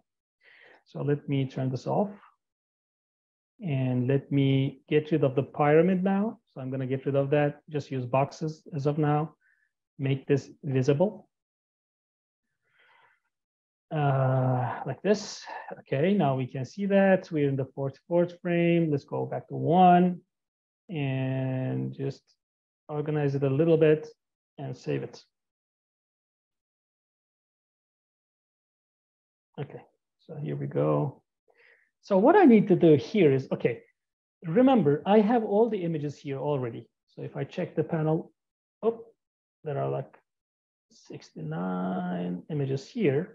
That's ready to go, but I'm reading them one by one. So now I have to like build a loop, you know, in which this internal mechanism is working on each and every image. And as I work on them, it moves kind of like, you know, in the Z direction. So to do that, I know I have to graph things. So graphing it means, you know, you create a algorithm and you make it run in, you know, like the layers of data structure. So these are, what you're doing is, if this is a set, you know, okay, let me get the best tool to, you know, explain this kind of stuff. So in the first one, we had a set A, and then you have like 69 of these images, right? So what we were doing is, okay, with the slider, pick 1 first, 2nd first, 3rd first, 4th first, 5th first, then, and so on and so forth, one by one. So whatever algorithm we were applying to this, we were applying like to one of these red cells. So what we're trying to do now, in turn, is more like that. This is like, again, the set A. But we want to define these cells already predetermined. Okay, so we're going to have those members again inside. But instead of running this as like one single channel, we want to do this. Okay, so we are changing the data structure. So what's going to happen is instead of like this going one by one, either this or that, it's going to kind of like apply to all of them. And then we are going to instruct all of these to move in different levels. Let's say Z0, Z1, Z2, and so on and so forth. Okay, so then we are going to get this kind of like stacked image fashion. So Paint is the best, as you see, programming and modeling interface. Great. With that out of the way, to do that, I know the first thing I need to graph this, segregate as the path, because instead of one, I want to have 69 images. That's kind of dangerous, if you ask me. So what I'm going to do is this, and because it was dangerous, I used 8 here, right? So here you can see 8 files. So I'm going to just copy that. So bear with me. Imagine you're just picking, 8 files instead of 69 files. Let's copy and paste this too. That's the first thing I'm changing here. See? Oh. Why don't I see no data? This contains 8. No, nothing in that either. Okay. Well, I can do this. I can say path, select many existing files, go back to my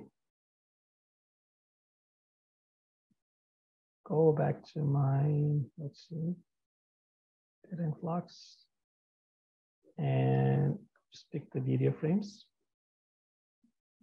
Great. So what I'm going to do is just pick them vertically so it makes sense as a sequence. Okay. So I'm not duplicating. I think I picked enough many, so maybe 7 of them now.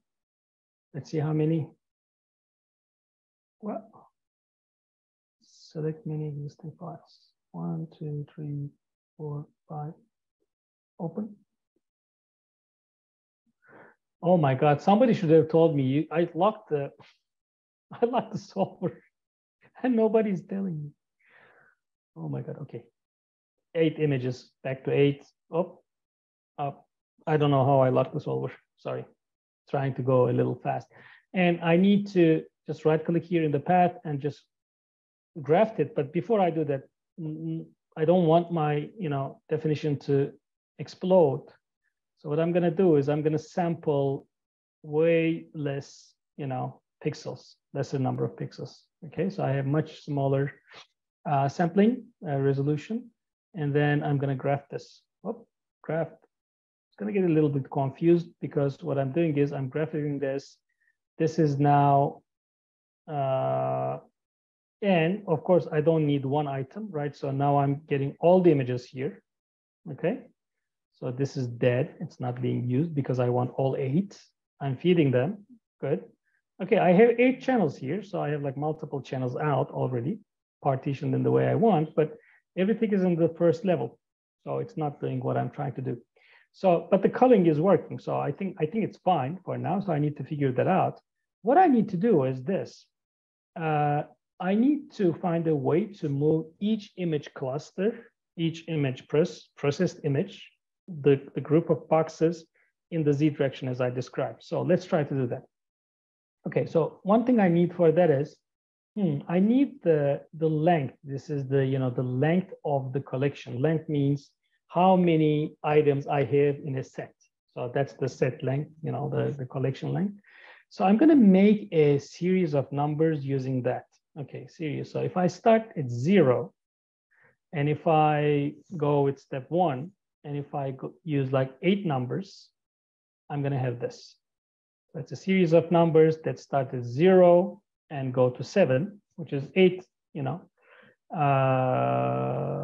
8 numbers, 8 units, pretty much. Okay, and then I can use that to move each, let's say, image, processed image as, collection of boxes and so on and so forth. And I know that that's happening here, somewhere here. So these should be the geometry being called and so on and so forth. Okay, so how can we do this? I know I need to move them in Z. So let's create move.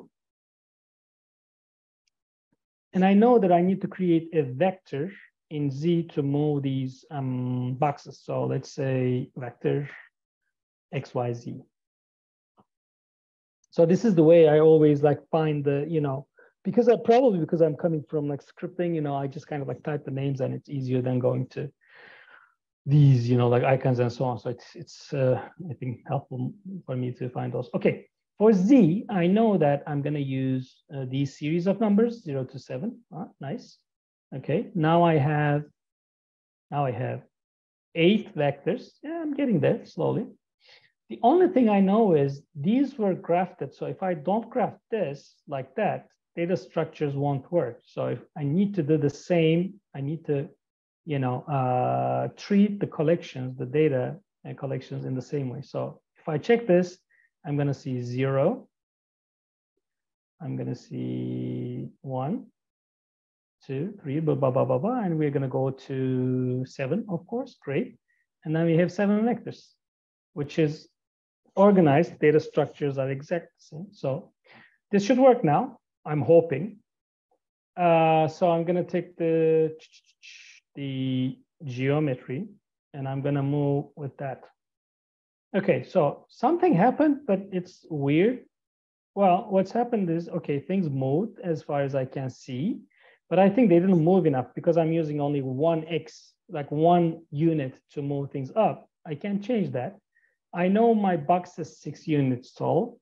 So if I multiply my vectors by 6, which is exactly that, so I can multiply the grafted vector with this number I'm using. So it adapts as I change it. So if I check this now, it's going to be the same vectors multiplied by 6 and then move them. Well, something is happening. Okay, and then the last thing I need to do is just match the geometry with color. Yeah. My brain is a little burning, you know, like, okay, wonderful. So I got it. Of course, they're still overlapping. The reason being, it shouldn't be 6 actually. First, I need to multiply that. Let me, if I, of course. So I add one more multiplier. And I say, actually, because the box is 6, I need to go 12. So multiply by 2. And if I go like this, no, okay, it did it. Okay, perfect, done. And what I can do now is I can go back to my higher resolution of 10. And remember, because I attached that to the, you know, the Z height too, so I don't have to go back and modify. And because my resolution is low enough, I can go crazy with select many existing files. So I can kind of like do this and just on the side, try to get maybe these many images. I think I'm picking maybe 12. Let's see how many I have. 11. Okay, so I got 11 files. And this is kind of like the CAT scan, right? So if we were in MR, if we take this animation, and if we put the animation in an MR machine, this is what we would see, right? So it's kind of like consecutively moving to other frame as we move forward. Very good, interesting. So I'm gonna again take, okay, before I take a risk, let me say this. By the way, you're still there, right? I don't hear anyone and I don't see anyone. So I'm hoping there's some people who are listening to me now. Yes? No? Oh, great, okay. Wonderful. It's so weird. I don't see anything. I'm just kind of like talking to myself in my room, so which is probably not too healthy. But anyway, okay. So this is saved. I can go bump this to 1. Okay. So now it's doing like full sampling and stacking the images. Great. Okay, done. Perfect. Save this. And again, you don't need that. Like we solved it here. Again, just the session file. Actually, in the original file, you will see these versions, which is like almost the same thing. But you know, just for the sake of it, I'm just going to save that with those. And for this one, this was the session, so let's mark that this way too. Okay, we are finally at the last level, which kind of like merges what Dana did, which with distance meshing and figuring out the distance by color distribution in space, which essentially is, again, if I go back to this guy, which, you know, like everything you see on this one was based upon that idea. So what's happening here is exactly using strong guys, Jim, wonderful, nice muscles, great. Okay, so what's going to happen here is, yeah, this is exactly reading. Okay, if we pause this for a second, so we are reading the pixels here, pushing everything according to the brightness values. You can tell it here, right? So the white is at the top and the darker colors at the bottom. So this was pretty much driven always with the, you know, like the brightness pushing the pixels up, but at the same time using the logic that Dana showed, you know, the extrusions kind of like they sometimes split apart because the points are not close enough, or they are really close enough so that, let's say, if you have too many points in a darker area, you start seeing like the mesh faces and so on and so forth. So again, you know, like it might be an interesting challenge for you to, you know, kind of replicate this or get closer to what you're seeing on the screen by just starting with that. And I'm going to show you the last tool, which will help you get there. I know it's the end of the day, and I know we're trying to finish at 4:30, but I think this is going to be helpful for you if it doesn't crash.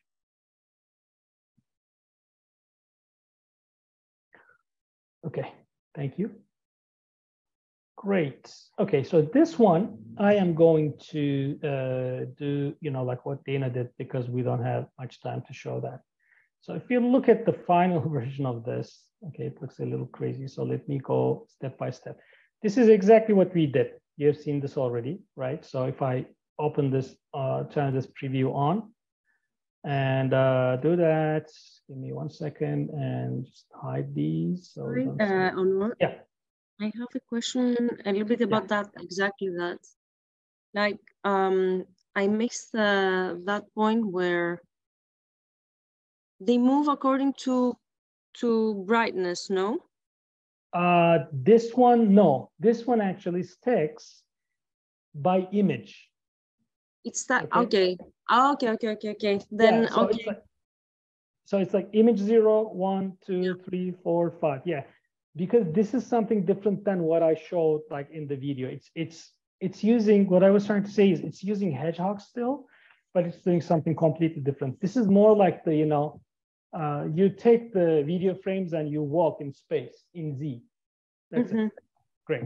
But Dana's before, sorry. Yeah, no. In Dana's before, it was according to brightness. Like we could see that in Dana, what she did at the very beginning, it was not differentiating according to RGBs or SMICs, but it was all about brightness. Yes, exactly. Because she was using one single image. Remember, she was using one single image and pushing the brightest pixel to the highest point, whereas which is exactly the dancing video that I have, right?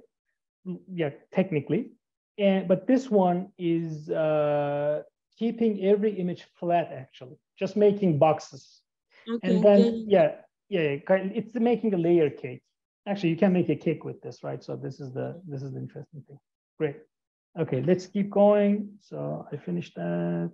Let me share my screen. Great. Okay, so the last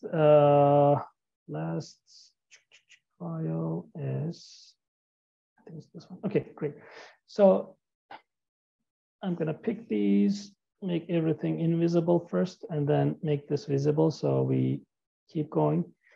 Yeah, I mean, this is the sizes and so are going to be slightly different than the, you know, what I just did because it's a live session. So bear with it.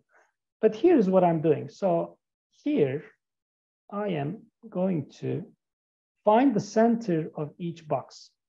Okay, this is kind of simple, I hope. So I'm looking at every box, and then I am taking the area, okay, so once you take an area and volume of objects in Rhino, it gives you the center point. So actually, if you're doing like volumetric design, or voxels, you end up using this a lot because you need to find the center of those objects all the time. So I take the boxes, find the centers, great. And then I'm doing exactly what Dana showed, right? So I'm creating, let me kill these for a second. So I'm creating point volumes around those points, and I'm using Dendro settings. So here is interesting. So what's happening is I know my box size, the pyramid is not there. So my box size primitive is 10. So the width should be around like 20. So if it is 10, 20 wide, I'm trying to get my voxel size something around that, which is actually not that, but the Dendro settings, which is like 15, right? So it's kind of like compatible, right? So if I go like super high resolution, we can try to push this a little bit. So let's go down to 10, because, you know, somebody was asking, Haley, if I'm not wrong, the name, I'm hoping I'm learning the right name, ask about the speed. So if you reduce the voxel size, means you can spend more time. And let's reduce how much the radius of that bubble is. Let's go down to 15 with that. Okay, now you see independent, bubbles, but in every layer, because these were grafted layer by layer, it's going to join those meshes in every image, but not between the images. So this is a pretty cool, meshing method, I would say, because the merging is happening within one image, but not between the images. So these are stacks, so they are kind of like separate but unified, unified in each and every layer. So it's really kind of like creating this really cool, I would say, image. And the next step, so okay, in the next step, what I'm doing is I can union everything. So this will help me if I bake this for a second. Let's see what happens. Okay, and let me go to Arctic. No, oh, no. Don't crash on me. Don't.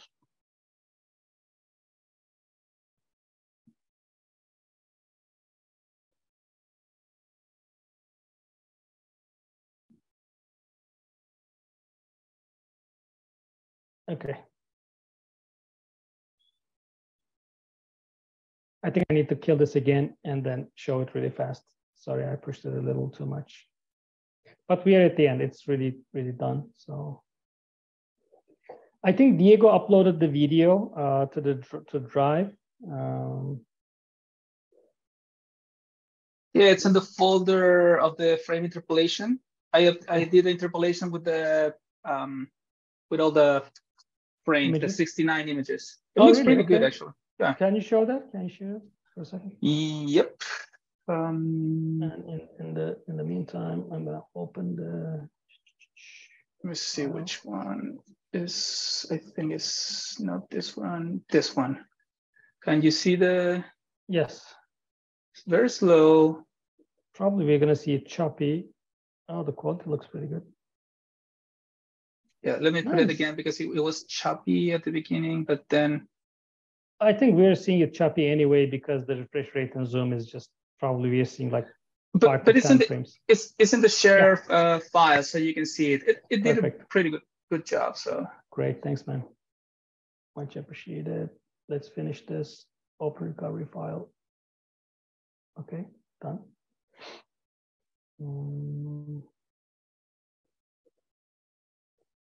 Great. So this is done, and I'm going to the fifth one. Oh, sorry, fourth one. Recovery file. Share the screen.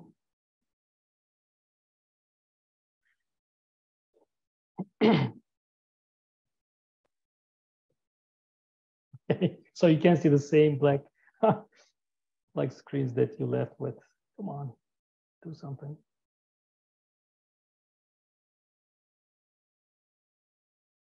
Really? Okay.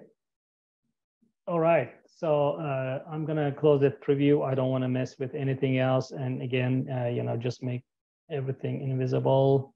Let me close the third file because that was causing some trouble for me. Okay, so we have the volumetric points. I'm not going to play with it too much. Just tell you the logic, and then we're done. Okay, great. So again, as I said, these are combined in let me reduce the image size to 0.5 so we're not pushing it that much. Okay, great. So these are combined in every layer, but not in, between images. I can go lesser with the, like how fat the points are. Make this 12. Okay, we can smooth it out, or we can union and smooth it out. Come on, do it. Okay, this is giving an error now because probably our points are too large. Let's go with this one for now. Honor, would you not just flatten the input instead of union? Here, if you do that, yes, but I didn't want to do it for a reason. It's exactly, it's true, right? So if I close this, who is this? Sorry, I can't see your name. It's Oscar. Okay. It's Oscar, yeah. Oscar, yeah, Oscar. So what Oscar is saying is, okay, you have these points, which are, the data is kind of like clustered with 1, 2, 3, 4, 5, 6. Instead of doing that, just flatten this, which is true, and then get this unified form. Absolutely, so you can do that. What I was trying to show is this. So one is this, and the other one was kind of like making the union, but I can't flip that.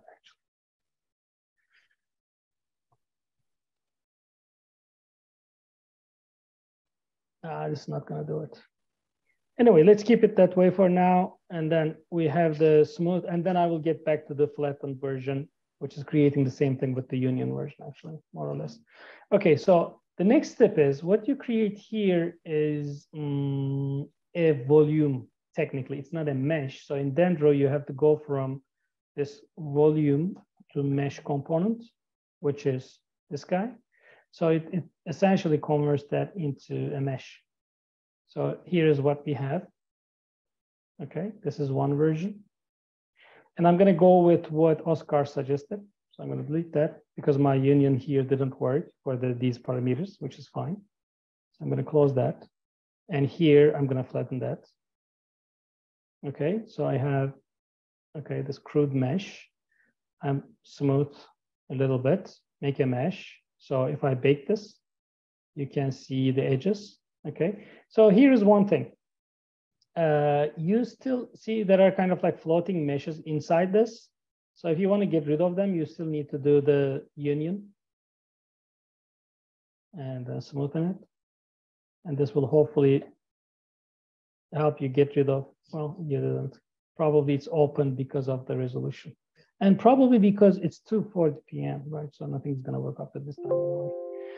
Okay, so let's simplify things. So I'm going to flatten, smooth, made a mesh, great. And then, okay, so here at this step, I explode the mesh. This mesh has, if we look at the F information, faces, 6,030 meshes, faces. So I explode them. And then I also get the face centers, all right? So for each mesh face here I'm finding the center points. And then between that point, those points, and these points I have, because remember, these points are coming from Hedgehog, and all of those have the color information. I can pair, the points I have here with the color information. You all remember that? So now what I'm doing is I'm looking the closest points in this collection from which I know the colors of each and every point, right? So I'm searching from these points. I pick a point here and look for the closest point with the color information. And then I pick that, after the search, I pick the index number of that point that I found from this crowd. And then instead of picking that point itself, I'm pulling the color information here, which is the data. I called it data, so it's just the color information. So this is essentially what this is doing is, let me just mark that and let me include this too. So what this is doing essentially is go to the mesh, find mesh faces, find mesh centers. For each mesh center, please find the closest point with the color data so I can pull it from Hedgehog. That's it. And then I use the mesh color components, and that is creating me this interesting, let's say this representation. And the nice thing now is this is not unified. Even if you join the mesh, so I flatten it and join it again, you can bake this. So it's a very lightweight mesh, super lightweight, super speedy to use. But at the same time, it has the color info. Okay, so if you render this, it's going to, you can return, actually, you can attribute materials to this too by using materials, custom materials in Rhino. So now what you can do is we can go back and we can bump the size. You can save the file first if it crashes. So hopefully we're going to conclude with this. Save session. Wonderful.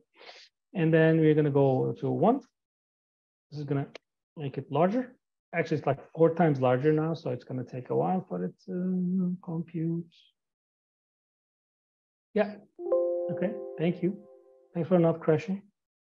And then we have, let's create another layer, hide this one, and see the, because we went higher, bigger size, and kept the resolution of the voxels the same, it gave me something, with higher definition and so on and so forth. Actually, a couple of nice things you can do here is so what you can do is the smoothing here, you have how many times you want to smooth it. So instead of 1, you can make 3 iterations, which is going to really push the smoothing on this thing and, help the computer crash faster. But you get a final result. And the last component, the last parameter that I'm going to show is adaptivity. Adaptivity means if you increase the adaptivity, you will get larger and larger patches of triangles and quads in meshes. If you push it towards 0, it will try to create each voxel as a separate, let's say, entity. So let's push this a little bit, 0.08. So I'm pushing it to create actually more. I'm saying don't adapt to the curvature of the surface. No matter what, try to produce voxels that are similar to the size I picked. So essentially what you're going to get is, if we bake this, you will see in wireframe shaded, you're going to get kind of like finer and finer, and you can keep pushing this.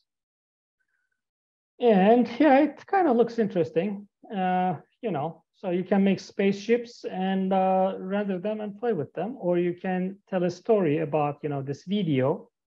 Let's use the V-Ray sectioning tool, which is here. So if I do this, okay, so you can do this.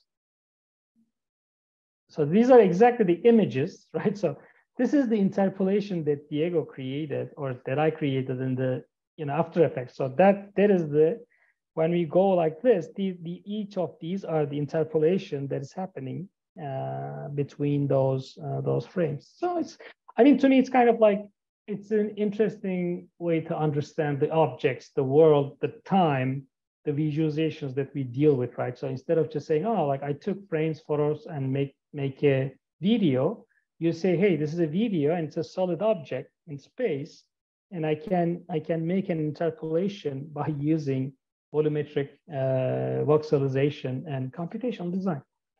So with that, I'm going to stop here and take, if you have any questions about this one, or in general, we'll be happy to answer any questions. I have a quick question. Do you mind showing us how you created an animation in your last example again?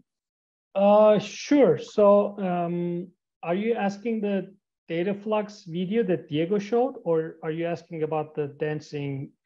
The dancing thing. Sorry. Dancing. Okay. Yeah, that's fine. So what you need to do is, it's similar to what Dana showed.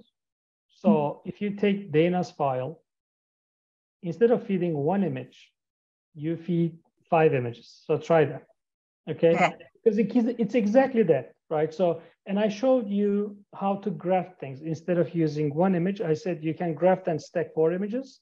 So in that case, you are going to run it first, run it for the second image, run it for the third image with Dana script, and just capture it. That's it.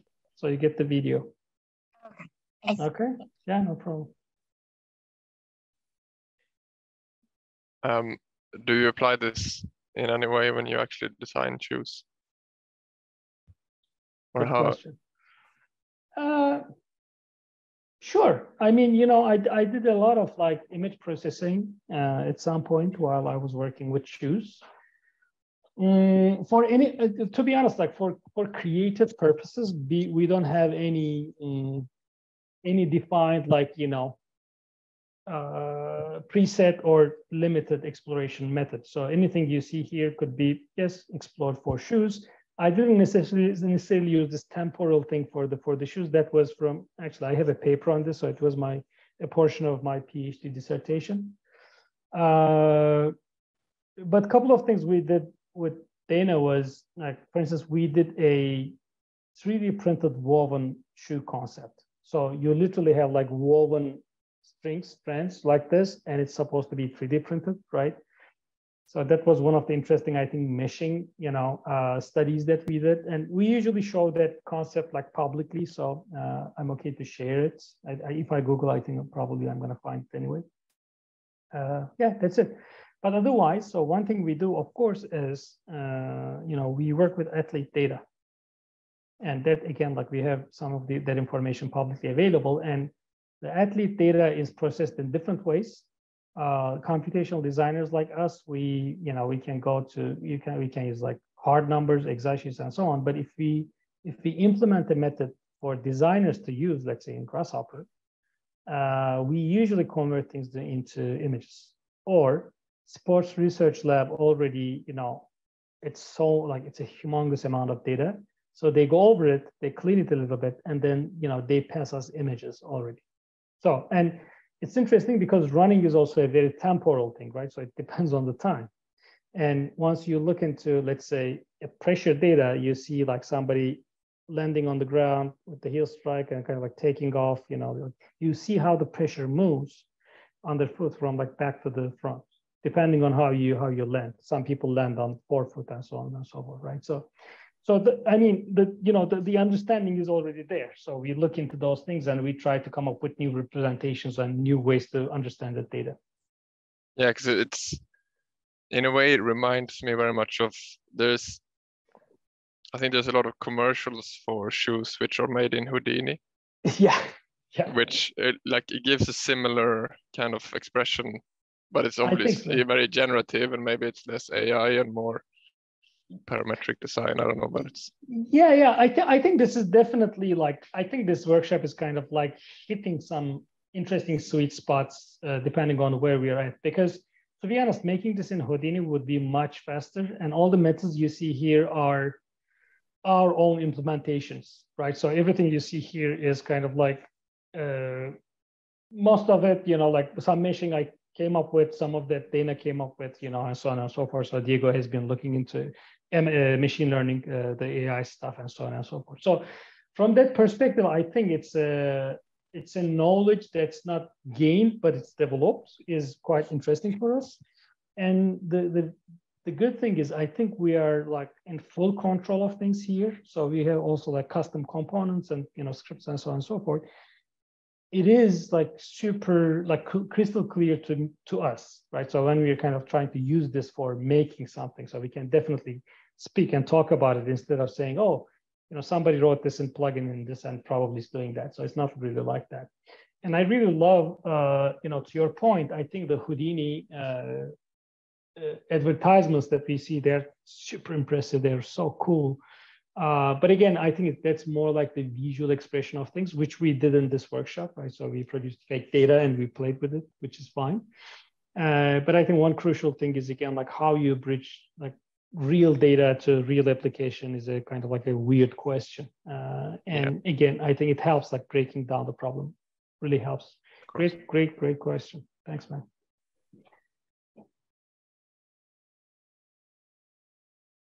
Anything else? Yeah, Oscar just sent the video. Let me see. Yeah, that was just a reference to my Houdini comment. Yeah, I know that's great. I know this video. You know what, to be honest, like I wanted to get my hands on Houdini for a long time. I tried it, but I mean, yeah, maybe I don't know. That never became the super priority for me, I guess. Blender will take over soon. Houdini with the new node implementation. And okay. Yeah, this is cool. It's in the strength of the physics engine that they have. Yeah, for Houdini. Yes, I agree. That's crazy. And I watched this video before, just so you know, Oscar. So thanks for sending it. I think it's a very, very cool video. I love that. And he made the guy is pretty crazy. He did a very nice job. Anything else? Okay, so our goal would be to, like send you and get you back by this time. But I think as usual, what we do is we always like go super ambitious to share as much as we can, right? Because like we take you from 0 to, we don't want to leave you at like 30, 35. We want you to hit highway speeds around like 60, 70 miles per hour. So we want to kind of like share all that information with you. And I think it would be really great if you're interested in, getting in touch with us again. Just simple, even as simple as like putting your own image and showing us what happens. That's our price. Okay, so if you do that, we will be really happy. Beyond that, again, like we can keep asking questions for a while if you have any more questions or comments like Oscar did. I think it's super valid point.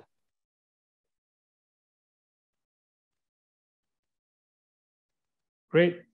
Any final remarks from Dana? Sure. Yeah. I think there's a lot of content here, and I think I'm most interested in like different interpretations of how you can use the tools. And so I think there's a lot of room for creativity and play, and excited to see like things keep popping up daily with new tools like what Diego showed. I haven't seen, so it's like really, really cool to just keep gathering all these new tools and seeing what you can do with them. So I'd love to keep in touch. Diego? Also, I think it's very interesting. I mean, you see like a lot of explorations like everywhere now with Stable Diffusion, or like people or like DALL-E or Midjourney.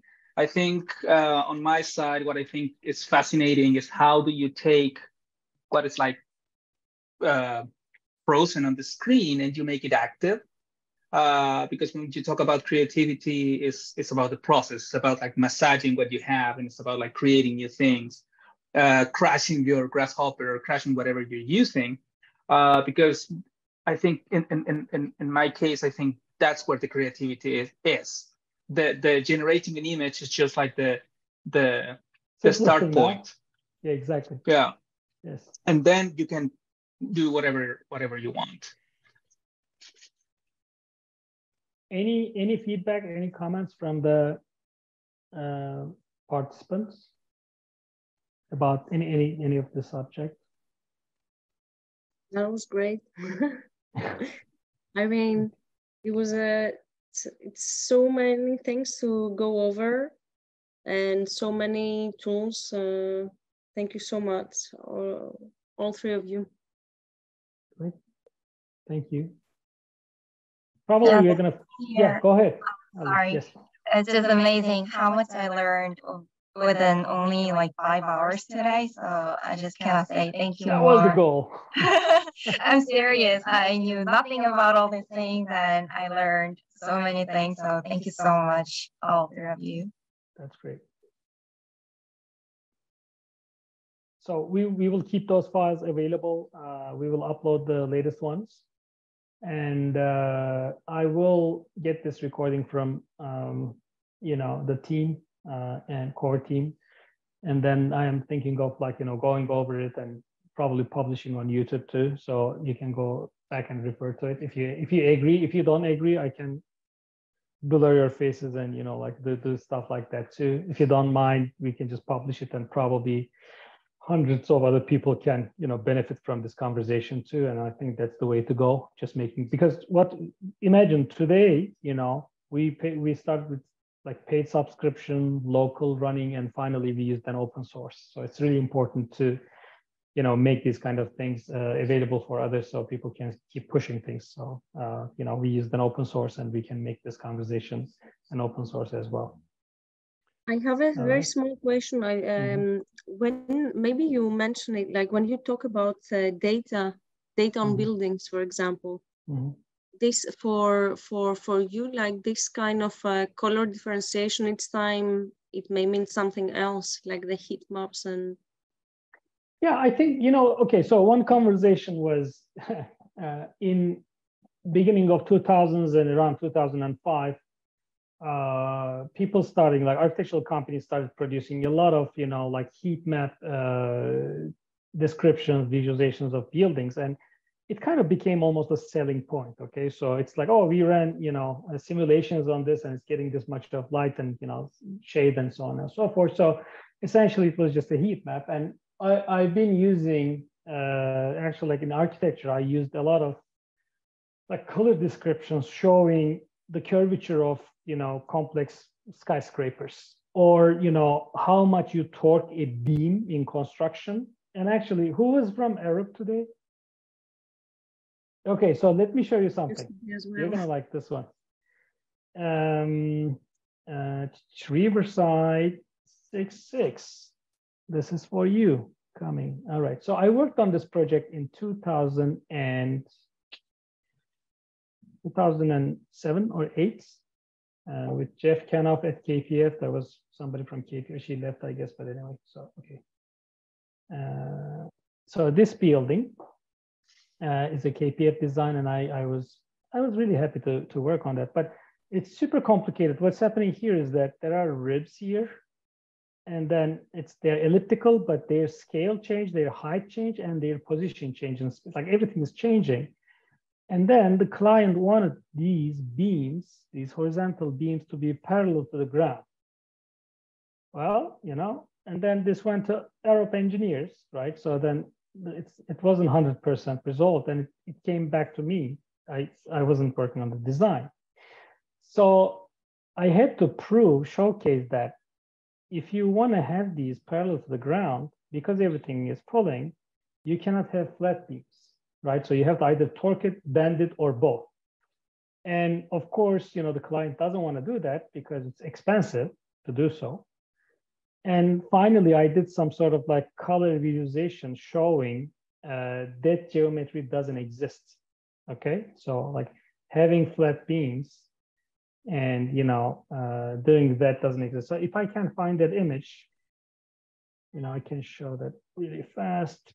Development. Let me see. Maybe here. Okay, yes, I'm gonna find it here in a second. So essentially, yes, colors, to cut to the chase, colors mean a lot. But as long as, you know, you attribute some sort of meaning to them, and that meaning is very flexible. So, okay, here is the building. Here are those ribs. This is, by the way, okay, so this is one of the first Grasshopper files that I was dealing with really early.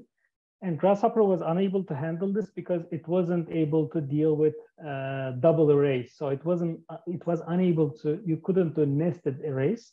So I had to come up with a way to use like nested arrays in Grasshopper. And here you see the colors, right? So these are showing the torques, how much the beam has to be torqued to build that building.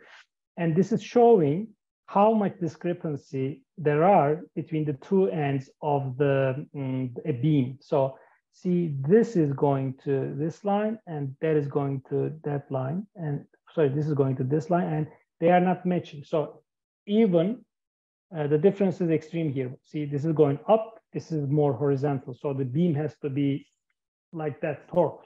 Okay, so that was the way to describe this. This was, for instance, I'm using color here just to explain. This was before me, this is after me, right? I think this is 2006. me working on a finished design, trying to optimize it and coming up with different examples. I have a chapter in this Elements of Parametric Design with Robert Woodbury if you want to read about these examples.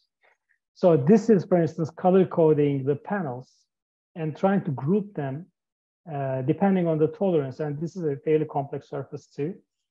So just using color in that respect. And then, you know, this is a more like a making the colors represent and making the colors like this is like a representation that both humans and machines can read, right? So this is a common language showing this is my sketch that I was trying to come up with this language, and then I was converting it into some sort of like machine readable, you know, language in an Excel sheet.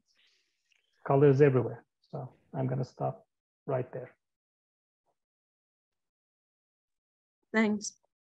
Thanks a lot. Yeah, that was exactly to work with Arup too at the time. It's cool. All right. With that, yeah, go ahead. Sorry. Yes. Sorry. What is the name of the book that you had a chapter in? This is Tangent-Driven Site 66. The nice thing is we also won an award.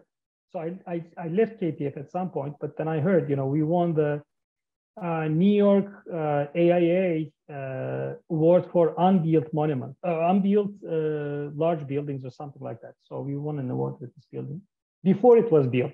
That's the interesting thing because it's an unbuilt building.